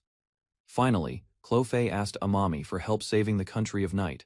She hoped his medical knowledge could cure their suffering people. Amami listened seriously to Clofei's request for help. Maillard also watched carefully, realizing the vampire's suffering was far more dangerous than expected.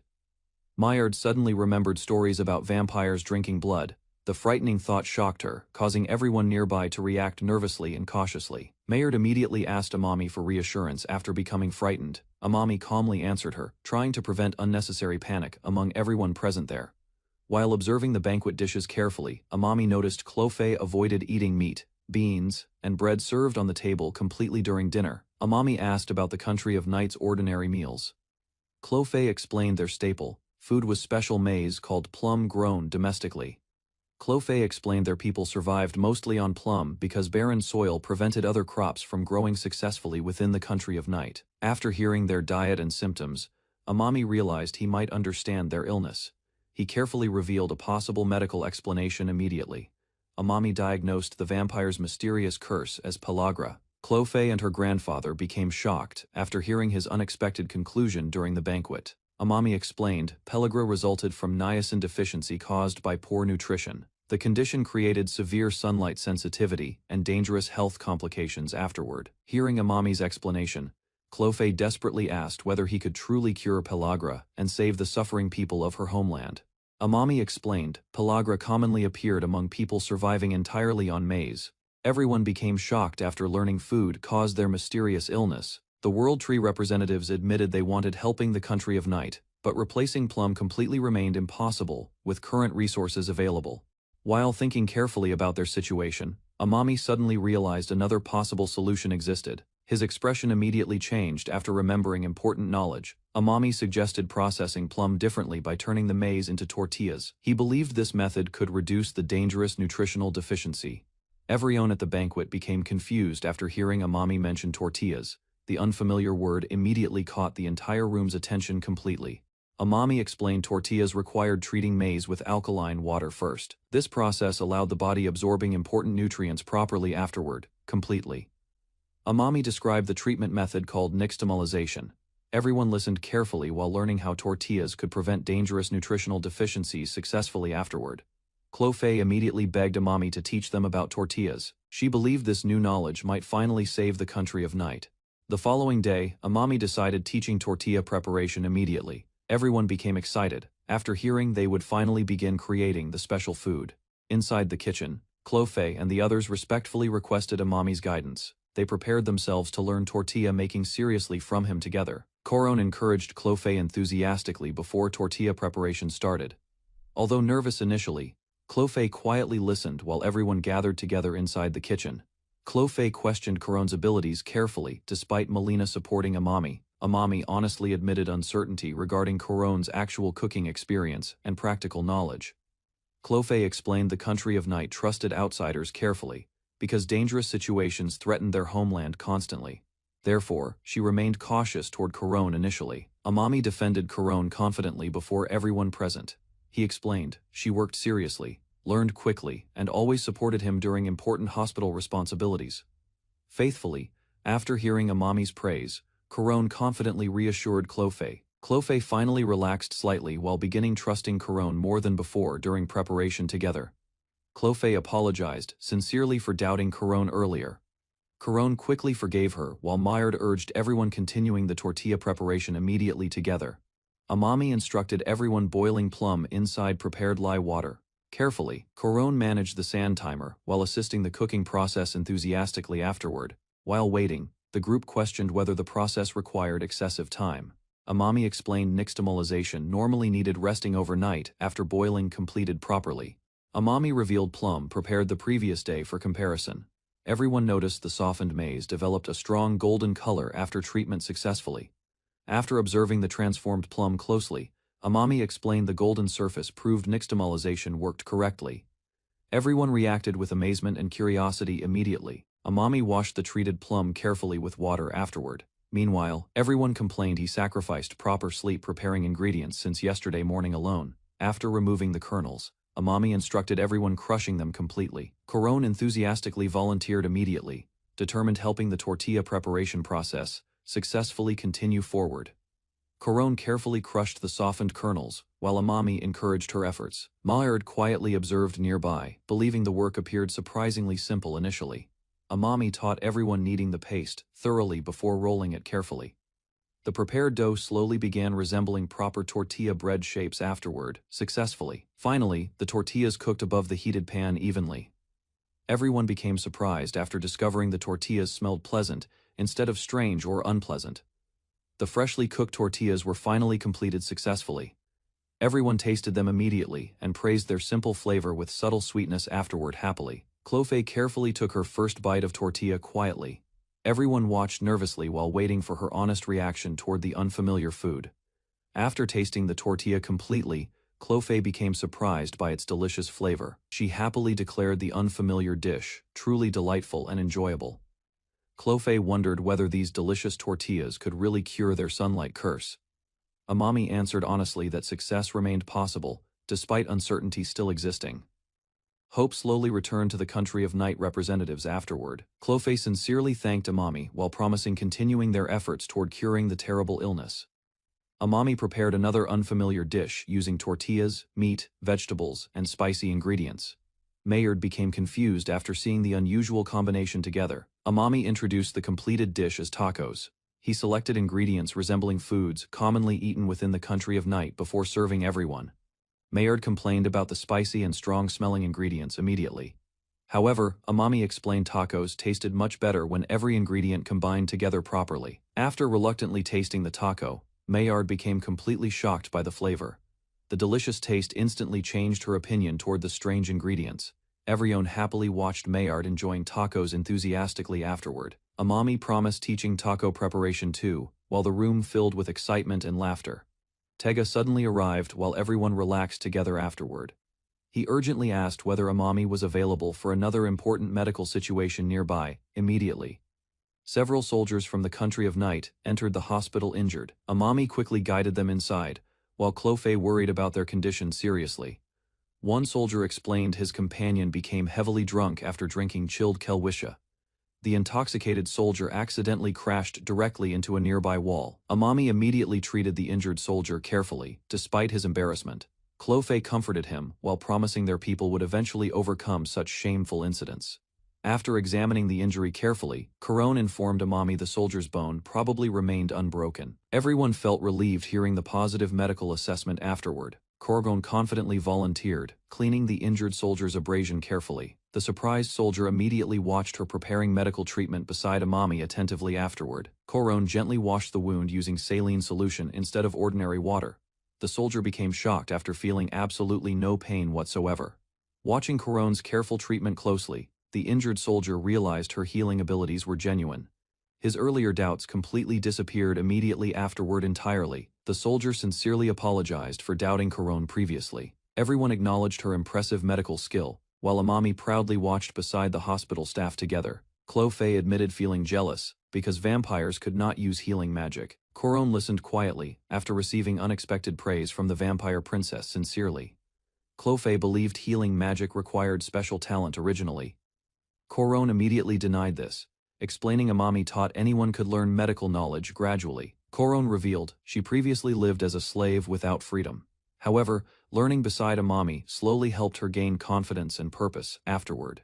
Inspired by Coron's words, Clofei realized she could also learn healing methods. She dreamed bringing medical knowledge back to her suffering homeland someday. Clofei passionately begged Amami accepting her as another disciple. Amami became completely surprised after hearing the princess's sudden and emotional request directly. Clofei argued healing knowledge could save countless vampires within the country of night. However, her grandfather warned royalty carried greater responsibilities beyond personal wishes. Amami rejected the grandfather's argument calmly afterward. He explained his purpose involved spreading medical knowledge and treatment methods to as many people possible. Without hesitation, Amami accepted Clofei's request, becoming his disciple. The grandfather became completely shocked after hearing his unexpected decision immediately afterward inside the hospital. Clofei politely introduced herself as an inexperienced student afterward. Despite her nervousness, she sincerely asked Amami and everyone treating her kindly while learning. Coron happily welcomed Clofei as her junior disciple immediately afterward. Amami also smiled warmly, creating a comfortable atmosphere between everyone gathered together nearby. Finally, Clofei smiled brightly for the first time peacefully. Beneath the glowing world tree, she finally discovered hope for her country's future. Amami spent time with Coron, Elle, and Yuno inside the clinic, while an unknown visitor quietly approached during the night. The vampire of the true heart learned about Amami and became interested in the doctor changing the kingdom through medical knowledge. Radu decided leaving his territory was necessary after hearing rumors about Amami and the growing influence surrounding his medical abilities. Radu met the vampire of the true heart again inside the forest, while discussing the mysterious otherworldly doctor named Amami carefully. The vampire of the true heart warned Radu to avoid interfering with Amami, because she intended protecting the doctor from danger. Radu accepted the vampire of the true heart's warning and pretended peaceful intentions, while carefully hiding his true thoughts from her. The vampire of the true heart questioned Radu after discovering he secretly approached Amami and his companions disguised as an elderly servant. Radu calmly explained his actions and insisted he only wished staying near Amami quietly while observing the doctor from distance. The vampire of the true heart remained suspicious toward Radu and promised uncovering his hidden motives before allowing him near Amami again. Later, Amami became confused after hearing rumors about an elderly man secretly watching him around the clinic during recent nights. Radu admitted approaching Amami carelessly and explained he never intended becoming an enemy toward the mysterious elder doctor protecting many lives. The vampire of the true heart accepted Radu's explanation carefully, but continued observing him while standing silently inside the ancient forest pathway. Radu revealed he once suspected Amami connected to plans surrounding the world tree, yet quickly understood the doctor desired no authority. Radu promised respecting the vampire of the true heart's wishes temporarily, while remaining curious about Amami and his growing influence everywhere. Before leaving, the vampire of the true heart warned Radu again, and carefully called his full name while watching his reaction closely. Radu watched the vampire of the true heart leave without another glance, realizing she still refused trusting him completely after their discussion. The vampire of the true heart quietly smiled while leaving the forest, knowing Radu would continue thinking carefully about Amami from now onward.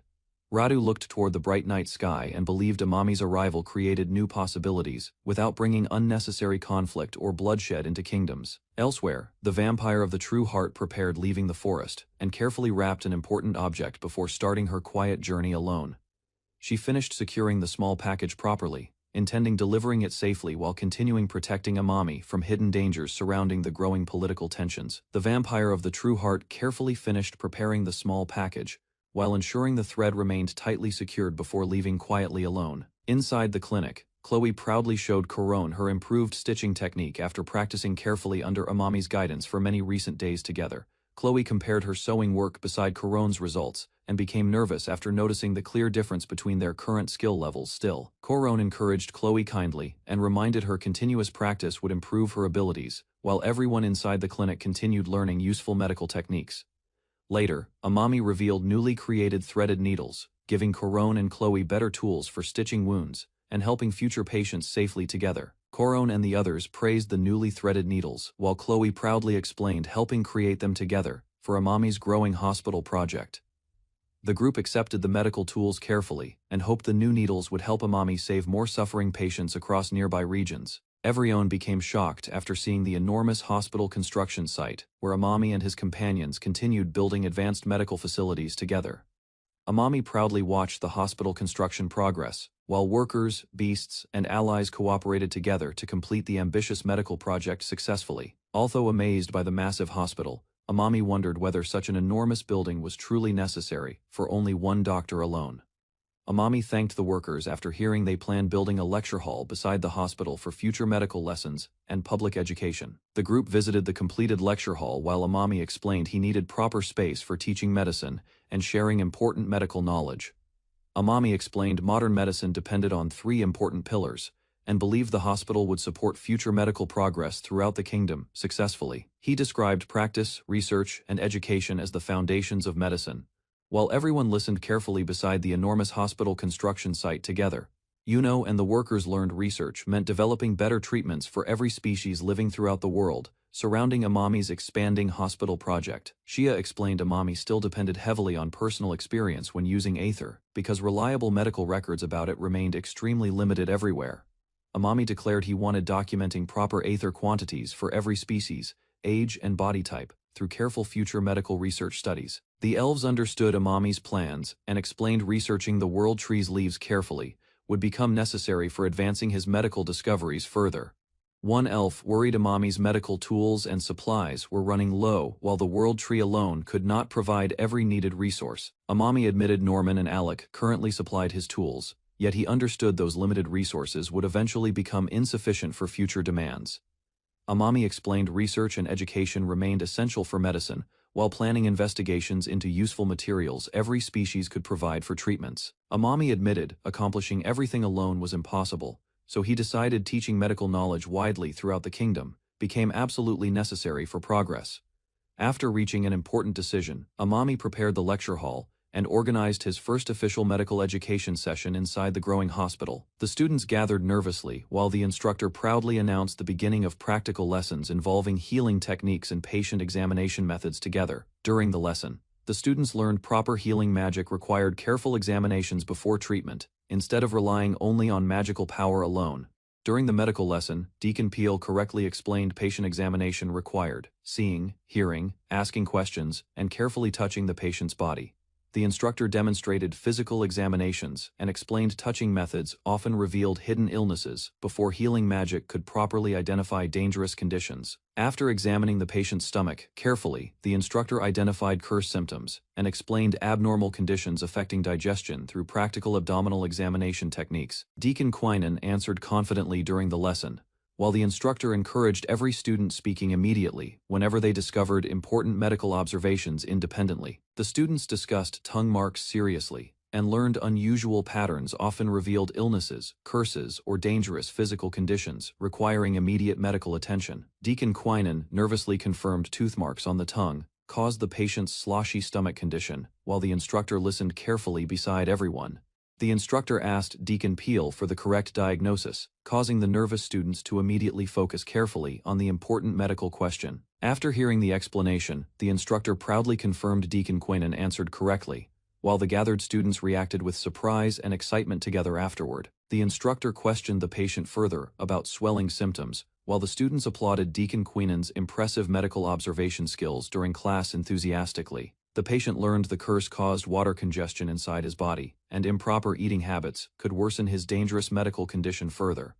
The instructor explained proper examinations allowed healers understanding curses accurately because symptoms appeared differently depending on each patient's physical condition and body. After class ended, the students followed Bishop Saul through the hospital corridors while continuing discussing the practical medical lessons they recently learned. Deacon Quinan approached Bishop Saul respectfully and asked additional questions about handling difficult curse symptoms during future patient examinations and treatments carefully. The instructor praised Deacon Quinan's thoughtful question and explained stronger curse symptoms would create noticeable differences during abdominal examinations on affected patients. The instructor demonstrated proper examination posture by relaxing the patient's abdomen first, making hidden swelling and abnormal conditions easier detecting through touch. Deacon Quinan admitted other bishops never taught examination methods, like Bishop Saul's practical techniques for identifying curses and evil spirit symptoms properly. After class, Comet approached Bishop Saul and praised his teaching ability while quietly revealing he had observed the entire medical lesson carefully. Comet explained, Archbishop Isekai'd conducted unusual investigations into evil spirits, producing unconventional results that outsiders often considered irrational or difficult understanding completely. While walking through the cathedral halls, Bishop Saul complained about political conflicts surrounding Archbishop Isekai'd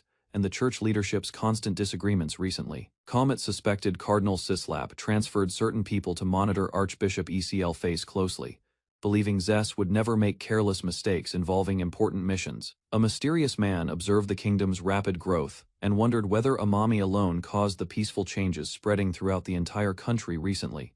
Nearby citizens, beastmen, and flying messengers continued living happily together while the hospital project brought hope and stability across surrounding communities daily. Elsewhere, Costa secretly met suspicious allies and confirmed preparations were complete, while discussing an upcoming operation hidden from the kingdom's authorities entirely. Costa revealed the hooded mercenaries were dark elves hired secretly, while church officials erased records proving their illegal entrance into the country. Suddenly, a massive explosion struck the peaceful city, destroying buildings violently and throwing the kingdom into chaos without any warning during the night. The masked attacker announced their mission involved rescuing Connelson while capturing Amami, whom they called a dangerous fake healer, threatening their plans.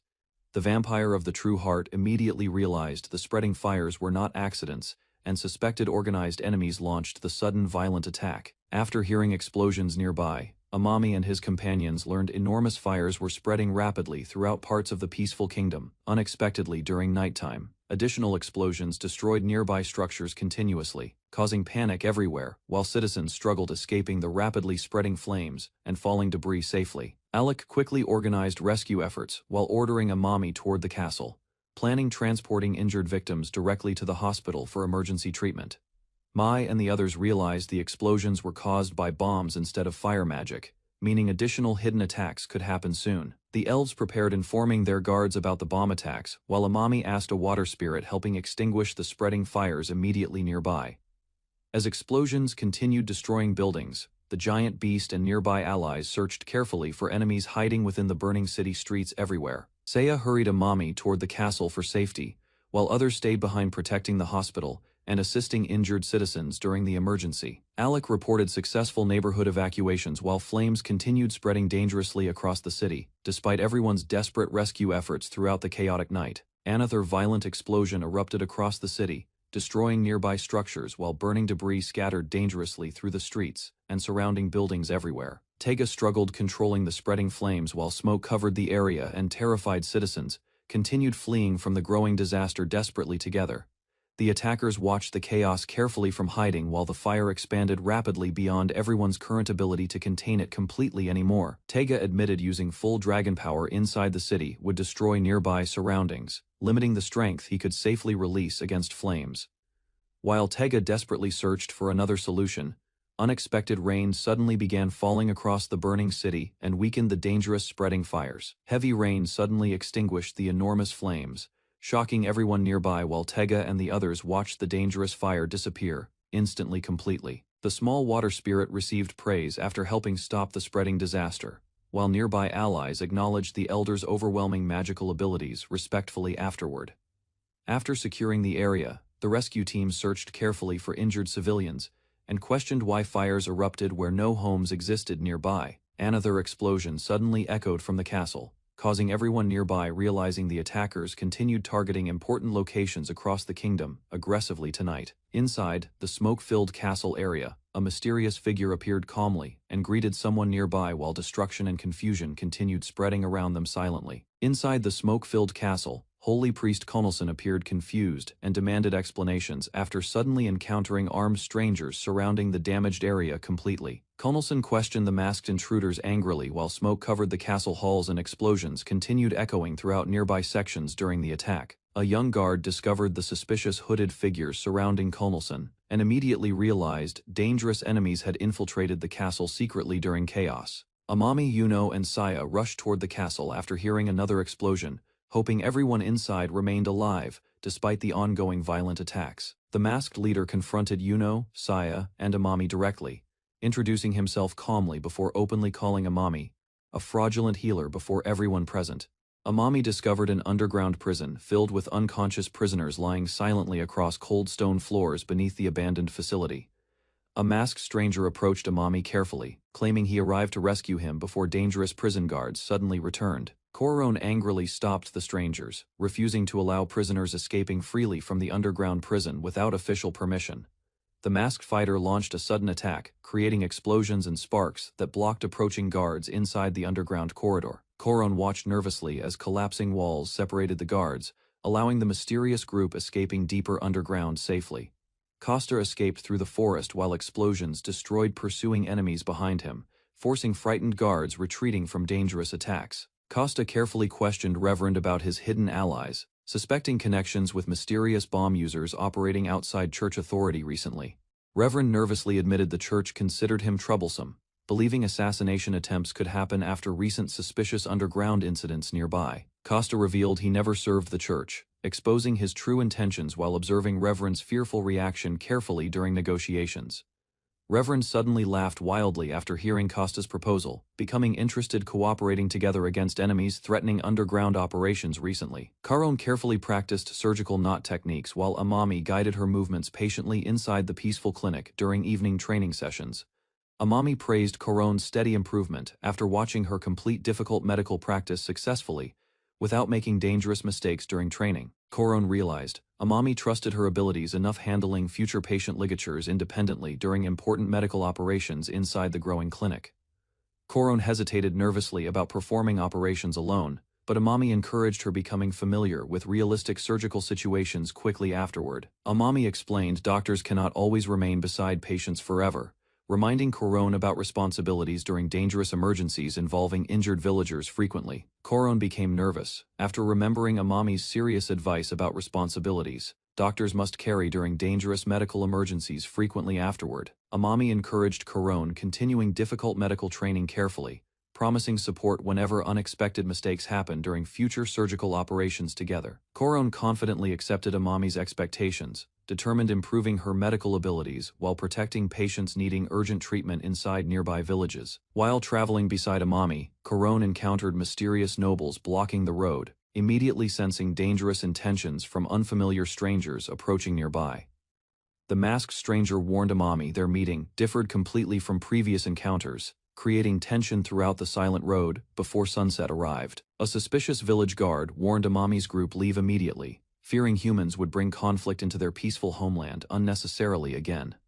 The villagers explained everyone only desired healthy lives peacefully, refusing involvement with human wars threatening nearby territories and settlements recently. The masked traveler denied connections with any human kingdom, confusing villagers, while carefully hiding personal motives beneath mysterious appearances during discussions. Korone argued passionately about protecting ideals helping everyone equally, while the masked stranger criticized unrealistic beliefs disconnected from harsh reality completely. Without warning, the masked fighters suddenly attacked each other violently, turning the tense roadside discussion into another dangerous confrontation immediately afterward. The masked attackers suddenly launched another violent strike, forcing Amami and Korone retreating quickly from the dangerous battlefield nearby immediately. A masked swordsman rushed toward Yuno rapidly, creating panic among Amami's group, while hidden enemies surrounded the chaotic roadside confrontation. Yuno narrowly avoided the deadly attack, falling across the ground while the masked assassin continued pursuing her aggressively without hesitation afterward. A mysterious dark elf appeared suddenly, blocking the assassin's attack and protecting Yuno from certain death during the fierce roadside battle. The masked assassin attempted attacking Yuno again secretly, but Amami noticed the danger immediately and warned everyone before another strike landed. The masked assassin attacked Yuno suddenly again, forcing nearby allies protecting her desperately during the dangerous roadside battle continuing fiercely. Yuno suffered an injury while blocking the attack, leaving Amami shocked after witnessing blood spreading across her wounded arm nearby. The dark elf counterattacked powerfully against the assassin, creating enough distance allowing Yuno and Amami avoiding immediate danger temporarily afterward. Despite her injury, Yuno urged Amami, escaping quickly while nearby allies worried about worsening attacks from masked enemies surrounding them completely. Yuno bravely decided remaining behind temporarily, hoping delaying the assassins long enough protecting Amami and everyone escaping safely from danger. The Dark Elves criticized their companion's hesitation harshly, warning careless mistakes would only weaken their dangerous assassination mission further afterward. The assassins charged forward together violently, forcing Amami's exhausted group retreating, while explosions shattered the surrounding road repeatedly during battle. Amami, Korone, and Yuno prepared themselves desperately, realizing the attackers intended continuing their relentless pursuit without stopping any time soon afterward. The Dark Elf assassins suddenly sensed unexpected movement nearby, immediately interrupting their attack while searching the dark skies cautiously above everyone. Flying beasts and mysterious warriors appeared overhead unexpectedly, shocking both assassins and Amami's group during the chaotic roadside confrontation completely. The masked assassin realized unexpected reinforcements arrived nearby, ruining their carefully planned ambush against Yuno and Amami completely tonight afterward. After assessing the dangerous situation carefully, the assassins decided abandoning their mission before additional enemies overwhelmed them during battle completely. One assassin hesitated briefly, questioning whether retreating now wasted everything they originally planned accomplishing during the deadly roadside ambush earlier. The masked leader explained other groups continued advancing elsewhere, believing Yuno's arrival at the castle remained impossible despite their temporary retreat. The Dark Elf assassins finally withdrew calmly, leaving Amami's exhausted group relieved after surviving another dangerous confrontation beside the forest road. Amami, Yuno, and Korone watched silently as the Dark Elf assassins prepared leaving after abandoning their failed mission nearby completely. Before disappearing, one assassin secretly activated another explosive device, intending causing destruction after escaping from the battlefield safely afterward. Tonight Korone immediately noticed the dangerous bomb nearby, realizing the explosion would seriously injure everyone standing beside the road instantly afterward. A massive explosion suddenly erupted across the forest path, shaking the ground violently while smoke consumed the surrounding battlefield completely nearby. Amami's companions screamed desperately through the smoke, fearing the unexpected explosion struck him during the assassin's final escape attempt afterward. The explosion expanded violently across the forest road, throwing debris everywhere, while Yuno desperately protected nearby allies from destruction completely. Smoke covered the battlefield afterward, leaving Amami's companions searching frantically through burning debris for his missing figure nearby immediately afterward. Amami finally appeared beneath the smoke, seriously injured, collapsing across broken stones, after enduring the assassin's deadly explosion alone, completely. Karon and nearby villagers quickly rushed toward Amami, shocked seeing his wounded body lying motionless across the destroyed forest road. Yuno realized Amami suffered severe injuries protecting everyone, leaving the entire group terrified about his condition after the violent explosion. Despite serious injuries, Amami insisted Yuno's wounded arm required treatment first, while everyone worried about his worsening condition and sighed urgently afterward. Yuno cried helplessly after realizing Amami protected everyone during the explosion, blaming herself for failing protecting him properly during battle recently. Amami revealed his arm suffered severe damage, forcing Karon and nearby allies, becoming terrified, after seeing the terrible wound closely afterward. Amami calmly asked Karon handling the medical treatment herself, trusting her abilities despite the dangerous situation surrounding everyone inside the shelter. Smiling weakly through pain, Amami entrusted both his treatment and Yuno's recovery completely to Karon's growing medical skills afterward. Karon accepted Amami's request seriously, promising everyone she would perform the difficult treatment, despite overwhelming fear, inside herself afterward tonight. Karon and Chloe prepared carefully for surgery, wearing protective uniforms created specially for dangerous medical procedures inside the temporary shelter. After examining Amami's shoulder closely, Karon discovered dangerous metal fragments deeply embedded inside the severe explosion wound painfully afterward tonight. Karon organized every surgical tool carefully while Chloe assisted beside her, preparing the operation exactly following Amami's medical teachings beforehand. Fighting nervousness silently, Karon finally began the difficult surgery, removing dangerous metal debris from Amami's heavily injured shoulder, carefully. Far beyond the battlefield, Costa's group traveled across isolated valleys while discussing the failed assassination mission quietly together afterward. Recently tonight, Costa admitted their operation achieved nothing meaningful, while masked allies observed him carefully during the tense conversation beside remote wilderness pathways. The assassins explained furious dragons searched everywhere nearby, forcing them abandoning impossible objectives before becoming trapped by powerful enemies completely afterward. A masked woman demanded Costa surrender their captured target immediately, planning returning safely toward Papacy territory before additional complications emerged afterward. Costa refused calmly, revealing another prior agreement prevented him abandoning the prisoner, despite the dangerous situation surrounding everyone currently afterward. Costa coldly announced the true mastermind must die there, shocking nearby assassins while hidden tensions inside the group suddenly intensified afterward. Karon handed Amami the surgical instrument carefully. The operation became tense as the patient's condition suddenly worsened inside the clinic. Karon disinfected the wound exactly like Amami previously instructed. She stayed focused while assisting the difficult emergency treatment procedure carefully. Amami received another emergency call and left temporarily. Karon continued the operation alone, while everyone silently watched her actions closely. Karon remembered Amami's expectations during surgery. She controlled her fear and continued treating the patient with steady determination alone. The patient's condition finally stabilized after surgery. Karon successfully prepared every instrument correctly and earned everyone's trust inside the clinic. Karon prepared the lidocaine injection carefully before surgery. She followed Amami's instructions while trying to calm the injured beastfolk patient.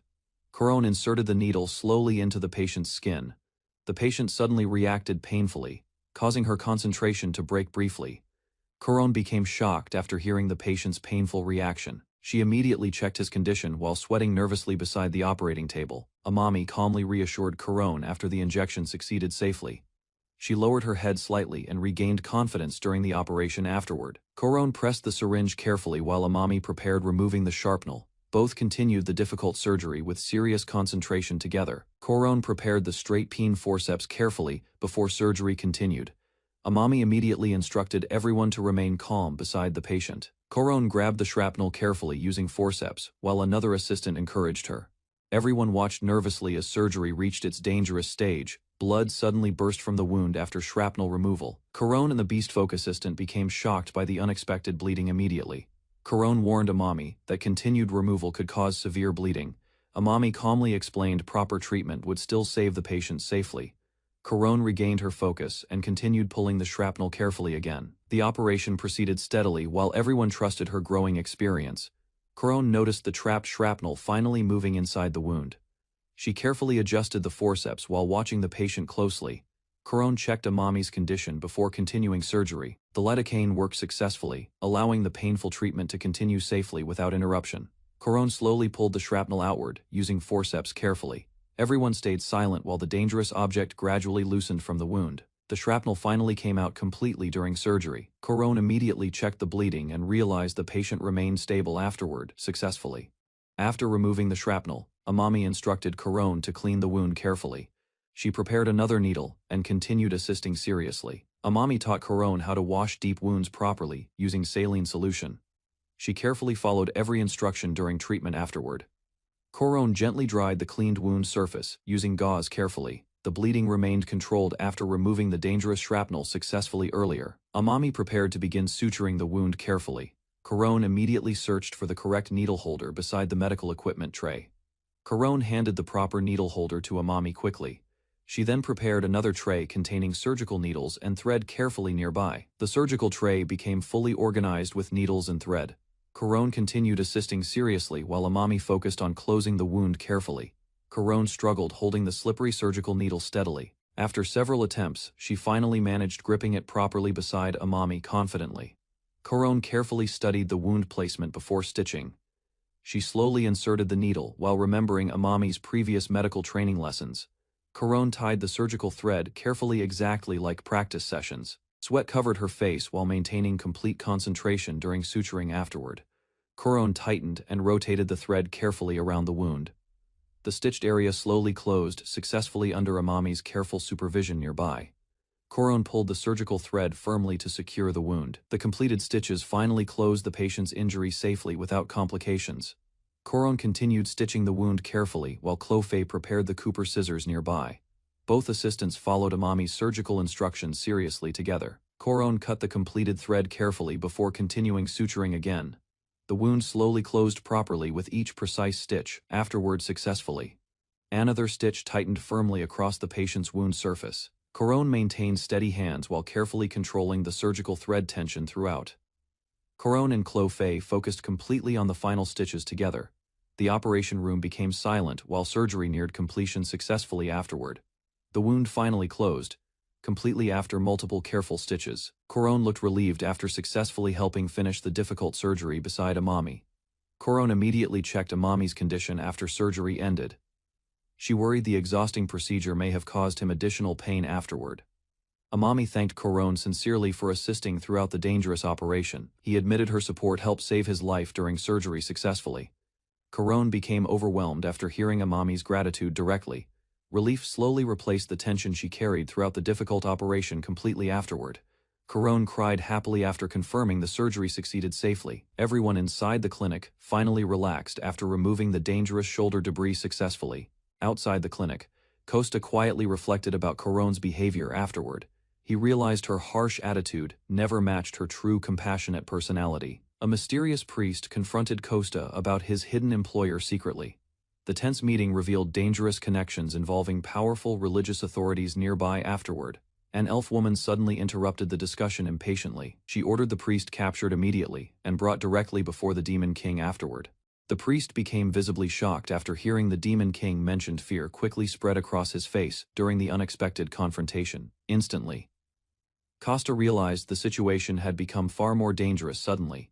The priest complained nervously while surrounded by the armed group outside nearby. The elf woman coldly explained her ruthless beliefs afterward. She insisted enemies would die regardless, making mercy completely meaningless during conflicts anyway. The mysterious priest finally understood the Demon King's strategy completely. Magical firebombs and diversion tactics revealed their hidden enemy movements clearly. The elf commander immediately ordered her subordinates to attack the priest. Dark elves launched magic attacks while surrounding the escaping target quickly afterward. The priest realized the attackers intended killing him immediately. Carrying dangerous information, he desperately searched for an escape route during the ambush. A massive magical explosion suddenly destroyed the surrounding area violently. Smoke and debris spread everywhere, while the dark elves lost sight completely afterward. Using the explosion as cover, the priest escaped across the forest quickly. The pursuing dark elves continued chasing him through the damaged battlefield. The elf commander finally discovered the escaping priest's location. She immediately ordered her subordinates to pursue him through the forest quickly. The priest continued running desperately while avoiding incoming attacks carefully. Explosions destroyed the surrounding trees as the chase intensified dangerously behind him afterward. The priest activated a strange magical weapon during the pursuit suddenly. Bright energy burst forward while the dark elves attacked relentlessly nearby afterward.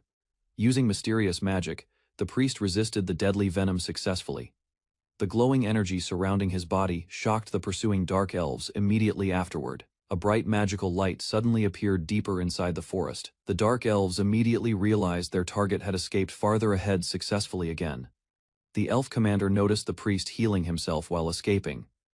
She confidently believed human abilities could never surpass dark elf physical strength. The injured priest hid himself carefully inside tall grass nearby. Meanwhile, the pursuing dark elves searched the surrounding area cautiously afterward together. The elf commander questioned whether the priest still possessed another hidden ability. Her suspicion immediately increased after losing sight of him temporarily afterward. The priest suddenly launched himself upward from the tall grass quickly. The unexpected movement shocked the dark elves chasing him through the field. The priest attacked fiercely while trying escaping the dangerous pursuit desperately. His expression revealed complete determination during the intense battle against the dark elves. A massive explosion erupted across the grass field suddenly. Fire and smoke spread violently while the escaping priest disappeared inside the chaos. The dark elves discovered the injured priest hiding within the smoke afterward. Their commander approached calmly while preparing another deadly magical attack immediately. The priest counterattacked desperately using his strange magical weapon again. Bright energy blasts collided violently against the dark elves during combat nearby. Despite his injuries, the priest continued fighting fiercely against the attackers. His expression showed determination while magical energy surrounded his damaged body completely. The priest suffered another direct attack during the intense battle afterward. Blood covered his face while the dark elves continued overwhelming him relentlessly. The elf commander raised her weapon confidently during the battle. Her subordinates surrounded the injured priest while preparing another coordinated attack together. A violent magical blast struck the priest directly afterward. Blood and debris exploded outward while his body suffered severe damage immediately during combat. Smoke filled the battlefield after the destructive attack ended suddenly. The wounded priest collapsed heavily onto the ground while struggling to survive afterward. The elf commander calmly approached the fallen priest afterward, confidently. She threw aside his weapon while preparing to end the battle completely herself. The elf commander pointed her blade directly toward the injured priest. Her cold expression revealed she intended finishing him without hesitation immediately afterward. The injured priest struggled desperately while lying across the battlefield. Despite severe wounds, he refused accepting death inside the forest alone afterward. A sudden sound echoed nearby across the battlefield unexpectedly. Someone finally discovered the wounded priest and the pursuing dark elves nearby afterward. Another group immediately identified the dark elves hiding nearby afterward. They quickly called for reinforcements, while the battlefield situation suddenly changed completely around everyone. The elf commander realized enemies from the World Tree approached nearby already. She calmly discussed their next decision with her remaining subordinates afterward together. The dark elves abandoned the wounded priest before retreating afterward. Believing his injuries were fatal, they returned home without finishing him personally. Hidden inside the forest, Mio quietly confirmed the dark elves finally retreated. She watched the battlefield carefully after their dangerous pursuit ended. Mio approached the wounded priest gently after the battle concluded. She introduced herself while preparing to help the severely injured survivor recover. Zess noticed strange resonance between the crystal jewels. The magic reacted violently after apple poison disappeared, making everyone feel uneasy nearby. Koron guided Gnarl through the forest while remembering the jewel exchange ceremony. The connected crystals allowed everyone to sense danger instantly. The mysterious woman borrowed Zess's crystal again. She realized Comet already understood the jewel's hidden power and dangerous magical connection completely. Suddenly, the ruins collapsed beside Gnarl's carriage. The unstable crystal resonance spread through nearby trees, causing the entire forest path shaking violently. Koron quickly protected the injured traveler beside her. She feared the crystal resonance might seriously hurt Zess if the magic continued growing. Koron carried the unconscious traveler through the forest. Despite healing the wounds earlier, the strange crystal corruption continued spreading across the body. The traveler remained asleep beside Koron. Dark marks covered the skin completely, making Koron fear the crystal resonance was becoming irreversible. Comet remembered the 6 stars standing together years earlier. Their promise connected every crystal jewel, binding all 6 members through powerful magic. A sudden full roll call gathered the remaining members near the Capitol Tower. Everyone sensed unusual resonance spreading across distant connected crystals rapidly. Comet finally met the mysterious cloaked figure beside the tower. The dangerous crystal connection threatened every surviving member of the 6 stars. Arch suddenly sensed his crystal activating violently. He immediately realized Mio had used the connected jewel somewhere near the world tree. Comet and the others noticed the dangerous resonance instantly. Everyone understood something terrible had happened to Zess through the crystal connection system. Arch decided to leave immediately for the world tree. Comet tried calming him down, but Arch ignored every warning without hesitation completely. Sol prepared to support Arch during the mission. The remaining members stayed behind, fearing the crystal resonance would trigger another disaster soon. Unable to control his emotions anymore, Arch forcefully kicked open the tower entrance. He refused remaining calm, while Zess stayed endangered elsewhere. Sol explained Comet rarely became furious unless someone precious suffered. The crystal resonance reminded everyone how deeply Comet cared about his companions. Arch remembered hearing about Comet's past anger during the Barony homicide incident. The memory explained Comet's dangerous emotional reaction now completely. 10 years earlier, Comet arrived quietly at the Church Academy. Many students immediately noticed the strange boy standing alone near the entrance. Young Comet carried heavy training equipment daily without complaints. Other students watched silently while mocking his background and unusual determination constantly behind him. Rumors spread that Comet's family gained influence through wealth alone. The cruel accusations isolated him from many students inside the academy completely. Comet suddenly approached the students, spreading cruel rumors nearby. His loud greeting shocked everyone, causing several boys to panic and stumble backward. Arch stepped forward confidently and stopped the bullying immediately.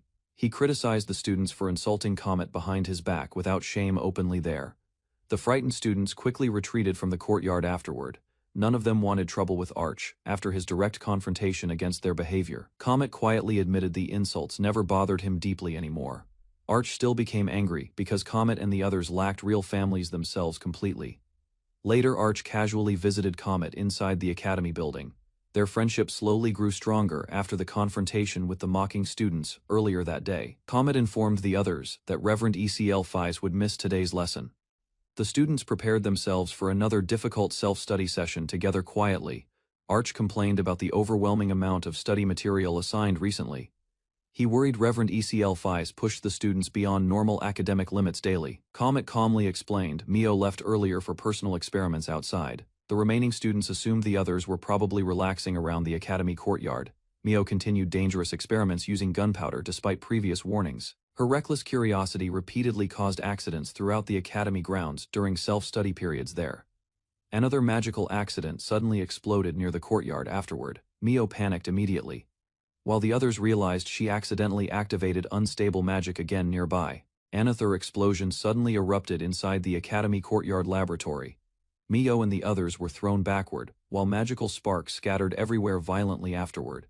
Arch asked about the latest dangerous experiment immediately afterward. The students explained Mio researched methods to increase magic effectiveness through unstable amplification techniques recently. Comet discovered Zess hiding quietly inside a large tree nearby.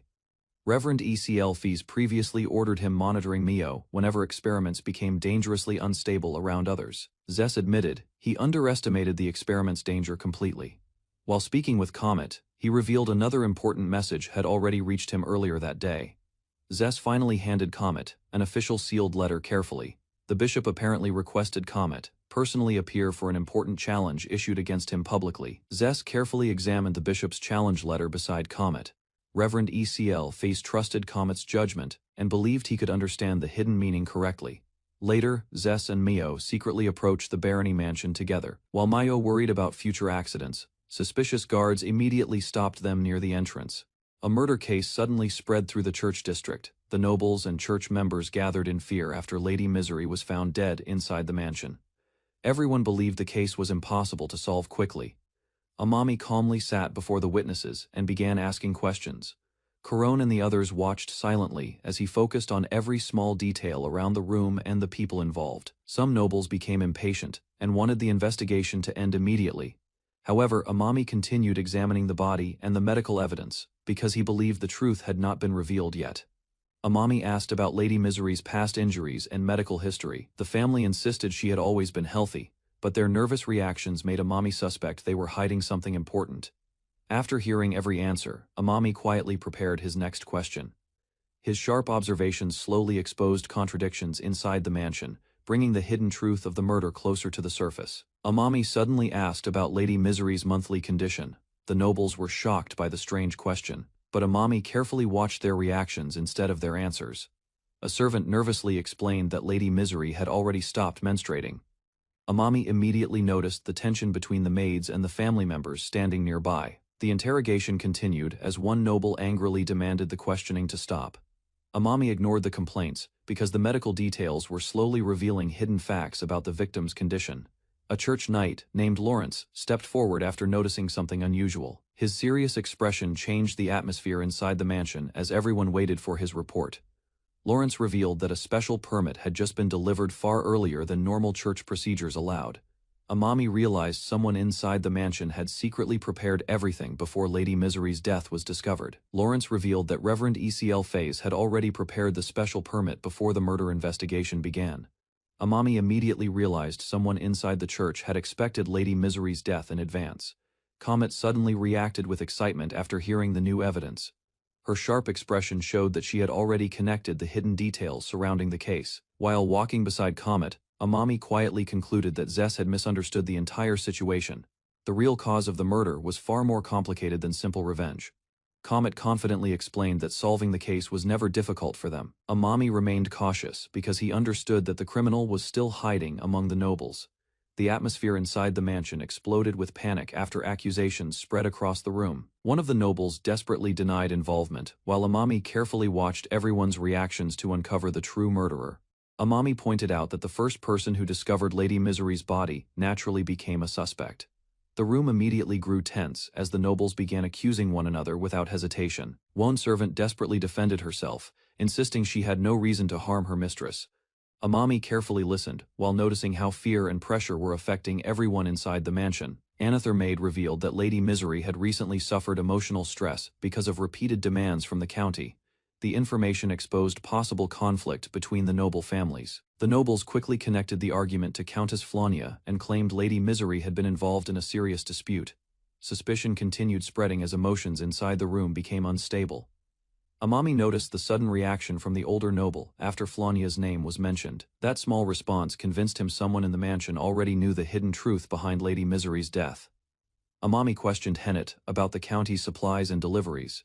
He explained that Misery had trusted Hennet with important responsibilities, which connected him closely to the conflict surrounding the household goods. Hennet suddenly turned his suspicions toward another noble and claimed that person had argued with his wife more than anyone else. The accusations inside the mansion became even more chaotic. Lawrence tried to calm everyone before the argument completely lost control. Amami remained focused and announced that the recent quarrel had actually helped reveal an important clue about the murder. Amami then asked who among the people near Lady Misery could use healing magic. The unexpected question caused silence to spread through the room once again. The church agents explained that the Secret Service members could not use healing magic despite their connection to the papacy. Hearing that answer, Amami finally narrowed down the possible murderer hiding inside the mansion. Hennet froze in shock. After Amami narrowed the suspects down to a single person, the nervous expression on Baron Glucon's face immediately drew attention from everyone inside the mansion. Amami calmly declared that only Baron Glucon remained suspicious after eliminating everyone else connected to the case. The room fell silent as the accusation became direct. The nobles stared in disbelief while Amami pointed directly at Baron Glucon and exposed him as the culprit behind Lady Misery's death. Panic quickly spread across the mansion hall. Baron Glucon tried defending himself by claiming that using healing magic alone could not prove murder. He attempted to dismiss the accusation as nothing more than a misunderstanding. Amami then explained the final medical evidence involving needle marks near Lady Misery's body. With Comet supporting the conclusion, the hidden method behind the murder was finally revealed to everyone present. Baron Glucan angrily tried to stop the investigation and demanded that Lady Misery's body remain untouched. Captain Ostea watched carefully as the noble's emotional reaction became stronger than before. Amami then revealed the special permit authorized by the Pope himself. The document allowed an autopsy that would normally be forbidden by church law, shocking everyone inside the mansion. The nobles panicked after learning the church had already approved the examination before the case was solved. Baron Glucan's expression immediately changed as Amami exposed the hidden preparation behind the investigation. Comet carefully examined the needle marks near Lady Misery's abdomen. She discovered unusual resistance beneath the skin, suggesting something unnatural had been placed inside the body before death. Amami demonstrated the medical evidence by forcing blood through the hidden wound pattern. The experiment proved that the murder weapon and healing magic had been used together, finally cornering Baron Gluckin with undeniable proof. Comet suddenly embraced Lady Misery's body, while protecting the evidence from being disturbed. The emotional scene shocked the nobles as the investigation reached its most dangerous moment. Amami harshly exposed Baron Gluckin's fake ignorance and prepared to explain the true murder method in front of everyone gathered inside the mansion hall. Using another needle, Amami demonstrated the exact technique used on Lady Misery's body. Captain Ostea carefully observed the experiment as the hidden details became clearer. Ostea confirmed that traces of blood remained on the needle, even though no liquid was stored inside it. The strange result proved the murder involved more than a simple stabbing. Before Amami could finish explaining everything, a sudden magical attack burst toward the group. The hidden culprit realized the truth had been exposed and desperately tried to silence the investigation. Mio praised Comet after protecting the investigation despite the sudden attack. Comet smiled brightly. Though the dangerous situation inside the mansion was far from over, Amami stayed calm while the nobles panicked around him. He ignored the chaos and focused entirely on explaining the medical evidence behind Lady Misery's death. Comet quietly thanked Mio for the support, admitting that dealing with foolish adults had exhausted her. Even so, she continued helping Amami uncover the truth. Amami finally revealed the abnormal condition inside Lady Misery's abdomen. Her muscles were heavily damaged and covered with blood, proving something violent had happened before her death. Amami concluded that Lady Misery had been stabbed in the stomach with a knife and left to bleed internally. The murder had then been hidden using healing magic to disguise the fatal wound as a natural death. Amami explained that Baron Gluckin had healed the skin over Lady Misery's stab wound to hide the external injury. The lack of blood beneath her body proved she had slowly bled internally after the attack. Amami cornered the Baron by declaring that only someone capable of healing magic could commit such a carefully hidden murder. Baron Gluckin's terrified expression revealed that the accusation had struck the truth. Unable to deny the evidence any longer, Baron Gluckin collapsed to the floor while the nobles demanded answers. Amami calmly concluded that the motive was most likely money. The Baron admitted that his noble position was weak. Despite his aristocratic status, maintaining appearances had become impossible as financial pressure continued destroying his household. Baron Gluckin confessed that his economy was collapsing and his title could eventually be revoked. Driven by desperation and greed, he murdered Lady Misery to secure wealth before losing everything. Baron Gluckin blamed Lady Misery for wasting the family's remaining funds on the county and merchants. His anger revealed the resentment he had hidden for a long time behind his noble appearance. The Baron confessed that he once dreamed of becoming a magician, but the county forced him into marriage and political duty instead. Over the years, his dreams and wealth slowly disappeared, turning his frustration into hatred. Comet remembered the miserable people she had seen before, including children abandoned by greed and selfish adults. The confession inside the mansion reminded her of those painful memories. A tragic memory surfaced of a lonely child crying in a ruined room while holding a burned object close. The suffering caused by selfish decisions had continued destroying innocent lives long before this murder happened. Even after confessing, Baron Gluckin cried in self-pity, but Comet rejected his excuses completely. She coldly reminded him that admitting the crime did not erase the fact that he murdered Lady Misery for his own desires. Comet angrily rejected Baron Gluckin's excuses and declared that hurting people close to him was unforgivable. Her fury filled the mansion as everyone watched the criminal break down in fear. Standing beside Mio, Comet coldly told Baron Gluckin that he had no right to cry after murdering Lady Misery. The nobles fell silent as the weight of the crime finally settled over the room. Another noble then revealed the truth Lady Misery had hidden for years. She had secretly supported Baron Gluckin's dream of returning to magic, and even lobbied the papacy on his behalf. Lady Misery had also used gifts and political connections through Hennet to improve Baron Gluckin's future. Everything she did was meant to protect his dignity and restore his lost ambitions. After learning the truth, Baron Gluckin completely collapsed in despair. Realizing he had murdered the one person still trying to save him, he screamed Lady Misery's name while drowning in regret. Baron Gluckin suddenly grabbed Mio and threatened everyone with a weapon. The nobles panicked as Captain Ostea demanded to know what he was trying to do inside the mansion hall. Completely consumed by madness, Baron Gluckin declared that he would escape no matter what happened. He shouted that he deserved happiness even after committing murder. Gluckin pressed the blade against Mio and threatened to stab her if anyone moved. Comet immediately focused her magic, while Astea and Amami carefully tried to calm the situation. Before Glukin could attack, Mio reacted first and struck him directly. At the same moment, magical force exploded around the room. As Comet supported the counterattack, the mansion erupted into chaos as powerful attacks collided across the hall. Wooden debris and magical energy scattered everywhere. While Glukin desperately fought against Comet and the others, after losing control completely, Baron Glukin desperately continued fighting as magical energy filled the mansion hall. Comet, Mio, and the others stood together and finally overwhelmed him with their combined power. A massive explosion burst through the upper floor as the battle ended. Glukin was thrown across the mansion while Comet calmly watched the destruction settle around them. After the conflict ended, Captain Astea entrusted the remaining matters to Lawrence before preparing to leave. The mansion slowly returned to silence after the long investigation and battle. Lawrence then asked Amami about the strange examination performed on Lady Misery's body. Amami casually explained that he had only participated because someone requested his medical expertise. Amami revealed that most examinations in this world relied entirely on healing magic. If the magic failed, the body was simply declared dead without deeper investigation, which allowed Baron Glukin to hide the murder for so long. Captain Astea admitted that Amami's examination methods were completely different from ordinary healing investigations. Because of that careful approach, the hidden murder case had been solved far more quickly than expected. Amami simply smiled and explained that he was only following the medical teachings passed down by his teacher. After saying goodbye to Astea, he quietly left the mansion hall. Astea watched Amami leave and reflected on how mysterious both Isekai'd and Comet truly were. Despite being young, Comet possessed knowledge and abilities far beyond ordinary people.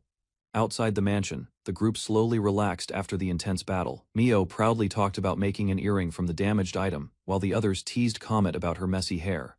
Comet complained about the troublesome Permit 42 investigation, but the others reminded her that Isekai'd had specifically requested them to help Mio and Comet. Even after the case ended, Amami's strange methods continued, leaving a strong impression on everyone.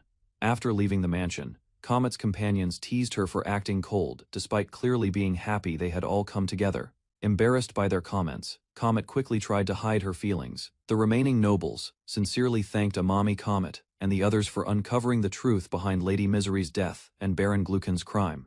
Their gratitude quietly closed the painful investigation. Later that night, the group discussed a new proposal while standing outside the Grand Church building. They realized future dangers would continue appearing even after this case ended. Amami suggested that everyone exchange magic jewels with one another. By carrying another person's jewel, they could immediately sense when something dangerous happened to their companions.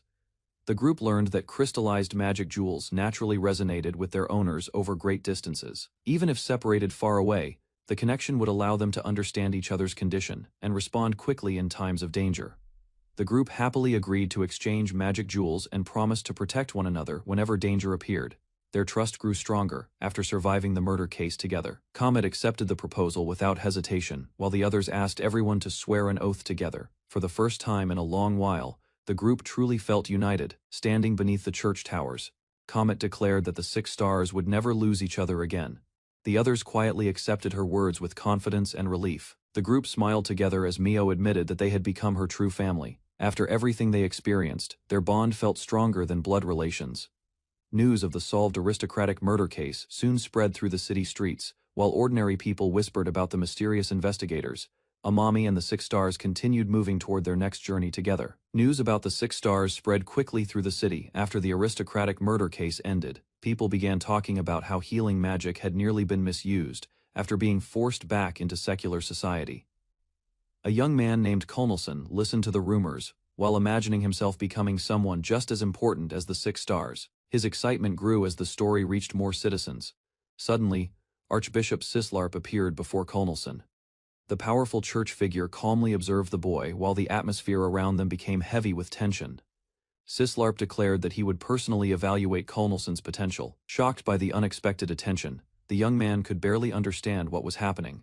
The Archbishop then offered Colnelson protection and power if he agreed to stand under the church's influence. Tempted by the promise of strength, Colnelson faced a decision that could completely change his future. Deep inside a distant fortress connected to the World Tree, powerful figures discussed the capture of a healing magician. The mysterious organization finally confirmed that the person they had been searching for was now within their reach. A masked ruler sitting upon a dark throne ordered the frightened man to approach without fear. After losing the battle, the elf commander explained their mistakes and encouraged Corone and Princess Yuno to improve themselves carefully. Corone felt embarrassed by her weakness during combat, but she accepted the commander's advice and promised herself improvement afterward. Princess Yuno understood the harsh reality of battle and realized greater discipline and preparation were necessary for future missions. The entire group gathered beside their commander and prepared themselves for difficult training to avoid another painful defeat again. That night, Corone watched everyone training seriously and strengthened her determination to become useful during the next dangerous battle. Corone quietly watched over Amami while he slept weakly beside medical equipment after suffering from a dangerous fever recently. Suddenly, Amami slowly opened his eyes, surprising Corone and making her immediately call everyone waiting anxiously outside the room. The entire group rushed inside happily after hearing Amami awakened, accidentally startling him while celebrating his recovery from illness together. Amami smiled weakly afterward and apologized sincerely for worrying everyone during the long period. He remained unconscious from severe fever. While resting, Amami listened carefully as everyone explained how dangerous his condition became after exhausting himself and overusing magical energy. After recovering, Amami happily thanked Corone for helping him during his illness, making her become embarrassed and unable to answer properly. Corone immediately reminded Amami to examine Princess Yuno's injured arm, because everyone remained worried about her recovery condition afterward. Amami learned that Saya continuously used purification magic after surgery to prevent dangerous infections, while he remained unconscious from severe fever. After checking his wound carefully, Amami became surprised because the surgery healed perfectly without rashes, pus, or infection appearing afterward. Corone explained that Clo-Fei protected and watched over Amami throughout the entire night, making him sincerely appreciate everyone supporting his recovery. During the night, Clo-Fei and several companions visited Amami's room, explaining they protected him carefully while he recovered from illness.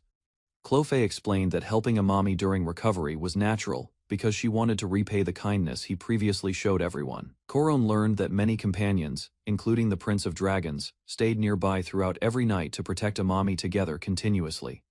After hearing everyone's efforts, Amami became deeply emotional because he finally realized how much his companions truly cared about him. Unable to control his feelings anymore, Amami hugged everyone tightly while sincerely thanking them for protecting and supporting him during recovery. While Amami recovered, Clo-Fei shyly mentioned a secret vampire technique and asked whether he wanted her to demonstrate it personally. The others became curious after hearing Clo-Fei's strange suggestion, while the vampire princess calmly allowed her daughter to continue explaining further. Clo-Fei demonstrated special vampire magic, capable of secretly retrieving blood from targets without immediately causing pain or detection during contact. As magical energy surrounded the bed, Amami suddenly noticed strange sensations spreading around his injured body and became completely confused afterward. Amami quickly realized the vampire magic targeted his wound directly, leaving him shocked and embarrassed while everyone watched his reaction silently. After using vampire magic, Clo-Fei noticed Amami's pain disappeared completely, making both of them surprised by the treatment's effectiveness afterward. Amami became fascinated by the unusual magic while Clo-Fei explained. She developed the technique after observing Corone's medical anesthesia methods carefully. Corone admitted she felt frightened and uncertain while treating patients alone, despite successfully handling difficult responsibilities during Amami's unconscious condition previously. Wanting greater confidence, Corone decided to study medicine seriously and gain more practical experience to avoid fear during future emergencies again. Hearing Corone's determination, Amami happily agreed to teach her everything possible so she could continue improving as a skilled healer. After Amami awakened, many companions crowded into his room happily, each wanting to confirm personally that the doctor recovered safely afterward. The noisy gathering quickly filled Amami's room, while everyone asked about his condition and expressed concern for his recent dangerous illness. Nearby, a small creature relaxed peacefully after spending the entire night beside Amami during his difficult recovery from severe fever symptoms. Far away, another doctor carefully prepared surgical instruments inside an isolated medical facility, while concentrating seriously before beginning an important operation. Outside the operating room, a worried father anxiously waited and desperately asked Dr. Okusawa about his son's dangerous appendicitis condition afterward. Dr. Okusawa successfully completed the appendicitis surgery, allowing the young patient to finally sleep peacefully and safely recover inside the hospital. The patient's father gratefully thanked Dr. Okusawa repeatedly, while shaking his hands excitedly after hearing his son survived the dangerous surgery. Before leaving, the father warmly offered support and promised Dr. Okusawa immediate help whenever difficult problems appeared during future work assignments. Dr. Okusawa calmly refused additional rewards and instead requested the father remain beside his recovering son throughout the weekend carefully. Later that evening, Dr. Okusawa quietly walked outside alone while thinking seriously about the next medical challenges awaiting him ahead.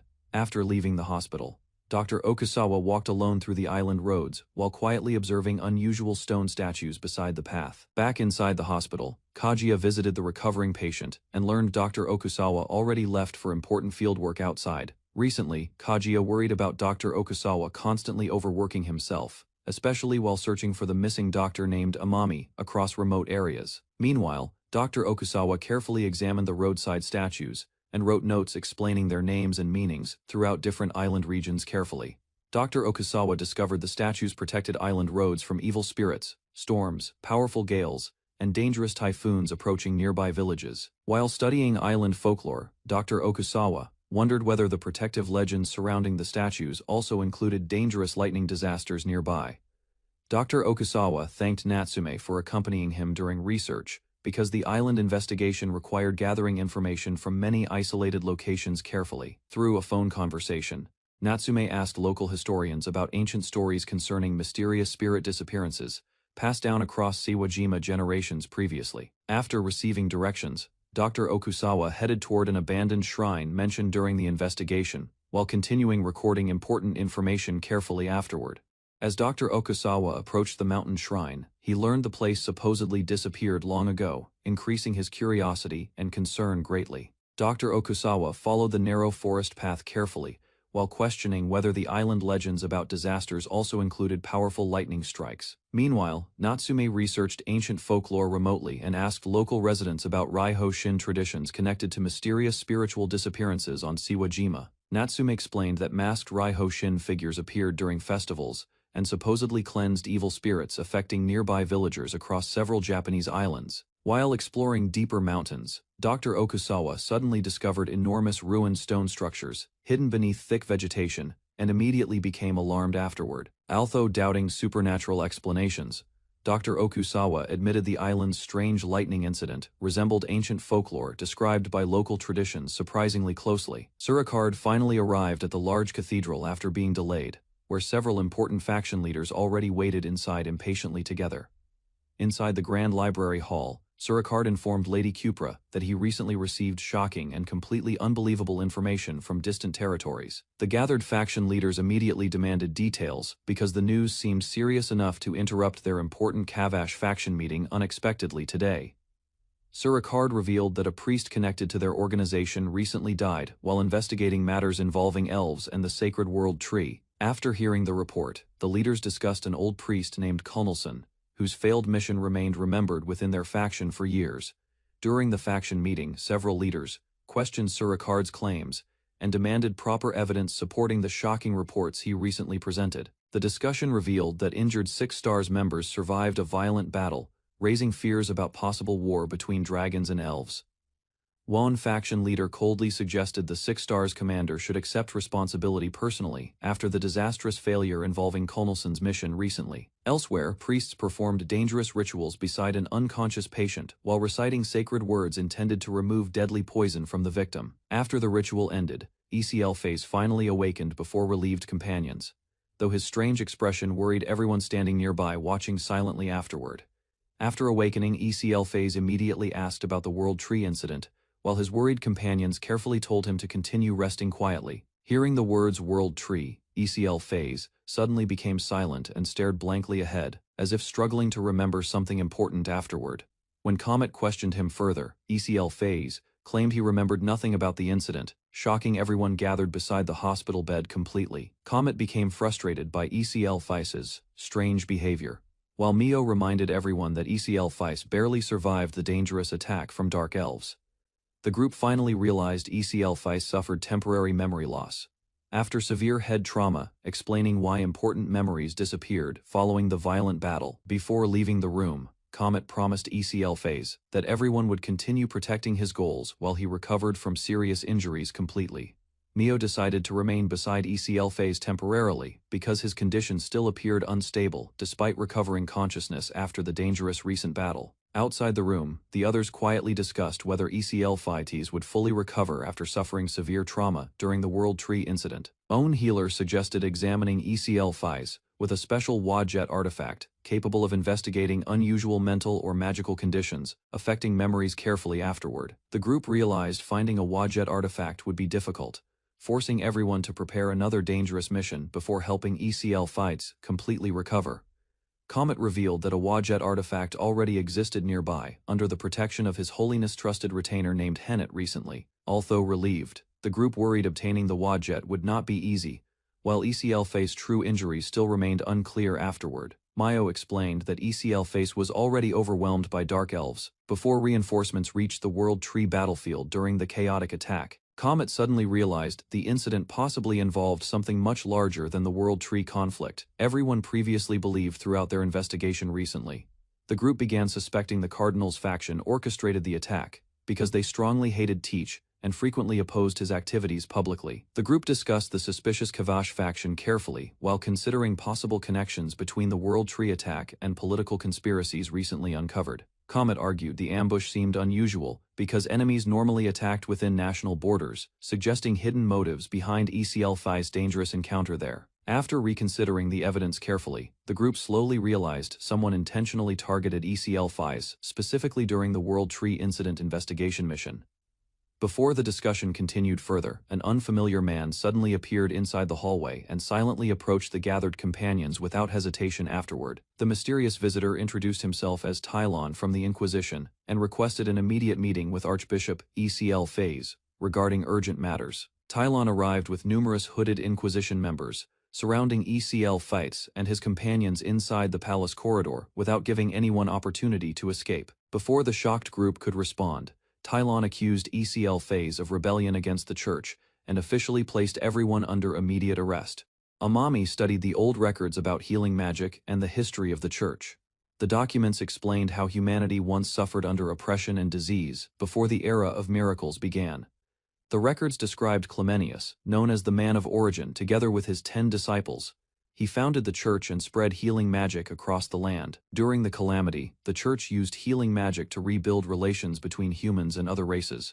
Their influence grew as more people depended on their miracles.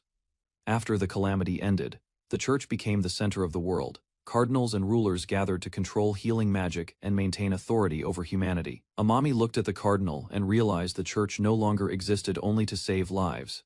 Power and leadership had become more important than medicine itself. The church's hierarchy held firm under the Pope, with 10 cardinals guiding its policies. The chain of authority extended through archbishops, bishops, priests, and deacons, each chosen for their judgment. As time passed, the selection of cardinals shifted, influenced by politics and personal ambitions, replacing tradition with wealth and influence. Amidst this, the church's hierarchy faced scrutiny, contrasting centralized control with decentralized structures in other religions. Cardinals and clergy gathered in the Grand Hall, their faces solemn, as power and decisions weighed heavily upon them. The Inquisition rose, enforcing the Church's authority over those who opposed its doctrines. The Church guided humanity's future, performing missionary work while miracles inspired faith across the land.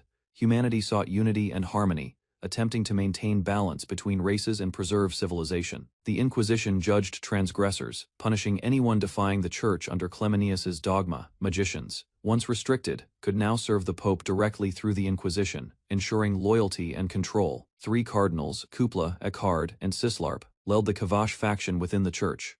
The Kavash faction propagated anthropocentric theories, asserting human dominance and guiding followers through ideology. Unlike other factions, Kavash relied on control and militarism, while Chalamet and Sweemhosh pursued harmony or doctrine.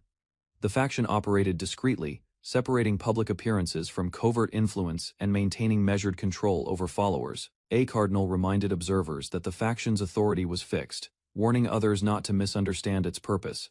A cardinal summoned another, explaining the reason for the gathering and its importance. The purpose revealed was protection, shielding the Church and humanity from threats. A character noted limited time, emphasizing urgency and the necessity of decisive action. Another excused themselves, leaving the assembly as responsibilities called elsewhere, showing differing priorities. The remaining figure radiated authority and presence, preparing to act, reinforcing the church's power and influence. A powerful figure commanded Archbishop Ecl to stand down, asserting authority over the Inquisition. The cardinal addressed the accusations, insisting their actions were serious and not frivolous. Suspicion arose as Saint Selena's presence highlighted the scrutiny upon Ecl and his motives. The reasoning behind their actions was revealed. The crown symbolized humanity's duty, faith, and divine protection. The cardinal challenged opposition, questioning why anyone would obstruct the church's divine mission and sacred authority. Isekai'd addressed the assembly, stating he had 4 points of concern regarding recent actions. The first issue involved the abandonment of a subordinate, Colonel's son, at the World Tree. Isekai'd questioned whether the subordinate truly fled, highlighting the inhumanity of leaving him amid dangerous creatures.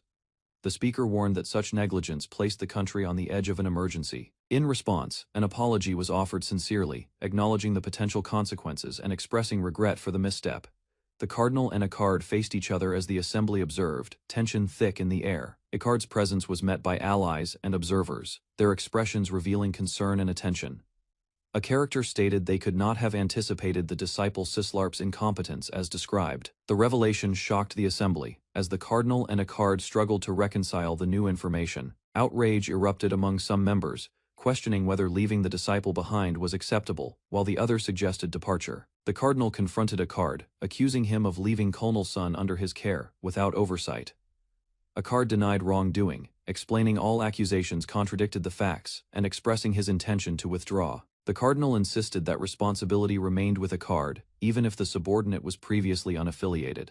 Isekai'd affirmed he would defend the country if needed, questioning whether he should be held responsible. Outrage erupted as Isekai'd argued the cardinal should first investigate his own orders before placing blame. The cardinal accused the archbishop of complicity in a recent disaster, demanding answers about deliberate negligence. Witnesses testified that the archbishop allowed arson to occur, escalating tension in the assembly. The archbishop defended himself, explaining he acted on evidence and questioning the validity of the accusations. He acknowledged the potential for disaster, but emphasized that responsibility lay with those who misjudged the situation. The archbishop revealed that Cardinal Nosap governed the affected area and could have prevented the catastrophe, redirecting accountability. The archbishop prepared to explain details to Cardinal Nosap, highlighting the unfolding events.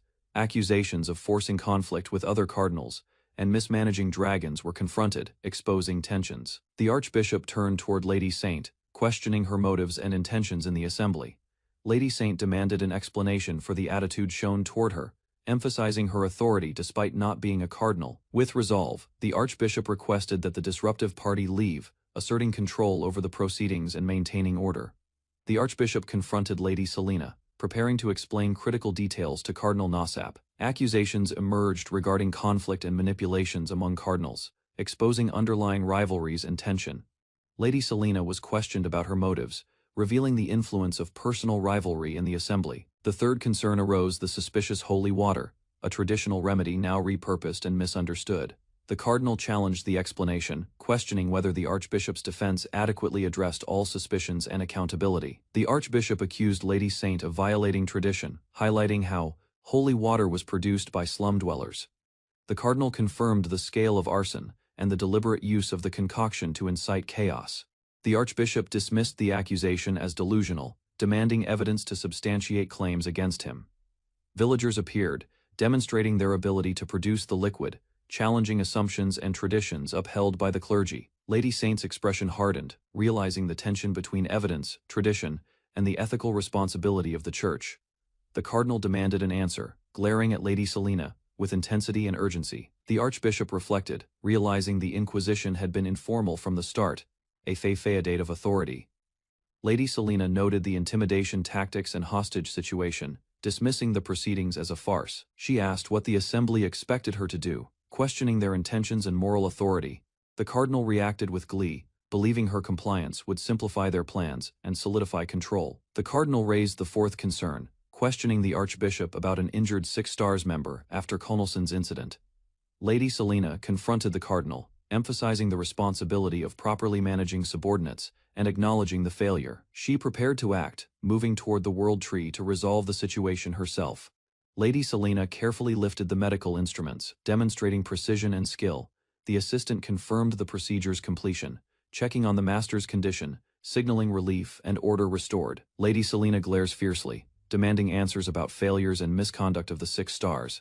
The Archbishop sweats nervously, caught between accusations and the undeniable truth confronting him directly. Lady Selena calmly explains the Inquisition was never formal, questioning their motives behind hostages. She asks firmly, "What do you want me to do?" emphasizing responsibility and clarity. The Archbishop claps hands, smiling widely, realizing Lady Selena's cooperation makes solving this crisis easier. The 3 leaders of the Kavash faction, Couple, Isekai'd, and Sislarp, are introduced formally. These 3 cardinals control the Kavash faction, driving anthropocentrism within the church hierarchy explicitly. The Chalamet and Swimhach factions are described. Kavash manipulates followers, Swimhach enforces doctrine militaristically. The Kavash faction maintains a fixed, discrete influence, separate from the outward operations of the church. Do not misunderstand their intentions. Their influence is precise, aiming to protect church and humanity. The reason they summoned the protagonist is to protect the church and humanity from threats. Dozastal tried to stop the collapsing cave with his remaining magic, but the barrier continued breaking apart. Amami noticed the magic device losing control. Sweat covered his face as he realized the entire rescue mission would fail if nobody repaired the damaged mechanism immediately. Despite the danger, Amami stepped deeper into the unstable tunnel. He understood that nobody else had enough knowledge to complete the operation before the cave completely collapsed. Corone stared silently at Amami while he continued forward alone. She understood he was risking his own life because the trapped villagers still depended on him. Meanwhile, another survivor hurried through the forest carrying supplies and equipment. Corone finally reached the mountain near the World Tree after traveling through heavy rain. She climbed onto a rocky cliff and searched for a safe place to rest before continuing her journey. After entering a narrow cave behind the waterfall, Corone believed she had escaped the storm. She dried herself and relaxed for a moment while checking her supplies carefully. Suddenly, Corone noticed strange glowing eyes watching from deeper inside the cave. Fear overwhelmed Corone as the creature lunged toward her. She lost her footing on the wet rocks and slid uncontrollably down the steep underground slope. Corone was thrown into a violent underground river connected to the roots of the World Tree. The strong current carried her deeper into the unknown darkness far beneath the mountain. Corone was swept through the violent underground current while the roots of the World Tree passed beside her. She struggled desperately to stay above the water as the darkness closed around her. The rushing river carried Corone directly toward a massive tree root blocking the tunnel. She tried to avoid the collision, but the powerful current moved too fast for her body to react. Believing she would never return, Corone apologized in her heart to Dozastal, Chief Normam, and the others waiting for her.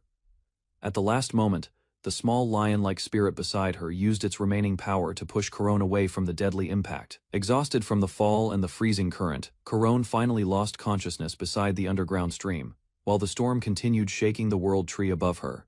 Fia and Saul waited near the entrance of the settlement, while rain continued falling around the World Tree. They discussed searching the area for anything that could help Zess before meeting the village leaders. As they walked deeper into the settlement, the two noticed the heavy security surrounding the upper district. The tense atmosphere made Saul uneasy, but Fia continued observing the surroundings calmly. While searching for supplies, Fia suddenly sensed movement nearby. She stopped walking and looked toward the flooded clearing beyond the large roots of the World Tree. Saul quickly stepped forward after noticing a gigantic shadow approaching through the rain. Believing a dangerous monster had appeared inside the settlement. The creature finally emerged from the darkness, revealing the same lion-like guardian that had saved Corone underground. Fia and Sol froze in shock as the massive beast silently stood before them. Corone regained consciousness beside the giant guardian that had carried her through the storm. Although frightened at first, she thanked the creature for saving her life, and continued walking despite her serious injuries. Her body weakened quickly as blood continued running down her face and clothes. Even while collapsing from exhaustion, Corone forced herself forward because she still needed to reach Chief Normam. Fia and Sol finally discovered Corone near the outer path of the settlement. Shocked by her condition, they immediately rushed toward her and promised to find a way to treat her wounds. A hooded figure stepped forward and carried Corone carefully in his arms. However, he warned Fia and Sol that depending on outsiders would place the settlement in even greater danger. The strange figure then looked directly at the injured Corone and questioned whether anyone there truly possessed the ability to save her condition before it became too late. News of Corone's injuries quickly spread through the settlement. Several villagers gathered around the transport wagon, shocked that humans had arrived together with someone so badly wounded. The villagers explained that there had still been enough time to hide Alec before the human forces entered the area. At the same moment, concern spread after they realized Amami had still not returned safely. Amami finally appeared near the medical shelter while checking on the others he had left under L's protection. Although exhausted, he immediately focused on the injured people waiting for treatment. Fia warned Amami that the hostile group searching the settlement could already be targeting him directly. She insisted that protecting his life had become more important than continuing risky negotiations. Even after hearing the warning, Amami could not ignore Coron's condition. He decided he would still meet the villagers and continue treating anyone who became sick or injured before the situation worsened further. Fia watched Amami carefully while Coron's condition worsened inside the shelter. The deep injuries covering Coron's face continued bleeding, and the atmosphere inside the room became increasingly tense. Coron struggled to stay conscious as the pain spread through her body. Every movement caused fresh bleeding, making the nearby villagers realize her life was now in serious danger. A young beast folk healer desperately searched for a solution. Although she wanted to call her master for help, fear of the nearby humans forced her to continue treating Coron alone, despite her lack of experience. Meanwhile, the village leaders argued over whether the humans should be allowed inside the settlement. Some believed accepting their help could place the entire community at risk if hidden motives existed behind their arrival. Suspicion toward Amami's group quickly grew after reports connected humans to the prison explosion and the disappearance of several hostages. The settlement feared Coron's injuries might become the reason for a larger conflict. Several village guards surrounded the shelter while watching Amami's group carefully. Fakie and Sol stood silently under the rain as tension spread between the humans and the beastfolk villagers protecting Coron. A young beastfolk leader finally stepped forward and apologized to Coron.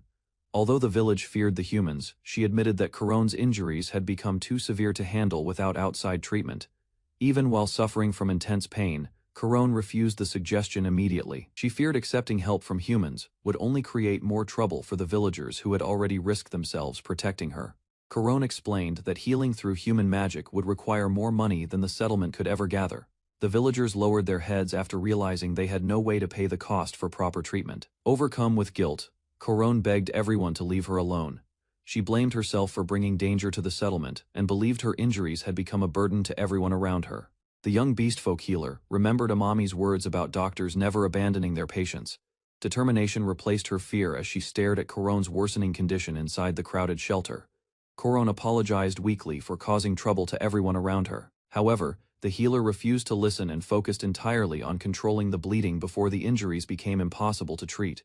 Realizing there was no more time to hesitate, the healer ordered Saya and Clofe to leave the room immediately. She decided she would personally complete Coron's treatment, even without her master's support. Instead of leaving, Saya and Clofe chose to remain beside her. They declared they would stop running away and help protect the patients no matter how dangerous the situation became. Encouraged by their resolve, the young healer finally accepted her role completely. She asked Coron for instructions while preparing herself to continue the emergency treatment until Amami returned. Following Coron's instructions, Clofe prepared heated water while Saya activated the support technique she had practiced earlier. The young healer carefully cleaned Coron's wounds using distilled water. Although proper medical supplies were missing, she continued the procedure while checking Coron's reactions and controlling the bleeding as best as possible. Saya stepped forward to assist with the treatment while Coron forced herself to remain calm. Seeing Coron endure the pain without complaint gave the others confidence to continue helping her.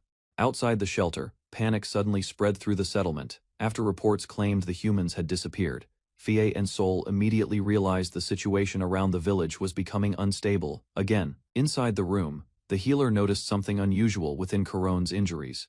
The strange poison spreading through the wound reacted differently than expected, suggesting the condition was far more dangerous than anyone first believed. Guards suddenly stormed toward the medical shelter after discovering unauthorized humans inside the castle grounds. Their leader demanded everyone stand down immediately before the situation escalated further. Hearing the shouting outside, Saya, Clofe, and the young healer froze in shock. The treatment room fell silent as they realized the guards might forcefully stop Coron's operation before it was completed. Fia stepped between the guards and the shelter entrance to protect the ongoing treatment. She warned them not to interfere because Coron's condition remained unstable, and stopping now could endanger her life. The guards hesitated after seeing the strange treatment taking place inside the room. Fia calmly observed the healer's actions and slowly understood that the beastfolk girl was genuinely trying to save Coron. Gathering all her courage, the young healer finally declared responsibility for the operation herself. She openly announced that Corone was now her patient, and refused to abandon the treatment halfway through. Fia calmly explained to the confused guards that the young beastfolk healer was using purification magic to support Corone's treatment. Saya recognized Fia from a previous seminar, and finally relaxed after understanding who the humans truly were. She asked about Corone's condition while carefully observing the ongoing treatment beside the bed. The healer announced that the wound cleaning and purification process had been completed. Determined to finish the operation herself, she prepared to close the wound and stop the dangerous bleeding before Corone lost consciousness again. At the same time, Sol stepped forward and activated powerful magic beside the treatment area. He focused entirely on suppressing the venom spreading through Corone's body, while supporting the healer's procedure. A violent surge of magical energy suddenly erupted throughout the shelter. Saya, Fei, and the others watched in shock as the unstable poison reacted against Sol's magic and began transforming inside Corone's wound. After the violent reaction finally settled, the bleeding completely stopped, and Corone's wound began closing rapidly. Saya and Fei stared in disbelief as the damaged skin slowly healed before their eyes. Sol calmly confirmed that the treatment had succeeded exactly as he expected. His confidence relieved the tension inside the shelter, while the exhausted healer finally lowered her hands in relief. The hooded elf scolded the others for doubting the humans from the beginning.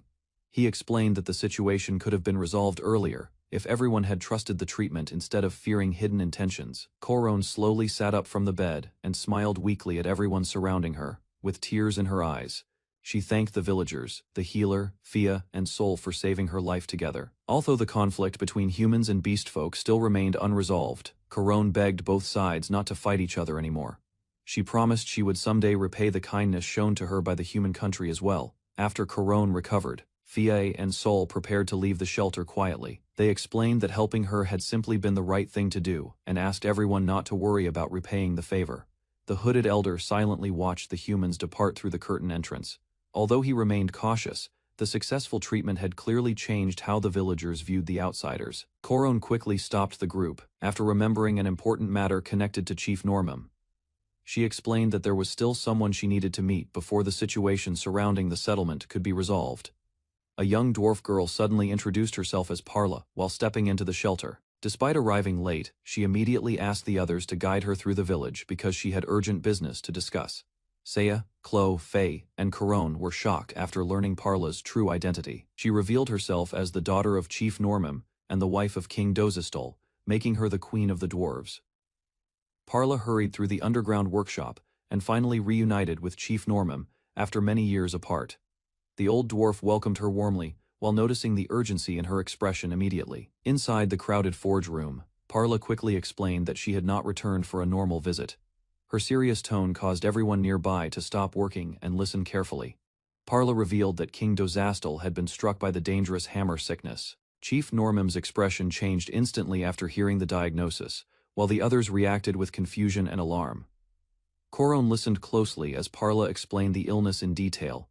Hammer sickness slowly caused a dwarf's fingers to lose feeling until they could no longer properly use crafting tools or weapons. Parla warned that the disease was especially feared among dwarves because their entire society depended on craftsmanship. If left untreated, hammer sickness could eventually spread through the body and lead to death. Parla explained that without King Dozastel's strength, the dwarves could no longer mine adamantite properly. Fear spread through the workshop as everyone realized their entire livelihood depended on the king recovering from hammer sickness. Believing Chief Normum was their final hope, Parla begged him to return and save the dwarven kingdom. However, the old dwarf suddenly rejected the request and coldly ordered her to leave immediately. Chief Normum continued working at his forge without even turning around. He declared that he was no longer their king, leaving Parla completely shocked by his refusal to help Dozastel or the kingdom. Corone watched the painful exchange silently, while Parla struggled to accept the answer. The atmosphere inside the workshop became heavy, as even the nearby villagers could not understand Normum's harsh reaction. After leaving the forge, Parla stood outside in confusion and despair. Unsure what to do next, she could only ask Corone for guidance while trying to find another way to save the dwarven kingdom. While Parla struggled outside the forge, a small child suddenly ran toward her after recognizing her face. The surprised girl froze for a moment before realizing the child was calling out for his mother. Parla immediately embraced the crying child tightly after years of separation. The emotional reunion brought relief to everyone nearby as the child finally stopped trembling in her arms. As they spoke together, the child explained how lonely life had become without her. The child then revealed that he had recently suffered from appendicitis, but survived because Dr. Amami treated him successfully. Corone quickly explained that Amami was her master and the person who had saved many lives already. After hearing about Amami's medical achievements, Parla could hardly believe a single person possessed such knowledge. Her expression brightened with hope as she realized King Dozastal might still be saved. Corone proudly praised Amami, while encouraging Parla to meet him immediately. She explained that her master never abandoned patients and always searched for ways to cure impossible illnesses. Meanwhile, Amami reunited with FIA in Seoul, on the upper bridge of the World Tree Settlement. Seoul reported that they had discovered valuable information during their investigation around the settlement. FIA carefully analyzed the unusual medical methods used within the World Tree community, realizing the World Tree itself might hold the key to the mystery. EIA concluded that the entire structure needed to be investigated further. Amami listened carefully as the elves questioned the sudden dark elf raid. The Forest Council remained tense while El quietly observed the room. The elf leaders admitted that treating the spitting blood disease had been their mistake. Amami understood the misunderstanding between humans and elves was becoming dangerous. The horned elf leader explained that humans also lacked information about the dark elves. Corone noticed everyone growing suspicious of each other. The leader proposed working together to solve every misunderstanding before another conflict started. Amami believed cooperation was the only way to save both sides. As the meeting continued, the leaders prepared to discuss the truth behind the dark elf incident. The Archbishop invited Amami and the others to continue their discussion over tea after the tense council meeting ended peacefully. During the conversation, the Archbishop revealed that a healing priest had neglected his duties and was arrested near the World Tree. Amami realized the situation was connected to the spreading disease. Later, Corone guided the group toward a famous restaurant managed by dragons deep inside the forest district. Excited by the long journey, Corone quickly ordered the restaurant's recommended food and drinks, while El watched curiously. As the group relaxed around the table, Sol confirmed that alcohol was acceptable, allowing everyone to finally enjoy a peaceful evening together. Amami and his group entered the Dragon restaurant, where a horned hostess welcomed them warmly. The strange atmosphere made Amami feel uneasy as many customers quietly stared at the newcomers. Corone ignored the tension and immediately ordered the restaurant's special beer and tacos for everyone. Sol watched curiously while Amami examined the unfamiliar food. After taking his first bite, Amami quickly realized the tacos tasted far better than he expected. The strong flavor surprised him completely. Excited by the meal, Amami drank the cold Kelwisha beer without stopping. The rich taste impressed even Sol and the others. Corone laughed as Amami became overwhelmed by the delicious food and drinks served by the dragons. While eating at the Dragon restaurant, Corone suddenly remembered a strange incident involving a tree struck by lightning near the seminary. The memory returned clearly after hearing the discussion about the World Tree. Realizing the connection might be important, Corone became shocked by her own thoughts. Amami noticed her sudden reaction immediately. Sol continued drinking while the dragon bartender calmly served more food. Corone carefully questioned whether the dish was truly traditional dragon cuisine. The bartender seemed surprised by Corone's suspicion. She explained that similar food could already be found around the World Tree region. Moments later, another customer revealed the dish actually came from the country of the night, making Amami realize the mystery was becoming deeper than expected. While Amami and Corone continued eating, several young girls entered the Dragon restaurant and immediately caught everyone's attention. The Dragon bartender welcomed the new guests warmly and prepared another large order of tacos for the table. Alex seemed interested in treating everyone together.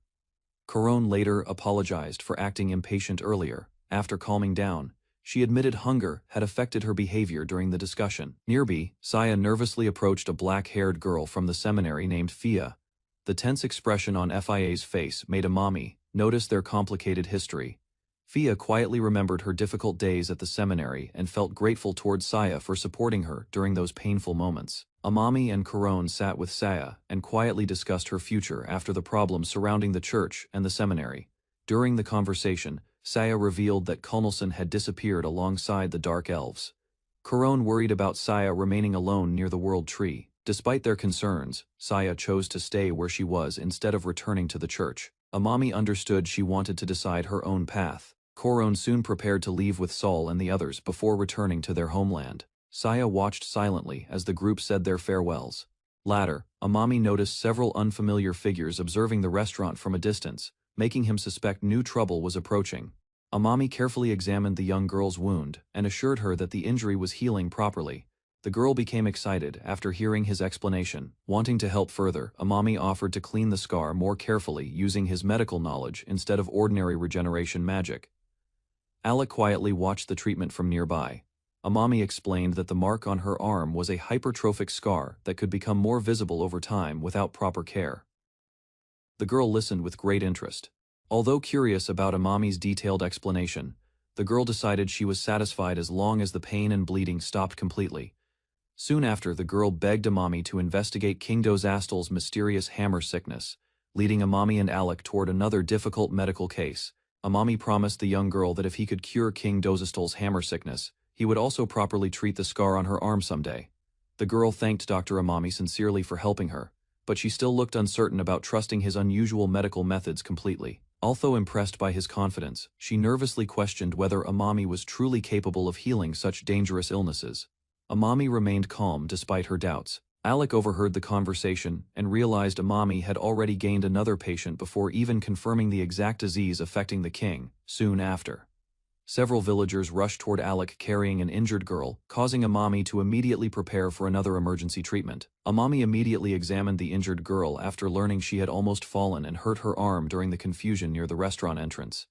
To check the injury carefully, Amami asked the crying girl to slowly raise both of her arms. Alec and the others watched quietly nearby. After observing her movement, Amami paused and realized the structure of her wing resembled human anatomy more closely than he expected. Curious about the similarity, Amami gently inspected the feathers and joints around the injured wing to confirm whether any bones were damaged. The girl became shocked when Amami carefully touched the injured area without fear, making her realize he truly understood how to treat her condition. Following Amami's instructions, the injured girl carefully lifted her arms again and suddenly realized the pain in her elbow had disappeared completely. Excited by the successful treatment, the girl happily spread her wings while Amami explained that the injury was only a pulled elbow common among children. Amami then described the condition in detail, explaining how the joint had briefly slipped because of the sudden force on her arm during the accident. Watching the treatment closely, the young girl who requested Amami's help finally became convinced that his medical skills were genuine.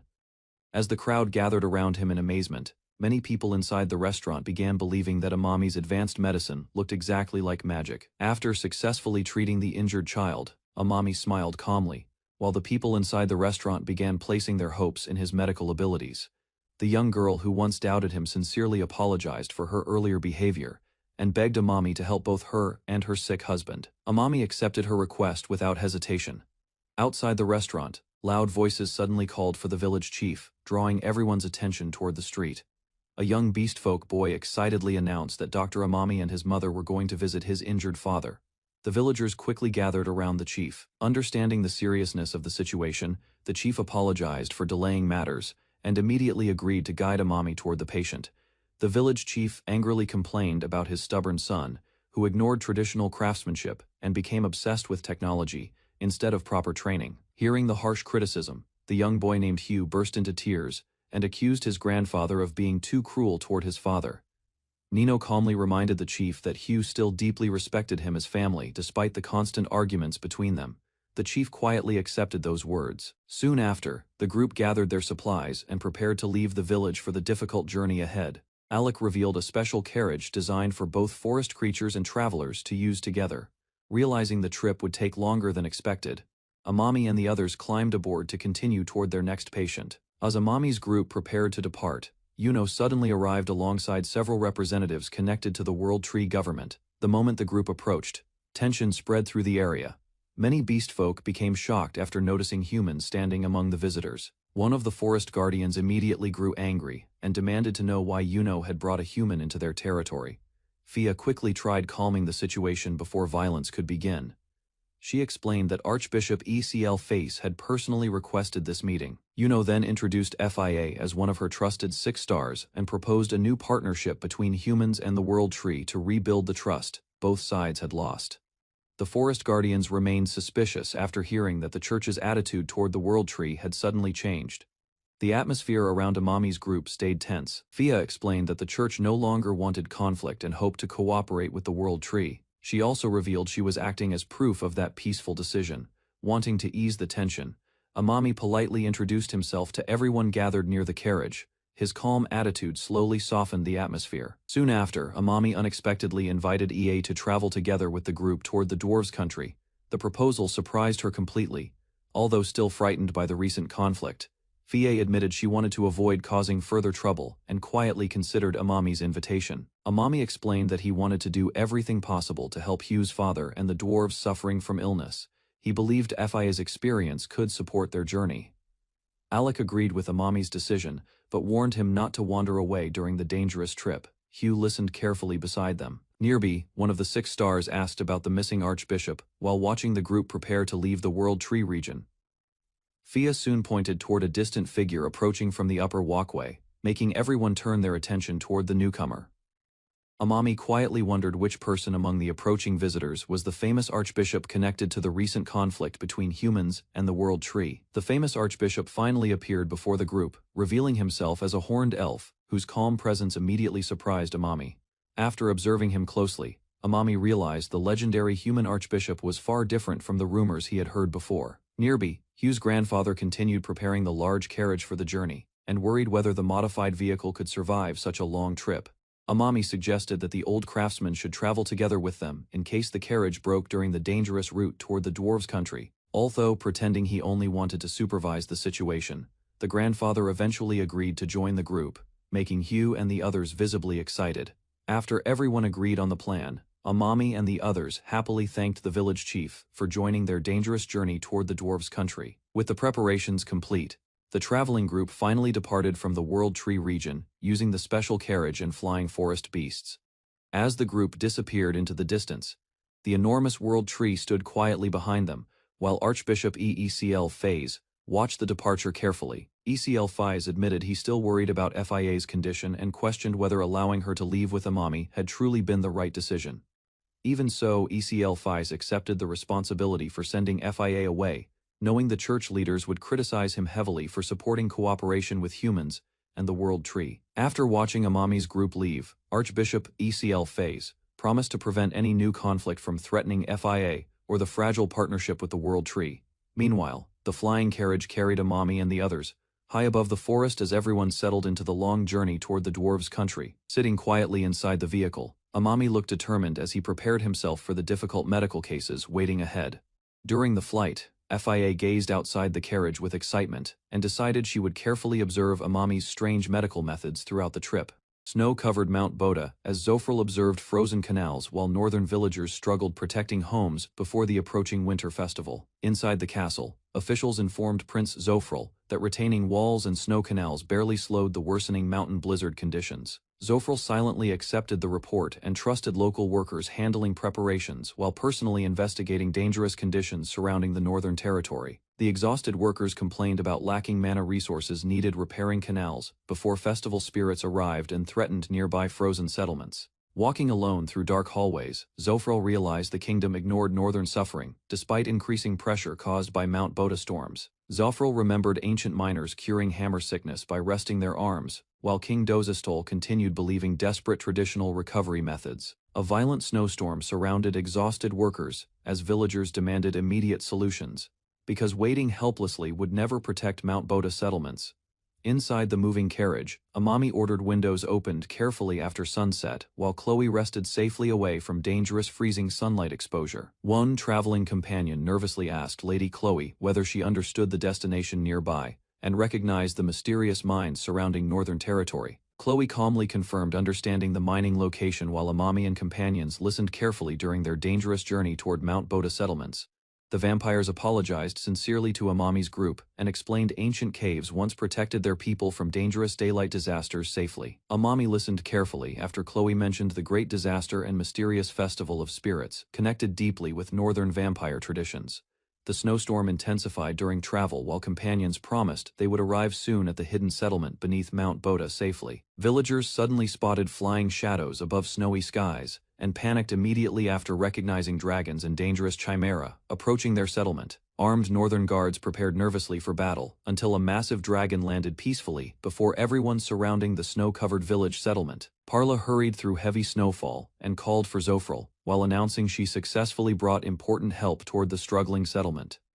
The northern guards watched nervously as Parla's arrival shocked everyone, raising hope throughout villagers suffering under relentless winter conditions daily. Zofril stared silently at Parla after hearing she truly brought assistance, capable of helping the isolated northern territory survive safely. Parla proudly introduced Dr. Amami and his companions, while snow continued falling heavily around the crowded village entrance during nighttime arrival. Zofril reacted with complete disbelief, after realizing Parla had brought a human doctor directly into the hidden vampire settlement unexpectedly.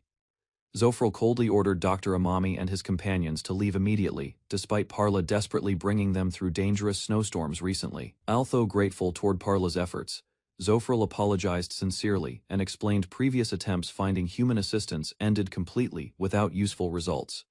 Parla learned human priests previously mocked Zofril's illness and failed helping him, causing distrust toward outsiders entering vampire settlements afterward. Fia stepped forward beside Amami and requested examining Zofril personally, because church healers already declared his strange sickness completely incurable earlier. Zofril reluctantly allowed the visitors inside snowy village homes, while warning Ifia and Amami against repeating previous church healers' mistakes again. Zofril suddenly asked Parla whether she also brought Hugh's father, causing everyone nearby becoming nervous during heavy snowfall outside. Parla angrily explained Hugh's father abandoned the settlement long ago after neglecting responsibilities and ignoring important daily survival struggles completely. Chief Normim unexpectedly appeared through the snow and greeted the exhausted villagers while Parla reacted with complete surprise beside Amami nearby. Normim calmly explained he wanted peaceful families reunited again and encouraged Zofril allowing everyone enter the settlement safely before nightfall arrived. The argument between Zofril and Normim intensified quickly after Normim defended Dr. Amami and criticized Zofril's harsh distrust toward outsiders recently. Zofril and Chief Normim glared fiercely at each other while heavy snow surrounded the tense northern village gathering that evening. Amami worried the argument would become dangerous because Zofril's worsening sickness could lose control during violent physical confrontation between both leaders. Ignoring everyone nearby, Zofril and Normim suddenly charged forward and slammed powerful punches directly against each other through falling snow violently. The villagers watched nervously, while both stubborn leaders continued fighting one-handed, refusing surrender despite painful injuries and freezing winter conditions surrounding them. Zofril and Normim smiled fiercely during their brutal clash, proving their rivalry remained strong even after many difficult years apart together. Zofril and Normim crashed violently into nearby structures, while villagers realized their fierce rivalry still carried deep friendship underneath everything. After exchanging powerful blows, Zofril and Normim prepared continuing their reckless fight despite exhaustion spreading throughout both stubborn northern leaders already. A masked elder suddenly interrupted the battle and reminded everyone the Festival of Spirits remained far more important than personal arguments tonight. Zofril respectfully spoke with Lady Chloe and remembered ancient caves protecting vampire ancestors after humans guided them towards safe northern shelter long ago. Zofril swore proudly the Festival of Spirits would succeed because the ceremony honored King Lugan and protected future generations from suffering forever. Lady Chloe thanked Zofril sincerely and reminded him protecting his health remained more important than forcing himself through painful illness daily. Inside the warm village home, Amami carefully examined Zofril's numb hand, while companions silently observed the unusual symptoms surrounding hammer sickness closely. Fia explained the strange illness showed poor compatibility with ordinary healing magic, making traditional church treatment methods completely ineffective against symptoms. Fia continued describing how healing magic struggled treating illnesses without swelling or fever, especially mysterious conditions affecting nerves and physical movement severely. The church healers admitted ordinary restoration spells barely affected Zofril's worsening condition, because the sickness had already progressed far beyond treatment. Fia admitted church healing magic could not cure everything, and believed Dr. Amami possessed knowledge capable of helping Zofril's mysterious illness. Amami politely asked King Dozastal, copying his hand posture carefully before beginning a strange medical examination inside the crowded warm village home. Following Amami's instructions, Dozastal held both hands together steadily while everyone nearby watched the unusual treatment process with nervous curiosity silently. Amami suddenly applied pressure against Dozastal's wrist, causing sharp pain and shocking sensations, spreading violently through his numb frozen hand immediately. Fia and the villagers reacted with complete surprise after Dozastal suddenly regained painful feeling inside his wrist during Amami's examination procedure. Amami apologized before continuing detailed examination procedures and carefully requested King Dozastal showing his injured hand for proper diagnosis immediately afterward. Amami tested Dozastal's palm carefully and triggered painful reactions through specific nerve pressure points during the unusual medical examination process inside. Dozastal reacted violently from intense pain, while Amami immediately confirmed the examination produced positive signs connected with hammer sickness symptoms. Clearly, Amami questioned Dozastal about numbness affecting certain fingers, and quickly connected the symptoms with damaged nerves inside the swollen wrist area. After understanding dwarf anatomy similarities, Amami confidently realized he finally discovered the true medical cause behind dangerous hammer sickness spreading widely. Parla and the villagers reacted with complete shock after Amami announced he finally understood the true cause behind hammer sickness completely. Amami calmly explained King Dozastal suffered from carpal tunnel syndrome, surprising everyone gathered inside the warm northern village house silently afterward. Using detailed medical explanations, Amami described compressed wrist nerves causing numbness, pain, and weakness. Throughout Dozastal's overworked mining hands daily, Amami explained the condition commonly affected workers constantly using their hands heavily, especially people performing repetitive labor throughout dangerous occupations regularly. Dozastal quietly understood Amami's explanation because dwarves depended entirely upon their hands for survival, mining work, and protecting northern settlements daily. Dozastal questioned whether Amami could truly cure hammer sickness after resting and traditional healing methods already failed, helping his painful condition. Amami confidently explained surgery could repair the damaged wrist directly if ordinary recovery methods and healing magic no longer worked properly. Hearing Amami mention surgery, Dozastal stared silently with disbelief, because such dangerous treatment methods were completely unfamiliar within northern settlements previously. Hugh excitedly remembered Amami previously saving his life through stomach surgery, and explained similar treatment could release Dozastal's compressed wrist nerve. Dozastal grabbed Amami's clothes in complete shock after realizing the young doctor once opened Hugh's stomach during emergency treatment successfully. Fie immediately stopped Dozastal after he aggressively grabbed Amami, while everyone inside the crowded house reacted with sudden panic nervously afterward. Dozastal slowly loosened his grip while staring silently at his trembling hands, struggling accepting Amami's shocking medical explanation completely inside. Hugh proudly stood beside Amami and called for his father's attention, hoping everyone would finally trust the young human doctor completely. To prove Amami's surgery succeeded previously, Hugh suddenly revealed the healed scar across his stomach before the stunned villagers silently nearby. The villagers watched speechlessly while Hugh happily explained. Amami removed the evil sickness from his stomach and completely saved his life. Hugh begged his father sincerely to trust Dr. Amami and finally allow the dangerous operation treating his worsening hand condition immediately. Amami smiled nervously while Fia calmly observed beside him, waiting silently for Dozastal's final decision regarding the risky surgery procedure ahead. Dozastal questioned whether cutting his injured hand with a knife could truly remove the terrible sickness affecting his painful wrist completely. Amami answered confidently, without hesitation, assuring Dozastal the surgery would successfully relieve pressure damaging the important nerves inside his wrist permanently. The village elders worried heavily because Dozastal's hand supported everyone's survival, making the dangerous operation an extremely important decision for northern dwarves. Dozastal smiled confidently and declared the northern settlement finally discovered hope after suffering endlessly from painful hammer sickness conditions recently. Dozastal warmly welcomed Dr. Amami again and promised sharing the finest dwarven food after accepting the dangerous surgery treatment plan completely. The villagers relaxed slightly after preparations began, while Parla quietly watched Dozastal's calmer attitude toward Dr. Amami and his companions nearby.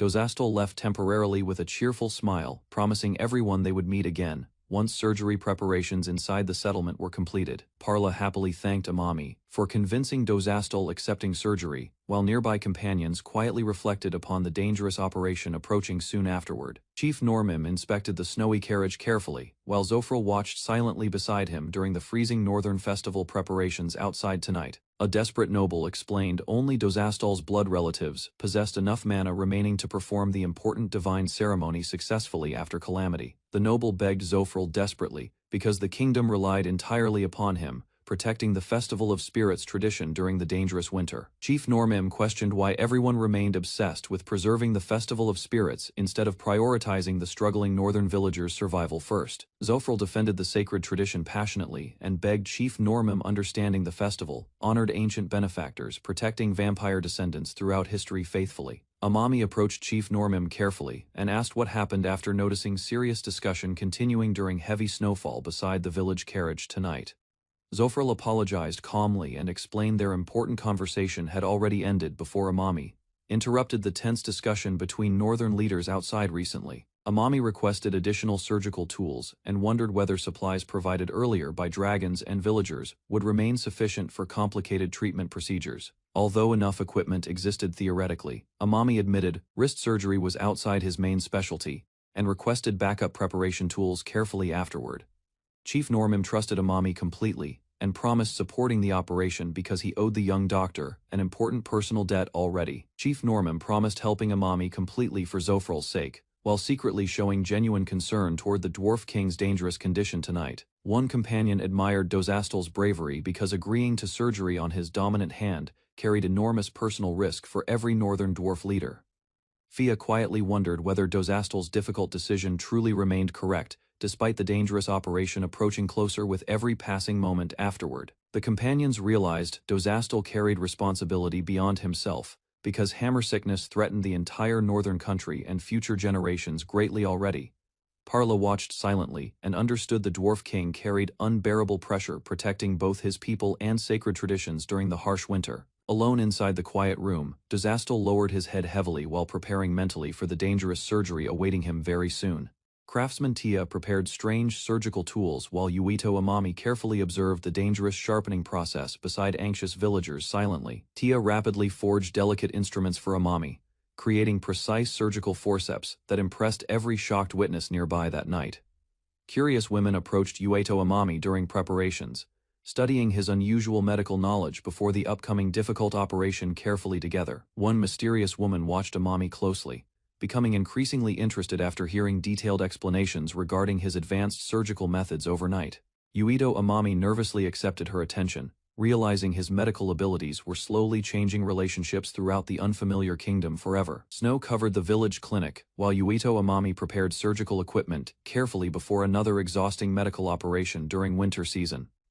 Villagers admired newly prepared medical clothing, as strange snow continued falling heavily around the sacred festival grounds that morning. Tia mentioned recent earthquakes disturbing the village repeatedly, causing Amami and nearby residents to quietly worry about dangerous possibilities ahead. Amami listened seriously while Chloe considered connections between mysterious earthquakes and ancient legends surrounding the yearly spirit festival traditions carefully. Chloe finally revealed forgotten stories describing disasters accompanying the spirits festival, leaving everyone uneasy before the upcoming ceremony began suddenly. Yuito Amami realized the earthquakes and red mountain smoke possibly signaled volcanic eruption threatening Nox village during sacred festival preparations. Despite growing fears, the village leader refused spreading panic and trusted Amami's surgery would finally restore his damaged condition completely.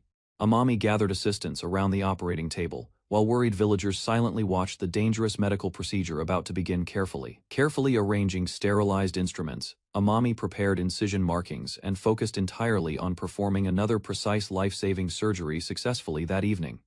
The patient calmly accepted Amami's treatment while surgical markings were drawn carefully across his body before the critical operation started. Yuito Amami carefully examined the patient's hand, identifying precise surgical points needed for treating severe nerve damage successfully afterward. Using modern anatomical knowledge, Amami drew accurate operation guidelines across the patient's palm before beginning delicate medical treatment procedures carefully. Nearby assistants watched with confusion while Amami continued explaining unfamiliar medical methods nobody within the kingdom previously understood before encountering him. Amami revealed a modern pen containing oil-based ink, astonishing everyone observing the strange object during surgery preparations inside the clinic. The assistants became increasingly fascinated after learning Amami's pen worked continuously, without repeatedly dipping ink like traditional writing tools previously required. Yuito Amami explained modern surgical marking pens carefully, amazing nearby assistants unfamiliar with advanced medical tools and treatment methods completely. The patient apologized for delaying preparations while Amami calmly educated everyone assisting during the difficult surgery scheduled that evening carefully. Amami introduced elastic S-March bandages, explaining their importance for preventing excessive bleeding before beginning the delicate operation successfully inside Nox Clinic. Following Amami's instructions carefully, assistants wrapped the patient's arm tightly, while preparing proper circulation control before surgery officially started that night. Yuno and Amami worked together securing additional bandages firmly around the patient's arm before performing the dangerous medical operation carefully afterward.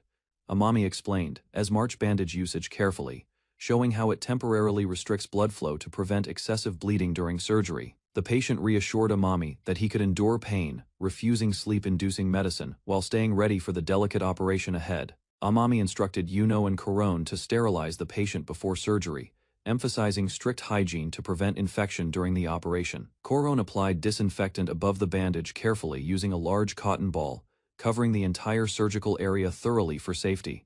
The patient noticed the sensation of disinfectant on his hand, feeling unusual and tense, while preparing mentally for the surgery. Korone finished setting up a sterile drape on the patient's arm. Amami praised her for preparing the operating area perfectly. Chloe announced it was her turn to administer anesthesia, preparing to manage the patient's pain during the upcoming surgery carefully. Chloe explained they would use a local anesthetic but kept ether available for emergencies, ensuring proper pain management during the operation. Chloe discussed pain control techniques, describing methods like ether, spinal anesthesia, and nerve blocks to reduce patient suffering effectively. She emphasized teaching Yuito to manage pain, offering him a chance to learn proper anesthesia and enhance his medical skills. Chloe smiled warmly at Yuito, promising to stay by his side during the surgery to help manage anesthesia and support him. Korone and assistants prepared to use magical anesthesia on the patient, reducing discomfort from needles while following Amami's instructions carefully. The patient felt a strange sensation, as if pins and needles were leaving his hand, signaling the anesthesia was taking effect. Amami carefully pierced the patient's skin along the marked incision line, beginning the delicate surgical procedure with precision and focus. He administered lidocaine at a precise angle, near the palmaris longus muscle, ensuring proper local anesthesia for a pain-free operation. Amami asked the patient about his condition. He reported feeling no pain despite seeing Amami prepare to cut, confirming anesthesia worked. Korone confirmed readiness to continue the surgery, signaling that all assistants were prepared and sterile, allowing Amami to proceed safely. Amami announced he would open the patient's wrist for surgery, focusing carefully while the patient braced for the incision. The assistants and villagers watched tensely as Amami began the surgery, while Chloe and others observed quietly from nearby. Outside, Yuito ran through the snow, anxious to be present for Amami's surgery, desperate to support him in any way. The villagers and Tia prepared additional surgical tools, ensuring everything was ready, while Yuito struggled through the snowy path to reach the clinic. Tadato, Amami, and Yuito faced a collapsing structure while performing a critical procedure. The wooden beams creaked dangerously above them. Alec and Korone sheltered under protective debris, with Elle's help keeping them safe. They prepared to respond if the situation worsened. Amami examined the injured hand of a patient, focusing intently despite the unstable environment. His medical expertise guided every careful movement. The group coordinated under the chaos. Yuito and others ensured no additional danger interfered with Amami's ongoing surgery. Korone used her magical staff to stabilize the wreckage. Light illuminated the site, allowing Amami to continue treatment safely. Korone prepared a light to assist Tadato Amami, ensuring the surgery could continue in the darkness. Outside, snow and debris covered the village, showing the extent of the destruction from the quake. Amami realized he had dropped a crucial surgical tool during the shaking, making sterilization difficult under the circumstances. He carefully evaluated the patient's hand, calculating the risk of damaging the median nerve and worsening paralysis. Yuito and Korone looked on anxiously, awaiting Amami's decision as he focused intensely on saving the patient's hand. A patient reassured Amami, mentally preparing himself for the risky surgery, despite the chaos around them. Amami weighed the danger of performing the operation, without a dropped tool and the risk of further shaking from the unstable structure. Determined, Amami decided to cut the flexor retinaculum without the elevatorium, focusing on precision to avoid worsening the patient's condition. Korone monitored the unstable debris above them as the building continued to creak under pressure, ready to intervene. Suddenly, beams collapsed again, sending rubble crashing down. But Amami and Yuito maintained focus, pushing forward with the critical procedure. Korone unleashed a magical barrier, stopping falling debris from crushing the team, and keeping the area around Amami clear. She apologized for losing focus briefly, acknowledging the difficulty of controlling two spells at once under the stress. Korone explained how she had reinforced the space and blocked the debris, ensuring no dust or rubble interfered with the surgery. She focused intensely, encouraging Amami and Yuito to continue their tasks while she maintained the magical protection. Amami, reassured by Korone's spell, prepared to resume the critical surgery, determined to complete it safely despite the chaos around them. The patient nodded, signaling he was ready. Yuito acknowledged him, while Korone confirmed she understood the plan. Amami focused intensely on cutting the flexor retinaculum, aware of the median nerve's location underneath and the risk of damage. He carefully maneuvered the scalpel in reverse, making precise incisions while keeping the surrounding tissue protected.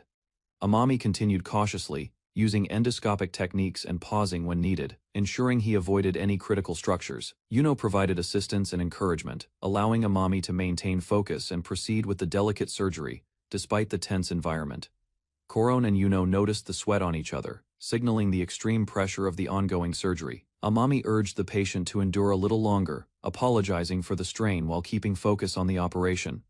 Koron grinned, reassuring Amami and Uedo that she could maintain her magical support for the procedure. Amami continued the delicate incision on the flexor retinaculum, carefully maneuvering his tools with precision to avoid nerve damage. The team synchronized their efforts, cutting and assisting while bracing against the creaking debris surrounding them, determined to save the patient. Amami announced he had successfully cut the flexor retinaculum, signaling a critical step in the surgery was complete. Uedo and Koron observed the exposed median nerve beneath the incision, realizing the precision required to avoid complications. Amami explained that closing the wound with a horizontal mattress suture would complete the operation safely, demonstrating his expertise. The patient expressed disbelief at the progress, while the team showed relief, acknowledging the difficulty of the task. Koron reassured the patient that he might not feel the results immediately, but the operation had been a success, under extreme conditions.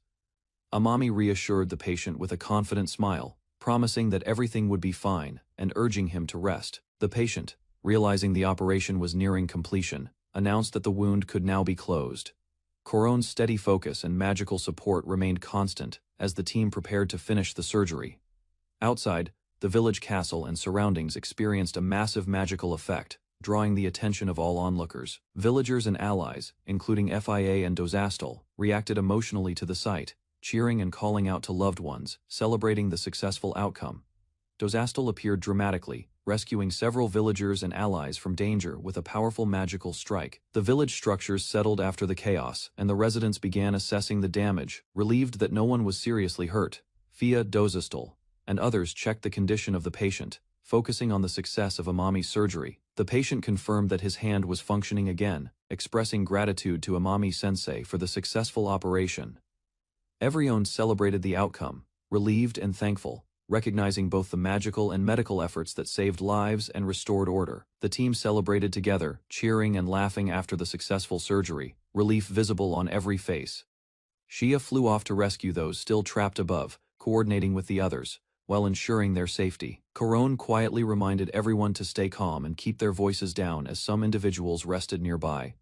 Chloe and other villagers observed the aftermath, relieved to see the main team safe and uninjured. Shia commented on the 6 stars lady, noting her protective nature and kindness, as she rested after exerting herself to help everyone. The group discussed preparations for the upcoming Divine Spirit Festival, noting the limited time and necessary tools. A character suggested using Fia Senpai's regeneration magic to heal the patient's wound, showing care and concern. Amami, focused and determined, thanked them and vowed to continue despite previous exhaustion, ready to persevere. The patient and Amami exchanged determined glances, silently agreeing to push forward through the remaining challenges. The team's attention turned to a returning figure, recognized by the younger characters, evoking surprise and admiration as they reunited. Normim arrived, carrying supplies and magical resources to assist the team in preparation for upcoming challenges. Hugh celebrated the success of Amami's surgery, reassuring everyone that the patient's hand was safe and functional.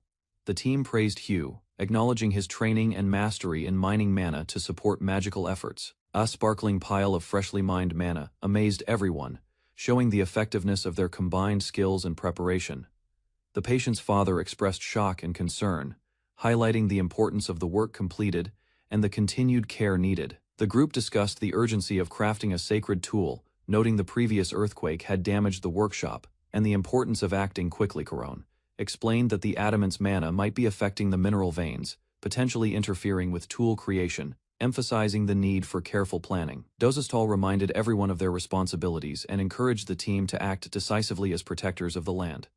Zofrel and the others received instructions, ready to execute the plan and mobilize their efforts. Inside the workshop, the team prepared for a busy session, fully aware that the next steps would be demanding.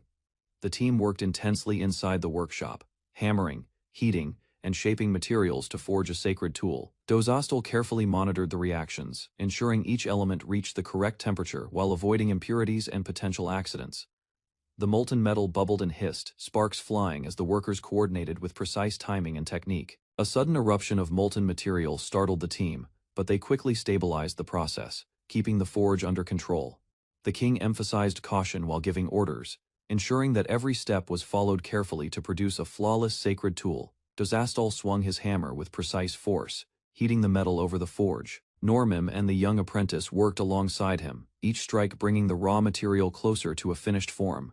The hammering intensified as sparks flew, reflecting in the determined eyes of the team. Sweat streamed down their faces, showing the immense effort required to craft a sacred tool. Chloe watched closely as Amami oversaw the process, ensuring every piece aligned perfectly. The teamwork was flawless, with each member knowing their role. Finally, the molten metal cooled and the sacred tool took its proper shape. Everyone stepped back in awe, witnessing the completion of their labor. The tool was finished, a symbol of their skill, perseverance, and unity. Dronzer, Normim, and the team worked tirelessly in the forge. Sparks flew as they hammered and shaped the molten metal into the sacred tool. Every strike resonated through the workshop, echoing their determination. Amami-sensei guided the team, ensuring the metal took the proper form. The team watched with awe and anticipation, seeing the progress of their hard work. Finally, the tool was completed. The sacred item, now whole, glimmered under the workshop lights. Relief and pride washed over everyone. Dronzer and Normim clasped hands in triumph, acknowledging their shared effort and perseverance. Amami-sensei assured them that no debt existed, only the bond of father and son, and the fulfillment of their promise. Dronzer and his team celebrate the completion of the sacred tool, a crucial part of their plan to fulfill their promise with the Nightland. The team is relieved as the task finishes sooner than expected, a testament to their skill and coordination. Amami-sensei, standing among the team, receives gratitude for guiding the effort. The team acknowledges the support that made this achievement possible, while Dronzer reflects on the significance of the moment. Outside, the Nightland visitors arrive at perfect timing, signaling the start of the Divine Spirit Festival, marking the next stage of their plan and uniting both lands. Isekai'd approached the caged owls. Her eyes scanned each bird carefully. The creatures clucked and fluttered, acknowledging her presence silently. Fia released one owl.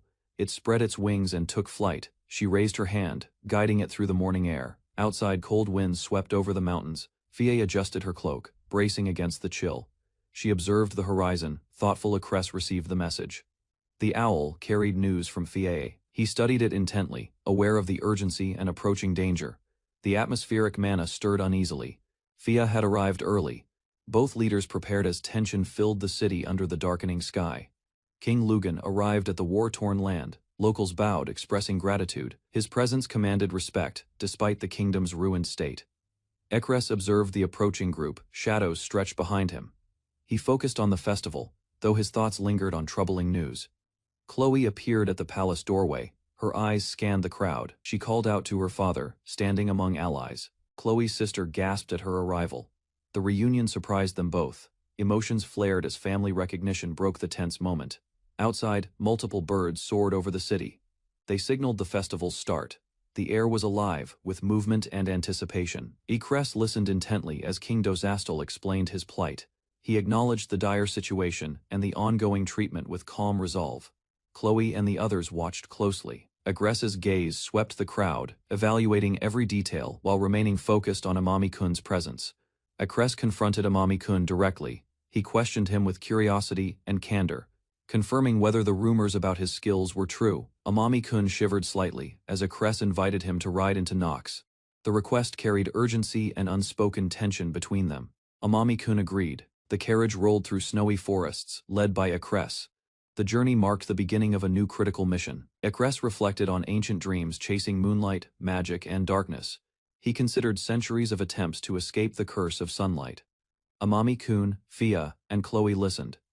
Acress described their past madness, explaining the desperate lengths they went to seek freedom. Acress asked Amami-kun a critical question. He credited him with providing hope and wondered if they could truly trust him.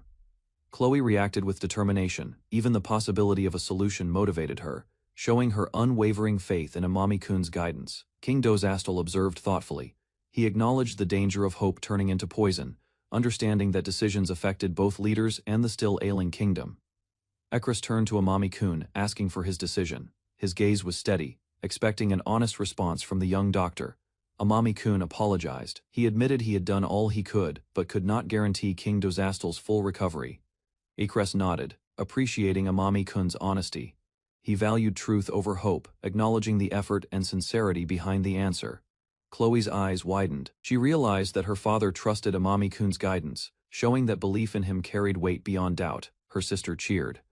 Chloe's return to the Nightland brought excitement and relief, marking a hopeful new chapter for the family. Ekris addressed Chloe.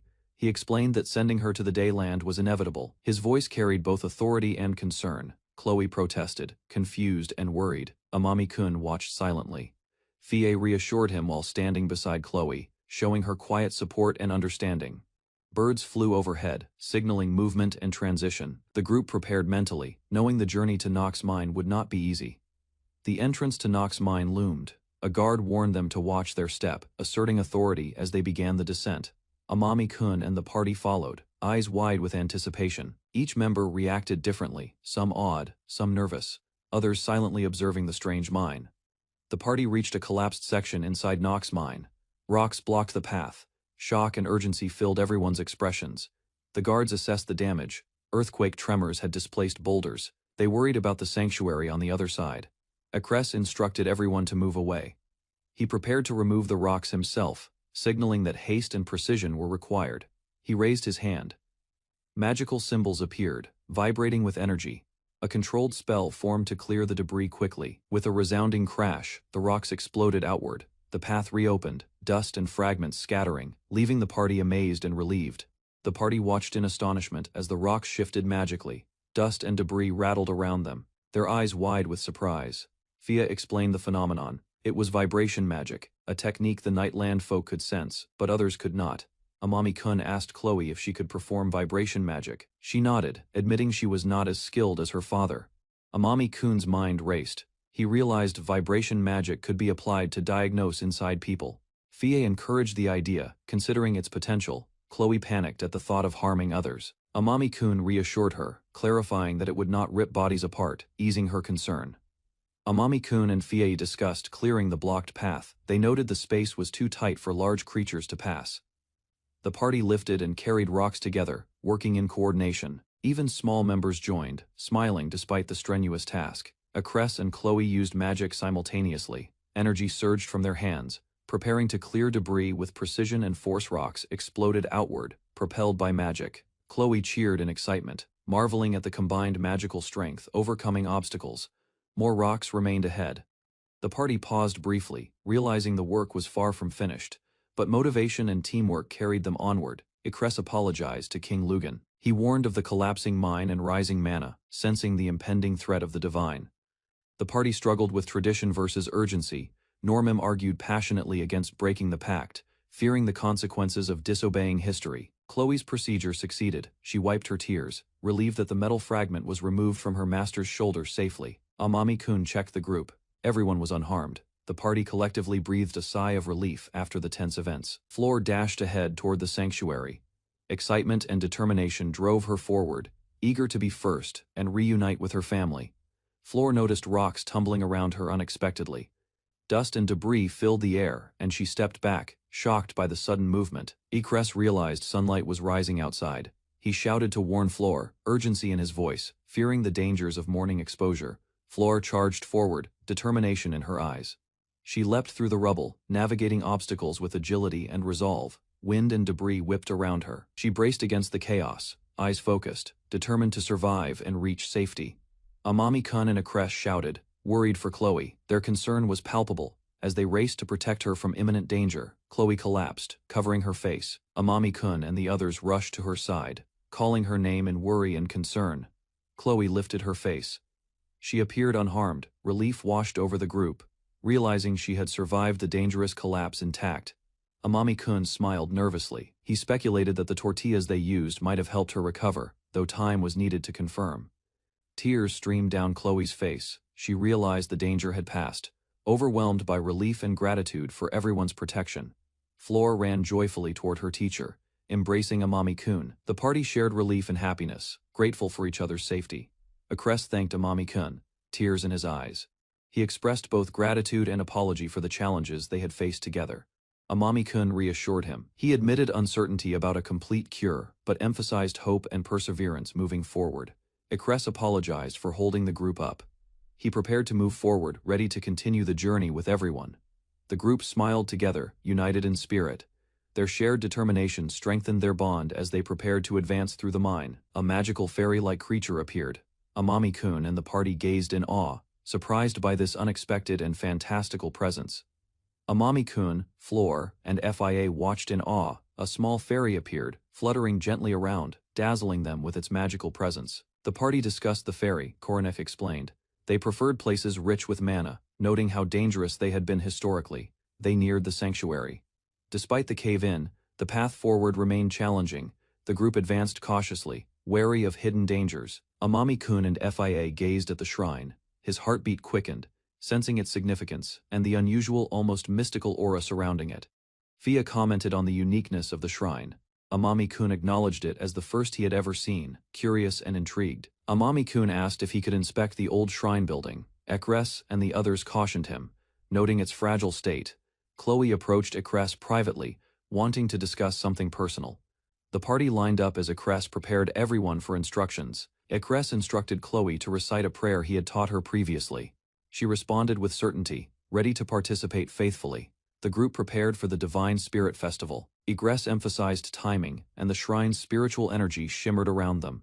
All participants joined hands and prayed. The group focused their intentions, uniting their strength to honor the festival's ritual. Amami, Chloe, and the others arrived at the ancient shrine, sensing the building was infused with mana. Amami noticed the mana radiating from the shrine. He observed how the energy resonated with the surroundings, and realized it could trigger the ancient mechanisms embedded in the floor. Chloe's eyes widened as the floor's magic circle activated. The group scrambled as an earthquake shook the shrine. Stones and dust fell around them, creating chaos. Lugan swung the hammer into the circle, amplifying the mana. The ritual completed as the ground settled. Mana surged outward, illuminating the shrine. Chloe and the group stared in astonishment at the power they had just witnessed, ready to proceed with the next phase of the festival. Amami raised the sacred hammer, preparing to channel the mana that surged through the shrine. The air shimmered with energy as the group watched anxiously. Alec, Chloe, and the others felt the ground quake around them. The vibrations stopped abruptly, leaving a tense silence. Amami smiled as the torrent of mana calmed, the overwhelming power now settling into a gentle flow. The seal on the shrine glowed steadily, and Lugan confirmed that the divine disorder had been restored. Chloe and the group witnessed the sunrise. The festival was officially concluded, and peace returned to the shrine. News spread that Amami-sensei could reduce Paula's facial scar. Hope quickly rose among those who cared about her condition. During a meeting, Amami explained that another surgery would still be necessary. Although the bleeding had already been stopped, the treatment remained unfinished. Paula's husband sincerely wished for the operation. He valued her deeply and did not want her to carry a scar caused by the incident. While Paula hesitated, others encouraged her to consider the procedure. Amami clarified that saving her life had been the first priority and the earlier treatment had been the correct choice.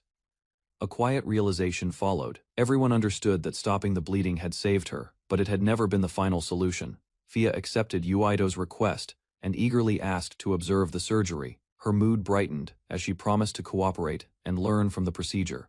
Preparations began outside the operating area. After learning the purpose of the protective coverings, FIA understood why everyone had to wear them. Once the patient was ready, Uido gathered the assistants around the bed. He introduced a marker that would help guide the operation and determine the incision plan. Carefully, he drew lines across Paula's forehead while ensuring she remained calm. The markings established the structure needed for the reconstruction. With complete focus, Uido measured angles and lengths before sketching a zigzag pattern. Every mark served a purpose in preparing the scar for surgical repair. As the markings were examined, concerns arose that the new cuts might make the scar appear larger. Even so, Uito continued preparing the design with confidence. He explained that the method was called W-plasty. Rather than creating a straight incision, the technique used a zigzag pattern to reduce the scar's visibility after healing. The medical team listened carefully as Uito described how the procedure would blend the repaired area with the natural lines of the forehead.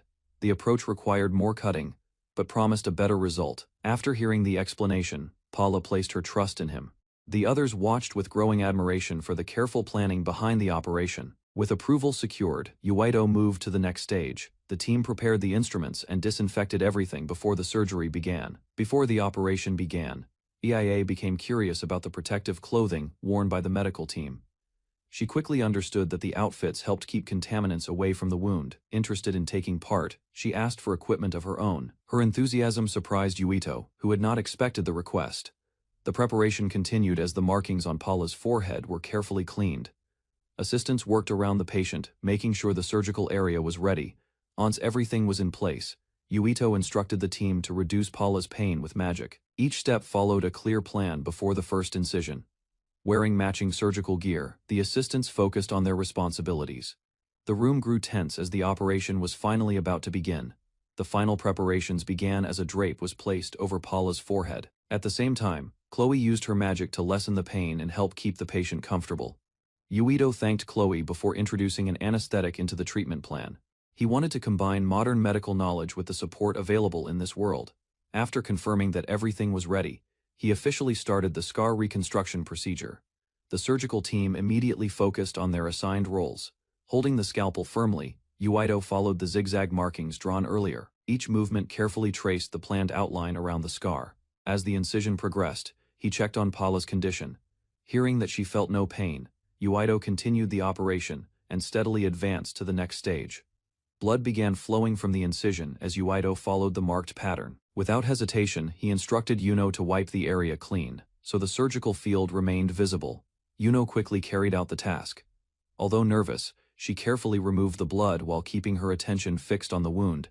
Seeing her effort, Yahello encouraged her to repeat the process whenever bleeding appeared. The assistant regained confidence and continued supporting the operation. Step by step, the incision advanced along the zigzag outline. The team watched closely as the scar tissue was gradually separated according to the plan. At last, the cutting phase reached its end. The completed pattern matched the design drawn earlier, marking a successful start to the reconstruction procedure. With the incision finished, Yahello moved to the next phase. He prepared forceps and scissors, planning to separate the raised scar tissue from the surrounding skin. The assistants watched in silence. Their eyes followed every movement as the delicate procedure demanded complete precision. Using the forceps, Yahello carefully lifted the scar tissue. The scissors then advanced beneath it, gradually freeing the damaged section from the forehead. Piece by piece, the scar peeled away, according to the zigzag pattern. The unwanted tissue was removed without disrupting the healthy skin around it. Once the final section came free, relief spread through the operating team. The difficult removal stage had succeeded, but everyone knew the reconstruction was only beginning. After removing the scar tissue, Yahello inspected the wound and found only minor bleeding. Satisfied with the condition, he prepared to begin the reconstruction phase with dermal sutures. Before proceeding, he explained that stitching the deeper layers of skin would reduce tension on the wound. This approach would help minimize future scarring. The first stitch was placed beneath the surface. Working from the deeper tissue upward, Yahello carefully guided the needle through the planned points. Next, he repeated the process on the opposite side. Each movement brought the separated edges closer together while preserving the zigzag design. Thread gradually crossed the wound as the reconstruction advanced. Little by little, the forehead began taking on a more natural shape. Yahello tightened the deep sutures beneath the skin. As the thread locked into place, the wound edges began aligning according to the zigzag design. The assistants watched closely while another knot secured the connection. Each stitch pulled the separated tissue nearer to its intended position. One section after another was tied and adjusted. The careful sequence gradually transformed the open wound into a structured pattern ready for healing. Rather than leaving the thread exposed, Yahello buried the knot beneath the skin. This method helped preserve the forehead's appearance and reduced unnecessary tension. The repaired edges now fit together smoothly, although only halfway finished. The zigzag pattern was already taking shape, giving the team confidence in the final result. As the reconstruction continued, Yahello warned his assistants not to tighten the dermal sutures too much. Excessive tension could pull the skin and affect the final appearance. The deeper stitching phase was completed successfully. The wound already looked far less noticeable, but Yahello explained that the surface still needed to be closed. Using an extremely thin thread, he began sewing the epidermis. The delicate material allowed him to close the skin with greater precision. Each stitch carefully drew the wound edges together. Meanwhile, an assistant wiped away small traces of blood to keep the area visible. After finishing one section, Yahello immediately continued to the next. The zigzag wound steadily transformed into a clean, well-aligned repair. The final surface stitches were placed with steady precision around the operating table. The assistants watched every movement, while the repaired wound gradually disappeared beneath the careful suturing. At last, the epidermal closure was finished. The zigzag line remained visible, but the wound now looked neat, stable, and far less severe than before. Amazement spread through the room as the team examined the result. Compared to the original scar, the repaired forehead already appeared remarkably improved. Discussion followed about how the procedure had achieved what regeneration alone could not. Confident in the outcome, Yahello prepared to remove the drape and reveal the result to Paula. As the covering came away, Paula stared in stunned silence. The sight before her was far beyond what she had expected. Yahello explained that the stitches would be removed within days. With enough healing time, the remaining scar would become difficult to notice. Relief washed over Paula as she studied her reflection. The raised scar that had troubled her for so long was gone, leaving her overwhelmed with gratitude. Unable to contain her excitement, she hurried to share the news. Outside, her family and friends waited anxiously for the outcome. Paula returned with Yahello and proudly revealed her forehead. The room fell silent as everyone struggled to process the dramatic change. Astonishment quickly spread through the crowd. Seeing the repaired forehead with their own eyes, they realized the operation had exceeded all expectations. News of the successful operation quickly spread through the room. Friends and family gathered around Paula, celebrating the remarkable result and praising Yahello's skill. Overcome with emotion, Paula burst into tears. The burden she had carried for so long finally lifted, leaving only relief and happiness behind. Yahello smiled as he looked at the people around him. Their joyful expressions showed how much the operation meant to everyone involved. That evening, a lively feast was prepared in honor of the occasion. The group shared food, stories, and excitement while enjoying the peaceful atmosphere. As drinks and dishes circulated through the gathering, laughter filled the hall. What began as a difficult medical challenge ended as a celebration of hope, trust, and recovery. During the celebration, the group encouraged everyone to enjoy the drinks. However, Yahello reminded them that Paula needed to avoid alcohol while recovering from surgery. He explained that drinking too soon could increase swelling and cause the wound to bleed again. The warning quickly changed the mood of the conversation. Although disappointed, the king accepted the advice. The others jokingly compared him and Yahello, noting their shared determination to stay away from alcohol. The discussion soon shifted toward making stronger drinks. Yahello mentioned a familiar distilled beverage from his own world, sparking immediate curiosity. The king's eyes widened with excitement as he listened. A new idea had appeared, promising another challenge beyond medicine. The conversation turned toward strong liquor as Yahello explained that some whiskeys could be made from corn. His comment immediately captured everyone's attention. Excitement quickly grew into an argument about craftsmanship. The king and his rival began competing over who could create the better drink. Rather than stopping them, Yahello proposed a challenge. Each participant would make whiskey using their own methods and ideas. The suggestion instantly won their approval. What had started as a discussion became a friendly contest fueled by pride and enthusiasm. Yahello offered to teach the fundamentals, while explaining that ingredients, proportions, and storage methods could all change the final flavor. The celebration ended with anticipation for a new brewing rivalry. As the celebration continued, a noble admitted that he had once doubted Yahello's ideas. Looking back, he realized those discoveries had opened new possibilities for their people. Others agreed that the future no longer had to follow old assumptions. With new knowledge and effort, they believed their world could change for the better. Moved by Yahello's achievements, the noble entrusted Chloe's education to him. He hoped she would continue learning medicine and help shape a brighter future. Caught off guard by the request, Yahello quickly accepted.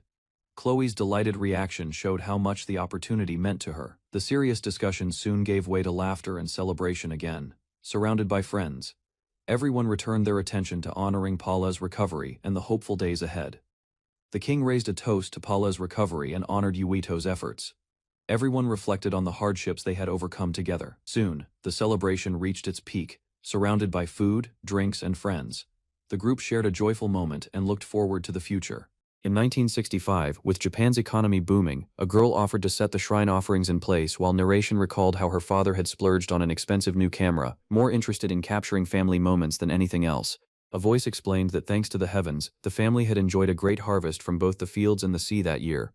Her father asked her to smile as he snapped a keepsake photo of young Chio, who obliged, despite her stiff expression. Narration continued that a storm struck sometime later, one so severe that her father claimed the heavens had devoured the shrine along with its offerings, something he never fully registered at the time. An old woman recalled these events only hazily, apologizing to Dr. Okusawa for not being able to offer more detail in return for a past favor, while he asked how severe that historic typhoon had actually been. The scene shifted to a weathered torii gate standing quietly against the sky.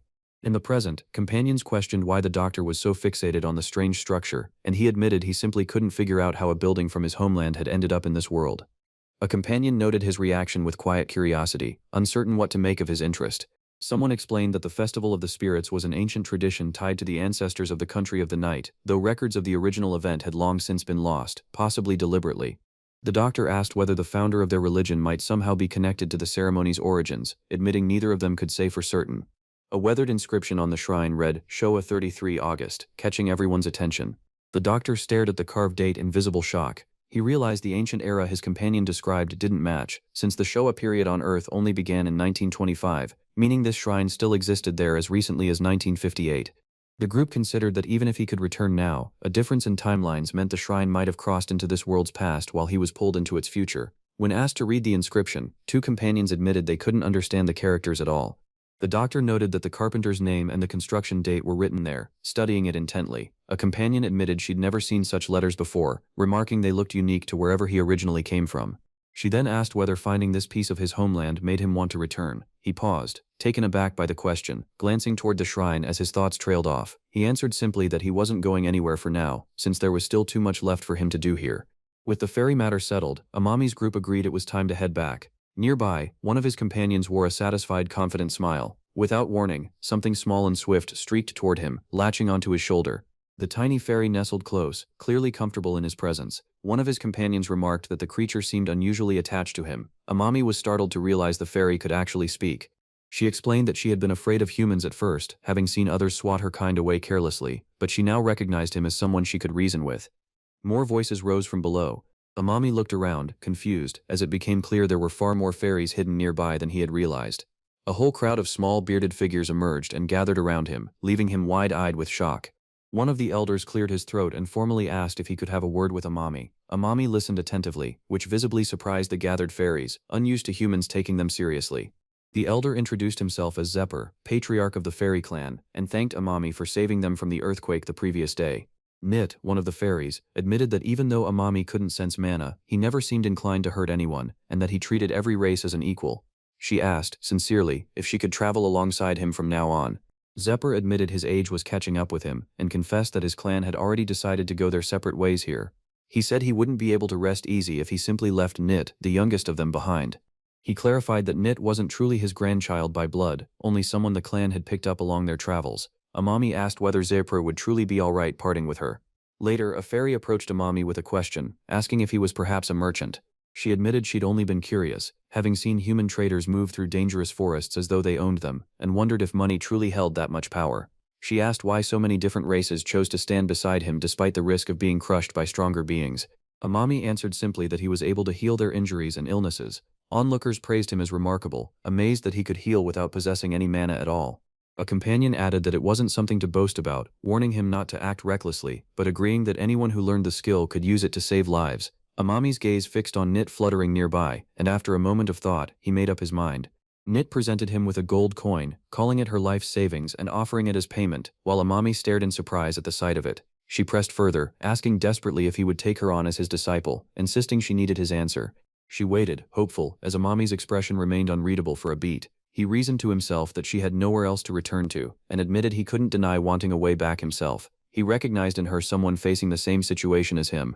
He accepted, telling her he was glad to have her along, adding that he had no choice but to keep moving forward regardless. He told her he didn't need the coin at all, that her willingness alone was more than enough. Nit's eyes welled up with tears at his answer. She burst into a wide, tearful smile, thanking him over and over as her wings fluttered with excitement. Everyone around them cheered together, celebrating the moment as snow drifted down over the group. One companion agreed warmly, while Amami apologized for making decisions without consulting the rest of them first. Later, in a different setting, a patient underwent tendon exercises, timed carefully at 5 seconds each. His fingers curled and strained through the motions, muscles working stiffly with effort.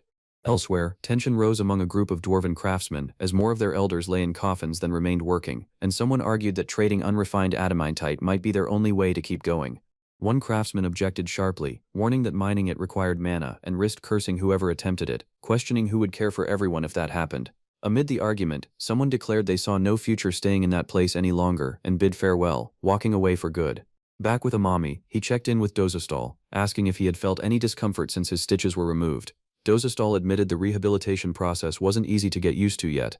Amami reassured him that returning to his usual strength would take time, explaining that massaging his hand and doing grip exercises would help, even if frustration came first.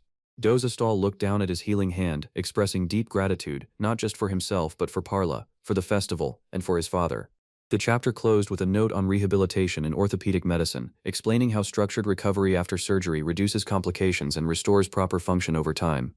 A snowy farewell was exchanged as one figure warned Amami to take care in the falling snow, and asked if he was already leaving. Amami confirmed it, admitting he was worried about the world tree. The group prepared to depart at noon, apologizing for their sudden departure as they said their farewells inside the grand hall. Outside, snow blanketed the town of Chloe.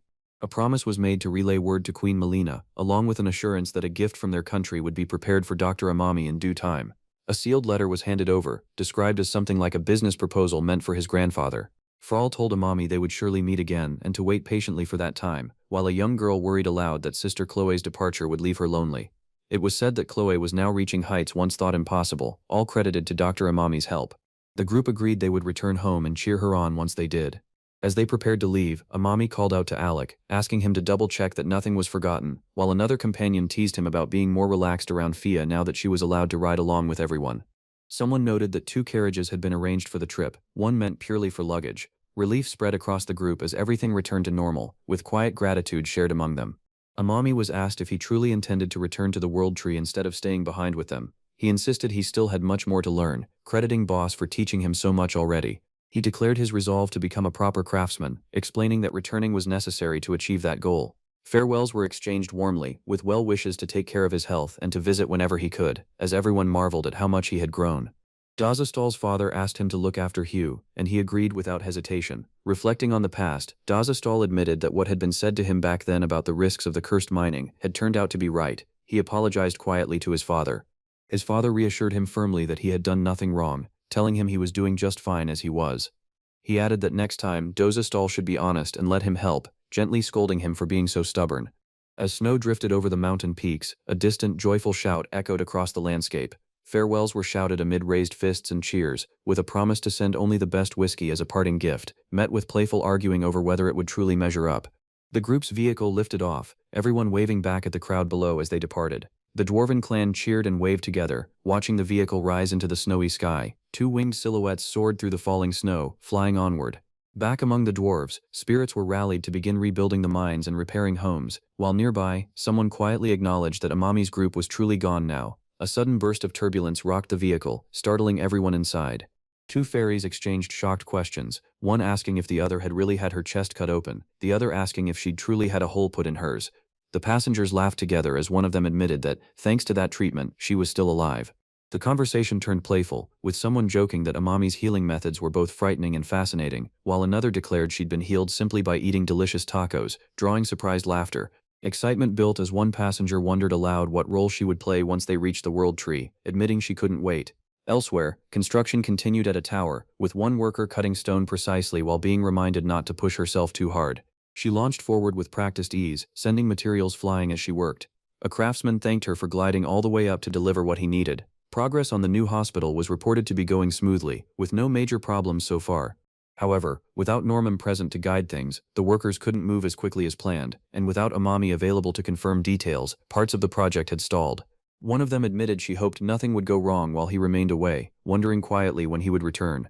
At a shop lined with bottles, a woman explained she only wanted to leave some fruit as thanks, since Amami had healed her daughter's elbow recently. She was told he was currently out, having gone to help other people. Elsewhere, a stranger asked who exactly the visiting girl in front of them was. In tears, the young woman explained she lived nearby and had heard about Dr. Amami, pleading desperately that she wanted him to heal her. A trembling harpy girl begs a horned, richly robed woman for help, explaining she's lost her ability to fly. At the carrier bird post office in Crux's base, a birdkeeper explains she has come to assess how many birds the network will need to replace, since several have grown weak and some no longer return from their roots. A uniformed official thanks his guide, and the two head further into the building together, exchanging pleasantries. A sharp-eyed old man in wire glasses watches them approach, offering only a curt reassurance that everything is under control. Deep in the roosts, the young man reveals his true purpose. He ran into the 6 stars recently and needs information, asking his companion to wait outside while he handles this alone. The old man leads him to a private back room, ranting about how the country's outdated magicians hoard healing magic for themselves, insisting all people deserve equal access to it. The younger man plays along, declaring he'd do anything to see the current regime torn down. Startled birds flap and scatter through the rafters above, sensing the tension building below. One bird claws furiously at its perch, glaring with hostility as feathers scatter around it. Chapter 38, Medical Interview, opens as Amami's companions welcome him back warmly. Amami grins, thrilled to be home and struck by how beautiful the scenery looks after his time away. Walking down a garden path, his friends chat about King Dozastal likely swinging his pickaxe as usual, and ask after everyone's health back in Nox.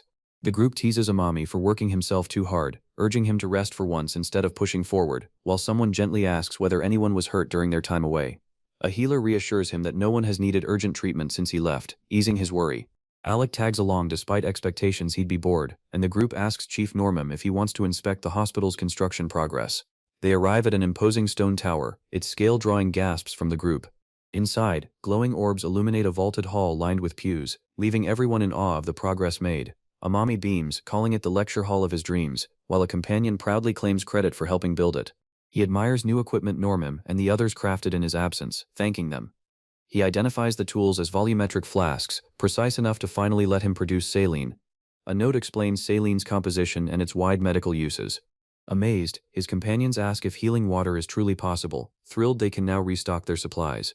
The boss thanks Amami for the new equipment, and Amami explains that with accurate measurements, they can produce saline properly, which is why he had these additional measuring devices made.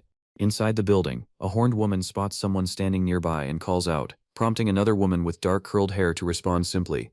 Lynn greets her mother warmly, asking how Nox was, and mentioning how warm the fireplace had been. The mother asks Yuto to give the girl a quick checkup, catching him off guard. The whole group gathers together outside the building. One of them, a girl in a striped hat, announces she'll try flying now, and the others watch expectantly. Amami looks on curiously as the girl glances toward him, uncertain. She takes off running down the path as the group watches from a distance. Someone explains that she's too embarrassed to attempt this with so many people watching her. Amami accepts this, agreeing to give her some privacy.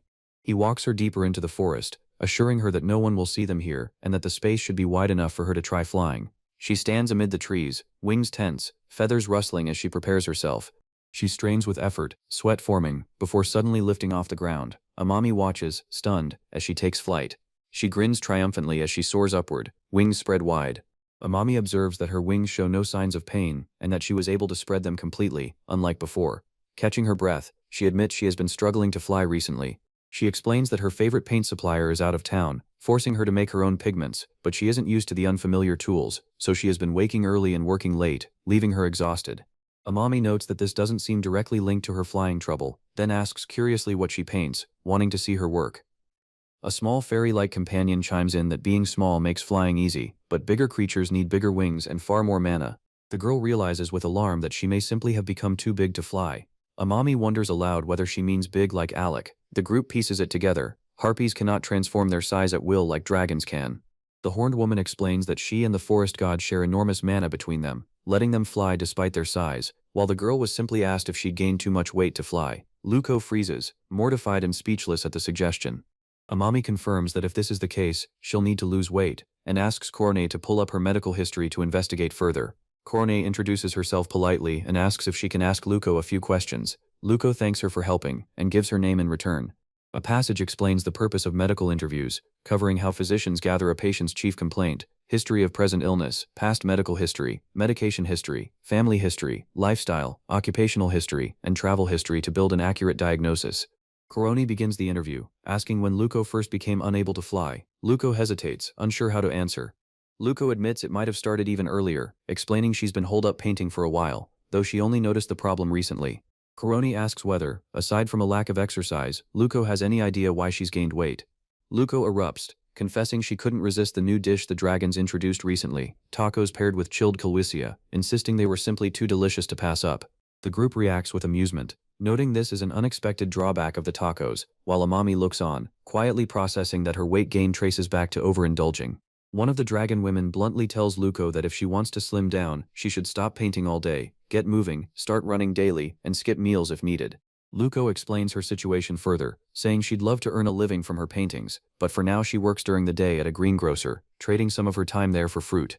Amami interjects, agreeing that her current routine isn't helping her body, though he stresses that food and exercise alone aren't the whole picture. Someone asks what she should do instead. Amami turns to Luko directly, telling her the first thing he wants her to do. He says simply, sleep. Luko is confused, pointing out he'd just said sleep and her weight weren't connected. Amami clarifies that it isn't as simple as it seems. In humans, insufficient sleep reduces growth hormone secretion and lowers basal metabolic rate, making weight harder to manage. Both women react with surprise, repeating the unfamiliar terms BMR and growth hormone.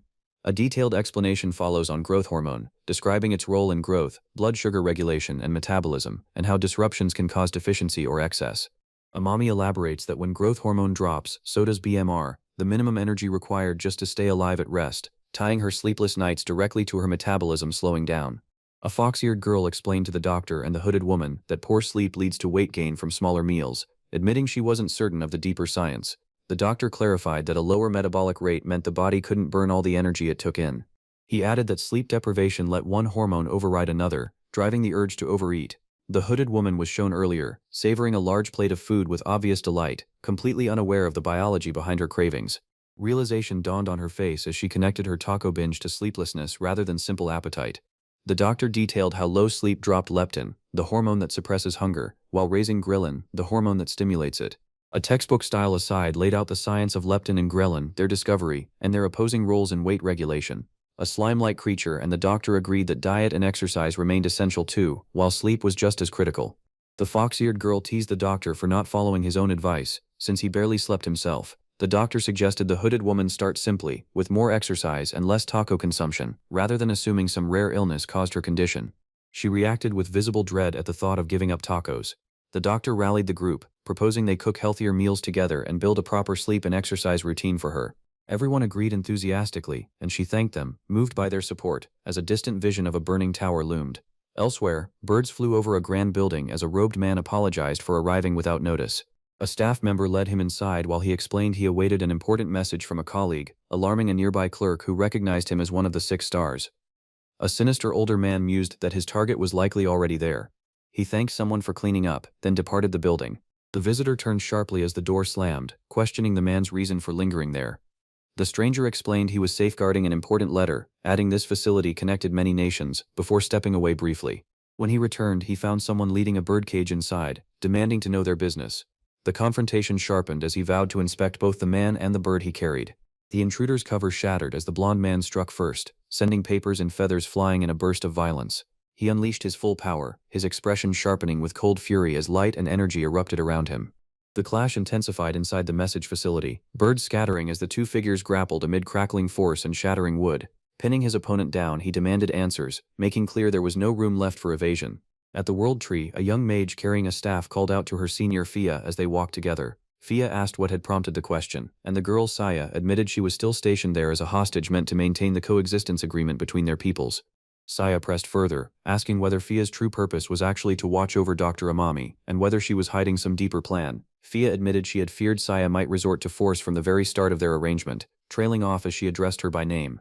Saya stated plainly that she didn't believe any death in the world deserved to be treated as something amusing, insisting that was her honest feeling. Fia countered that she understood exactly what would happen to their people if healing magic remained a privilege reserved only for humans. Saya laughed off the accusation, admitting she wanted to stay close to Dr. Amami to learn more, since the medicine he used could help far more people than healing magic ever had. Fia challenged her, questioning whether Saya's patriotism and Amami's indifferent attitude toward politics were fundamentally at odds with each other. The two agreed to settle the matter with a coin toss, both quietly hoping for heads, aware that no one ever wishes for the opposite once a coin has already landed. Elsewhere, the hooded woman walked through town, worrying whether she could really keep up her very first diet, while the doctor cheerfully declared it was time to begin. She lamented that if her usual supplier were still in business, she could sleep earlier at night, unaware someone was approaching behind her. To her surprise, the supplier had returned, and she greeted him warmly, welcoming him back. The supplier grinned, expressing his eagerness to resume doing business with her once again.